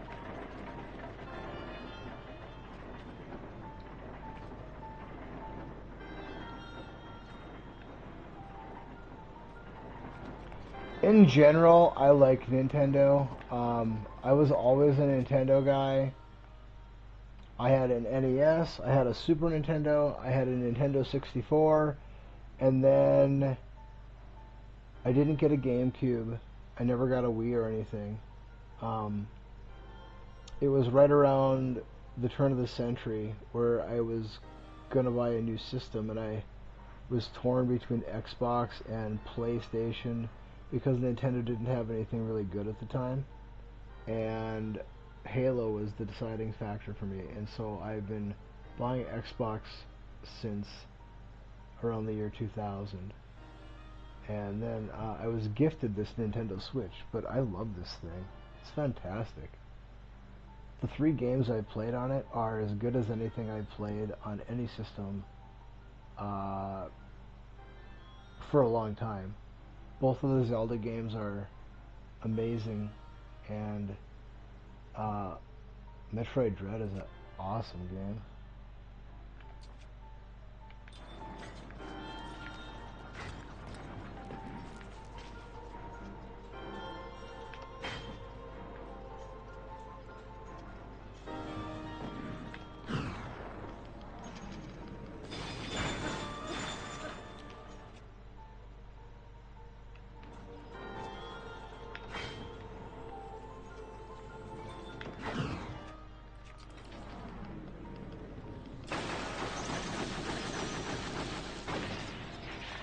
Random question, name a horror movie? I don't know, that's really not my genre, but I guess the horror movie that came into my mind as soon as you said that was probably Friday the 13th. But I'm not real big on that kind of stuff. I don't really like horror movies. I don't know. I don't like I don't know.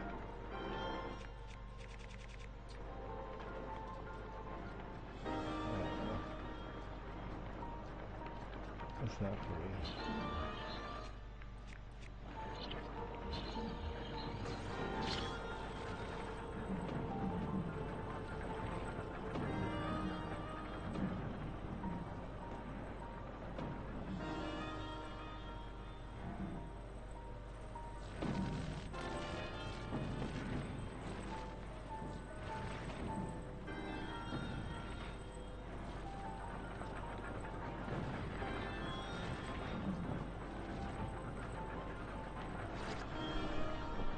I'll be right back.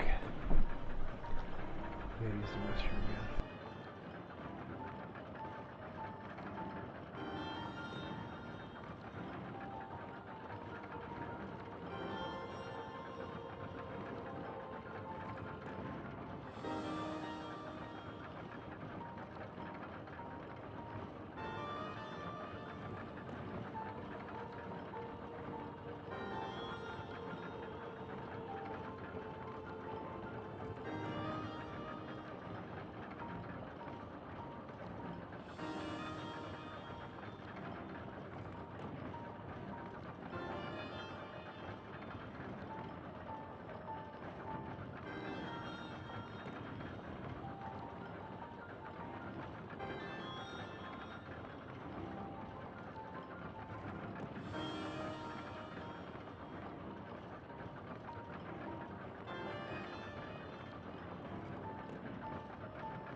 Are you a movie buff?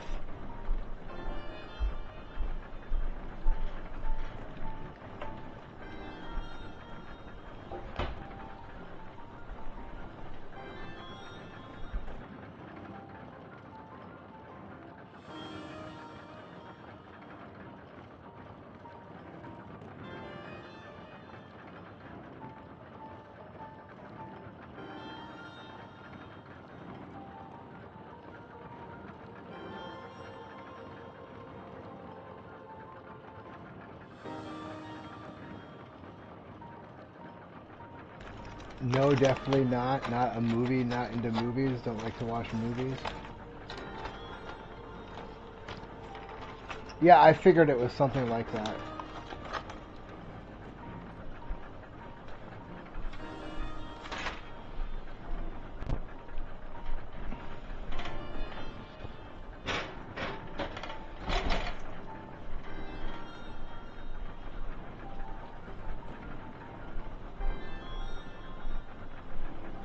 I'm not. I've watched a lot of movies in my life, but anymore I have such a hard time finding anything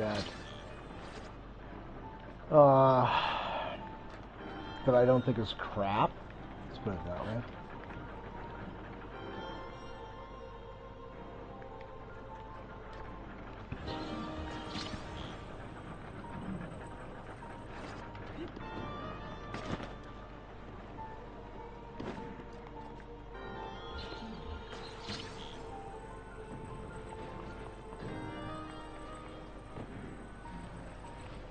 Oh, I don't think that was it.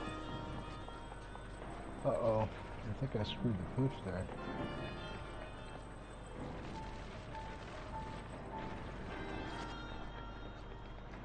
But I did watch a movie a couple years ago that I was so impressed with that I recommend it to everybody. I'm not really big on westerns, but there's a movie called Once Upon a Time in the West that is absolutely amazing movie.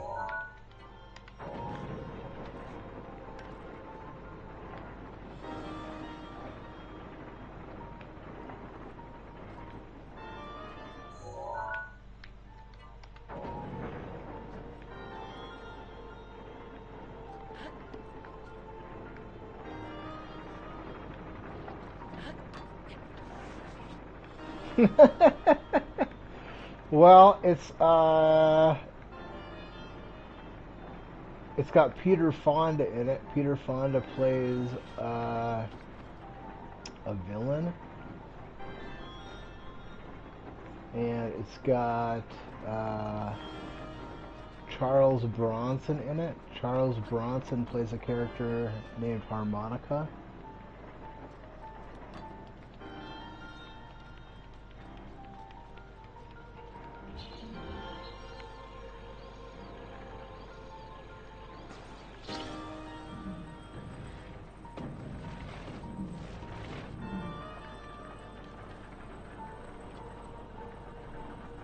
Well, there have been movies that have been made since then called like Once Upon a Time in Mexico, Once Upon a Time in Hollywood, Once Upon a Time in New York. There have been movies made after that that I don't know how if they resemble Once Upon a Time in the West at all. Once Upon a Time is a Sergio Leone Western. Um, Basically the idea is there is this guy who is going to build a town in the middle of nowhere because he found water there, and the railroad is going to be coming through, and the railroad needs water because they used steam engines back then, and there's no water anywhere in that area, but because he found water, then the railroad will come through. And then there's all the stuff that surrounds that aspect of the story. You don't find that out right away, but it's hinted at until they do tell you all of what's going on. But it's a pure distillation of Sergio's movie style, and it is just a masterpiece. It's one of the best movies I've ever seen in my life. Freaking great.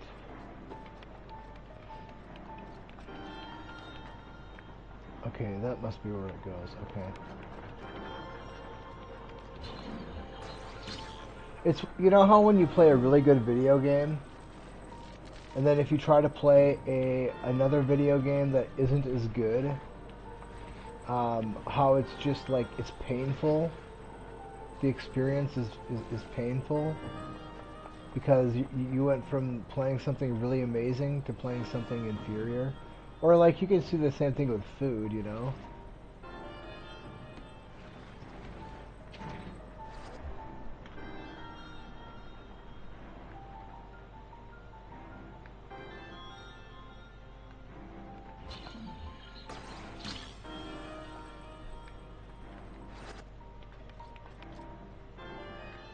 What the heck?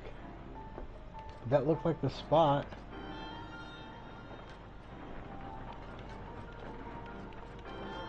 Yeah, maybe it wasn't the exact movie, but the title reminds me of something. Well, Quentin Tarantino made a movie called Once Upon a Time in Hollywood a couple of years ago. Once Upon a Time in the West was made, oh, I don't know, in the 60s maybe? Late 60s, maybe early 70s. It was quite some time ago.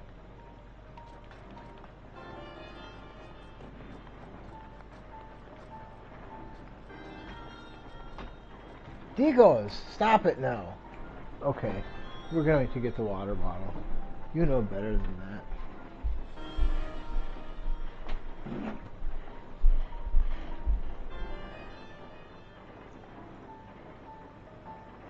You be a good kitty. See, I don't even have to spray her. All I have to do is pick it up and show it to her, and then she stops doing it. Yeah, that is old. Do you mind if I ask how old you are? I mean, you don't have to tell me if you don't want to. I'm just curious.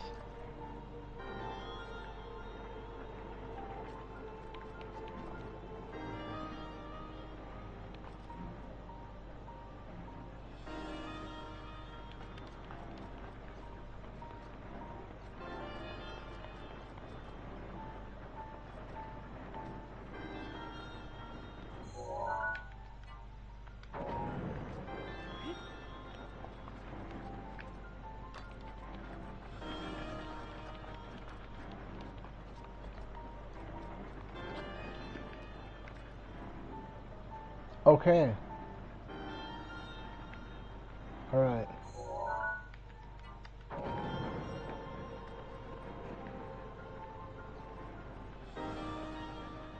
Uh, I am...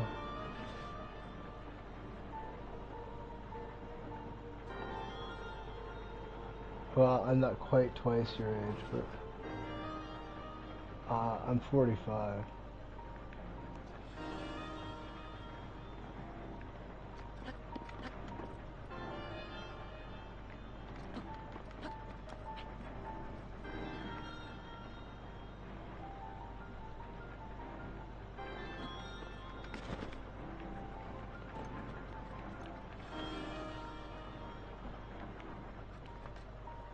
Yeah, I mean, probably my voice doesn't sound that old. And, as far as, like...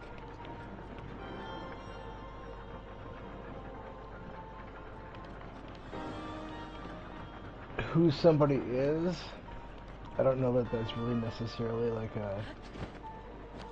there's a direct correlation between who somebody is and their age. The difference is the experiences the individual had. And there's only so many experiences somebody can have at certain ages.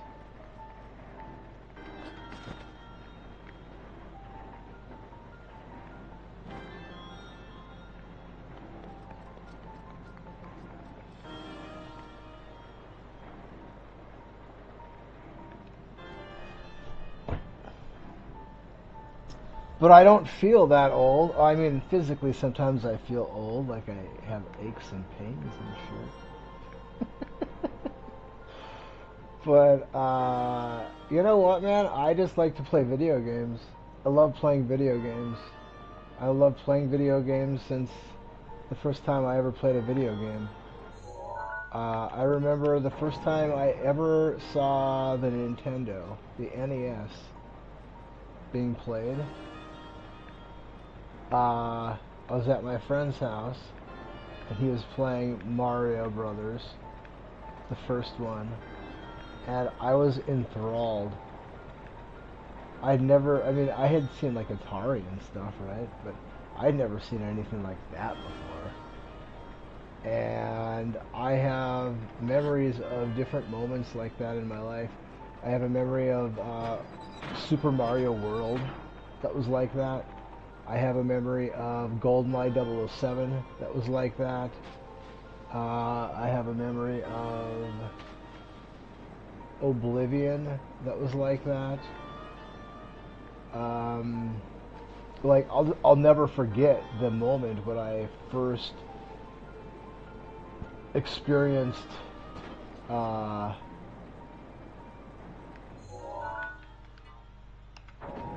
you know, that event.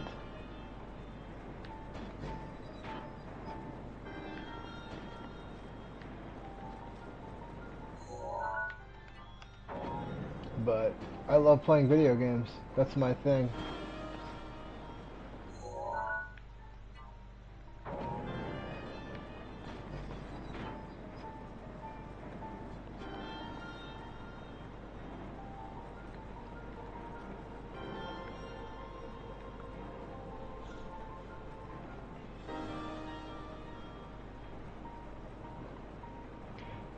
Like something that would be unique to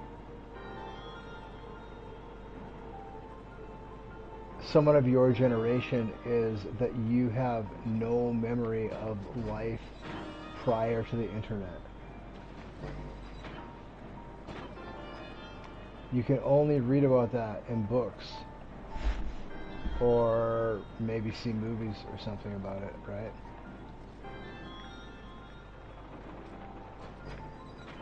That's kind of what I mean by like experiences uh, that are age specific, I guess.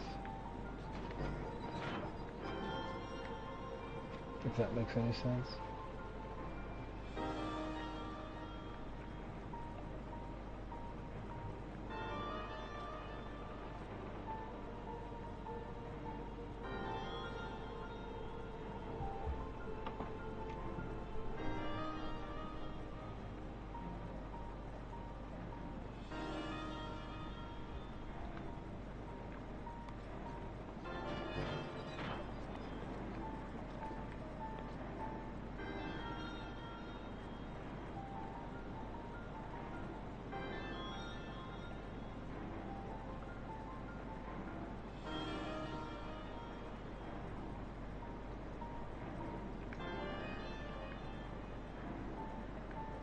Alright, this has got to be it right here.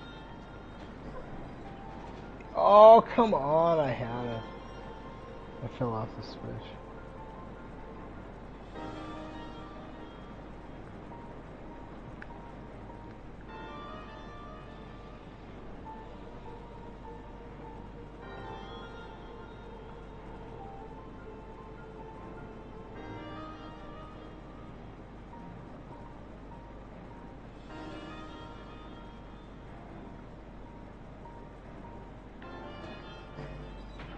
Oh.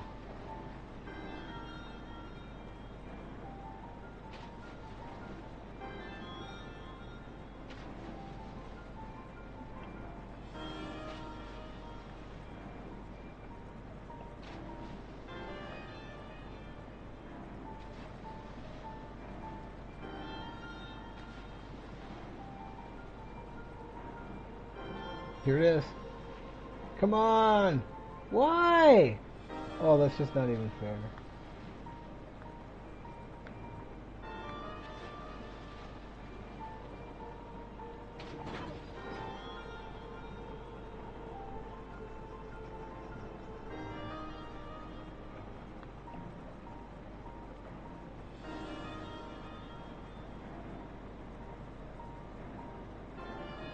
Alright, let's see if we can get this thing right. Oh, it was so close.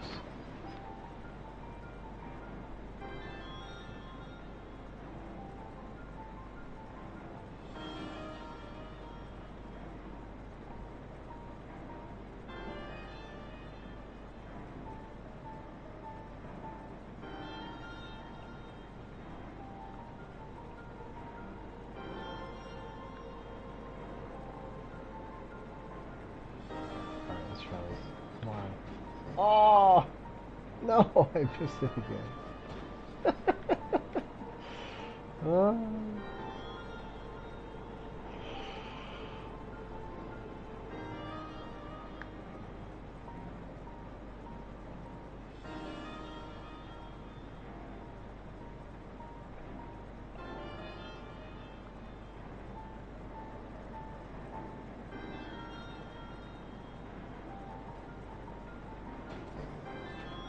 There, okay, now, what am I supposed to do with this is the question.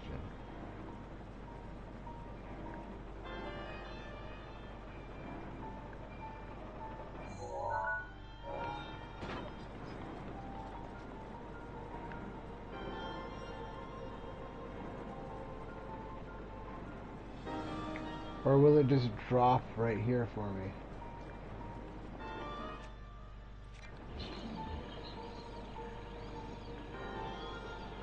Eventually. Or will it just fall out? What the heck? Where did it go?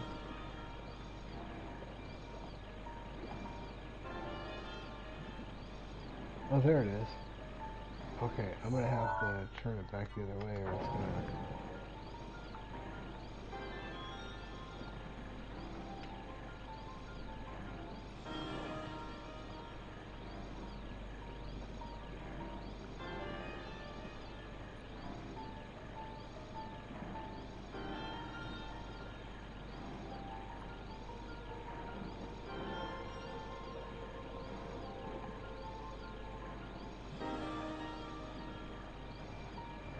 Okay. And then, where does this thing... I don't know, I can't tell the angle on this.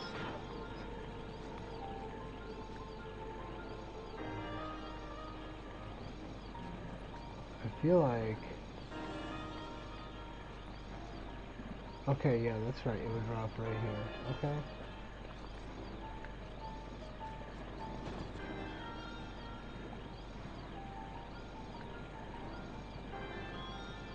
Okay, now...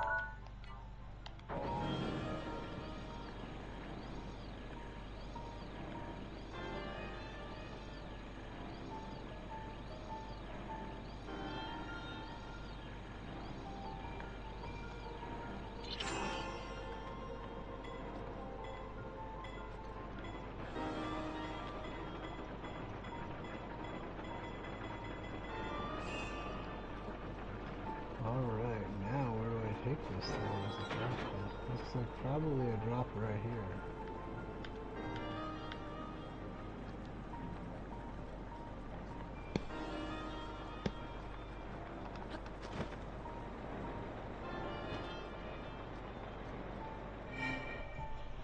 Wonder what that does.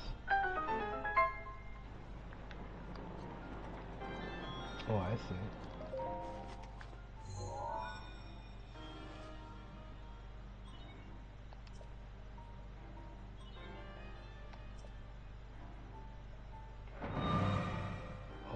Okay, so there's 4 of these things then.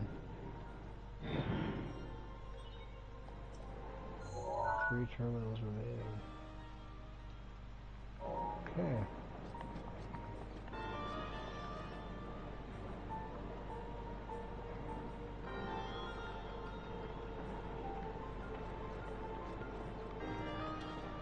What's up with lava in Nintendo games? There's always lava in Nintendo games.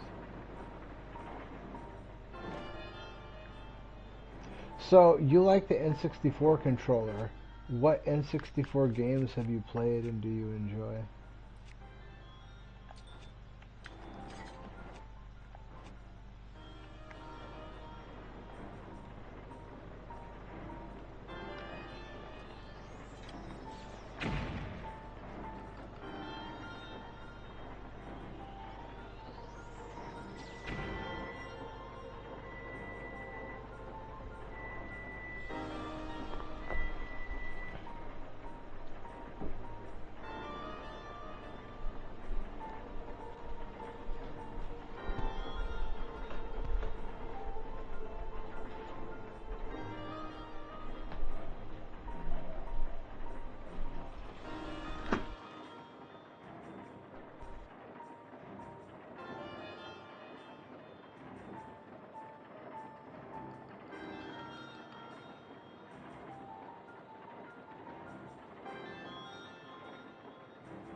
Those are all really good.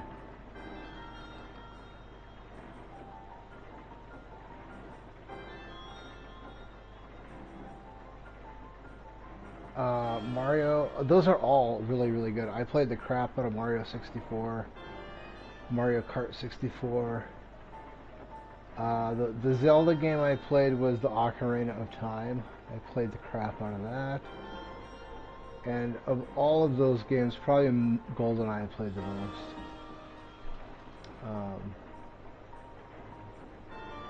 I really, really, really, really, really liked GoldenEye. I've tried to play it more recently, but it's just so hard. I can't get used to the controls. My muscle memory is just so different. But one thing, the GoldenEye that has stuck with me through time is the inverted thumbstick thing. Pressing down for up and up for down. That's burned into me. Ocarina of Time. In a lot of ways, this game reminds me of Mario 64.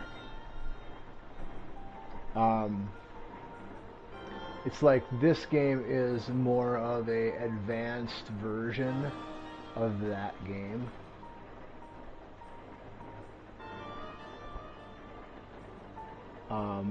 All the different puzzles, so you would complete puzzles to get a star in that game. Whereas in this game, it's very similar as far as the basic framework, but I mean, it's Zelda though.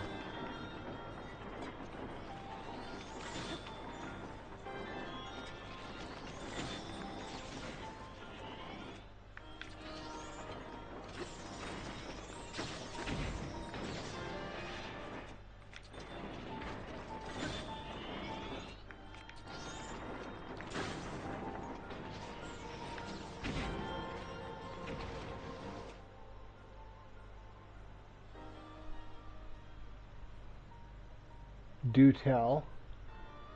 Well, as far as the similarities between Mario 64 and this game here. Okay, so in Mario 64, you had stars, right? So you would collect the 120 stars. In this game, there's 120 shrines.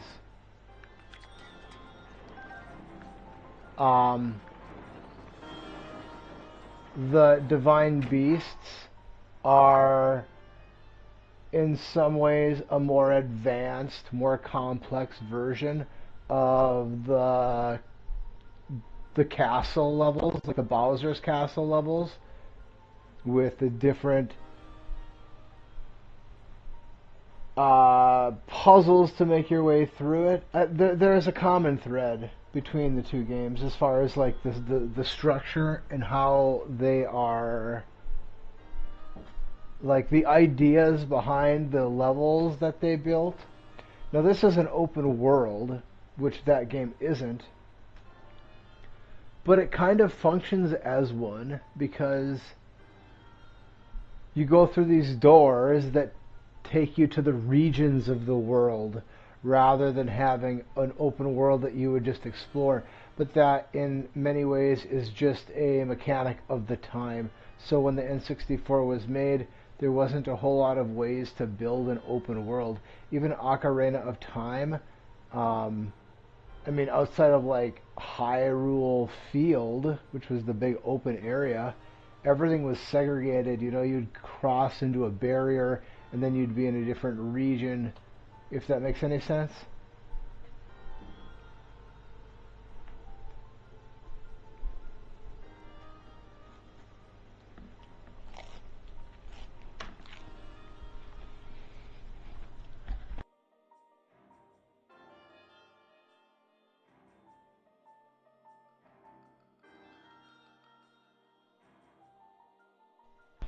I guess what I'm saying is they took game mechanic ideas. Nintendo's been doing this forever. they take what works and they just keep on doing it. They package it in a different box, but they keep on doing the same thing over and over and over again because it's a really good trick. And that's one of the reasons they're so successful, is because they do good tricks.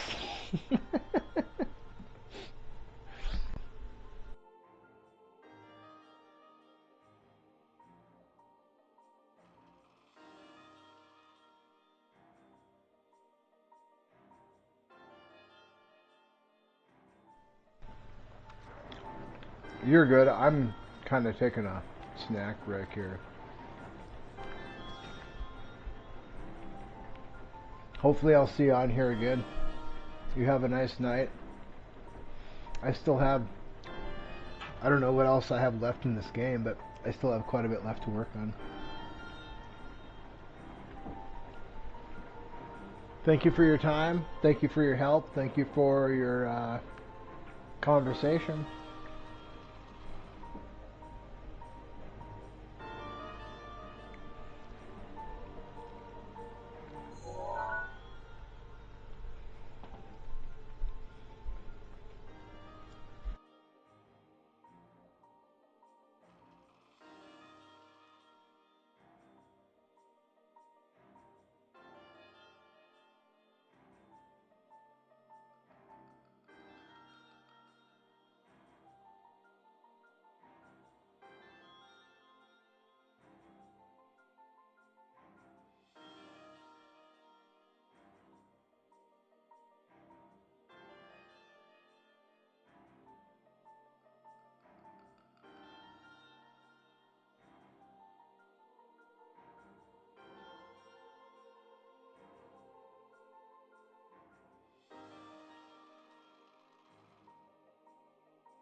You know, honestly, I think I'm going to probably be done tonight, too.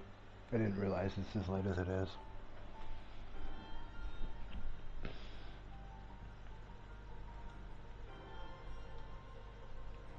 I'll probably be on here tomorrow.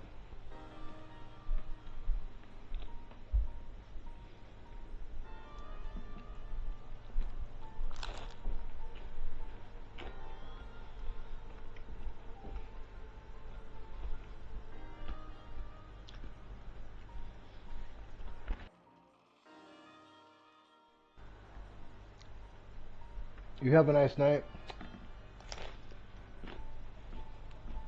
Thanks again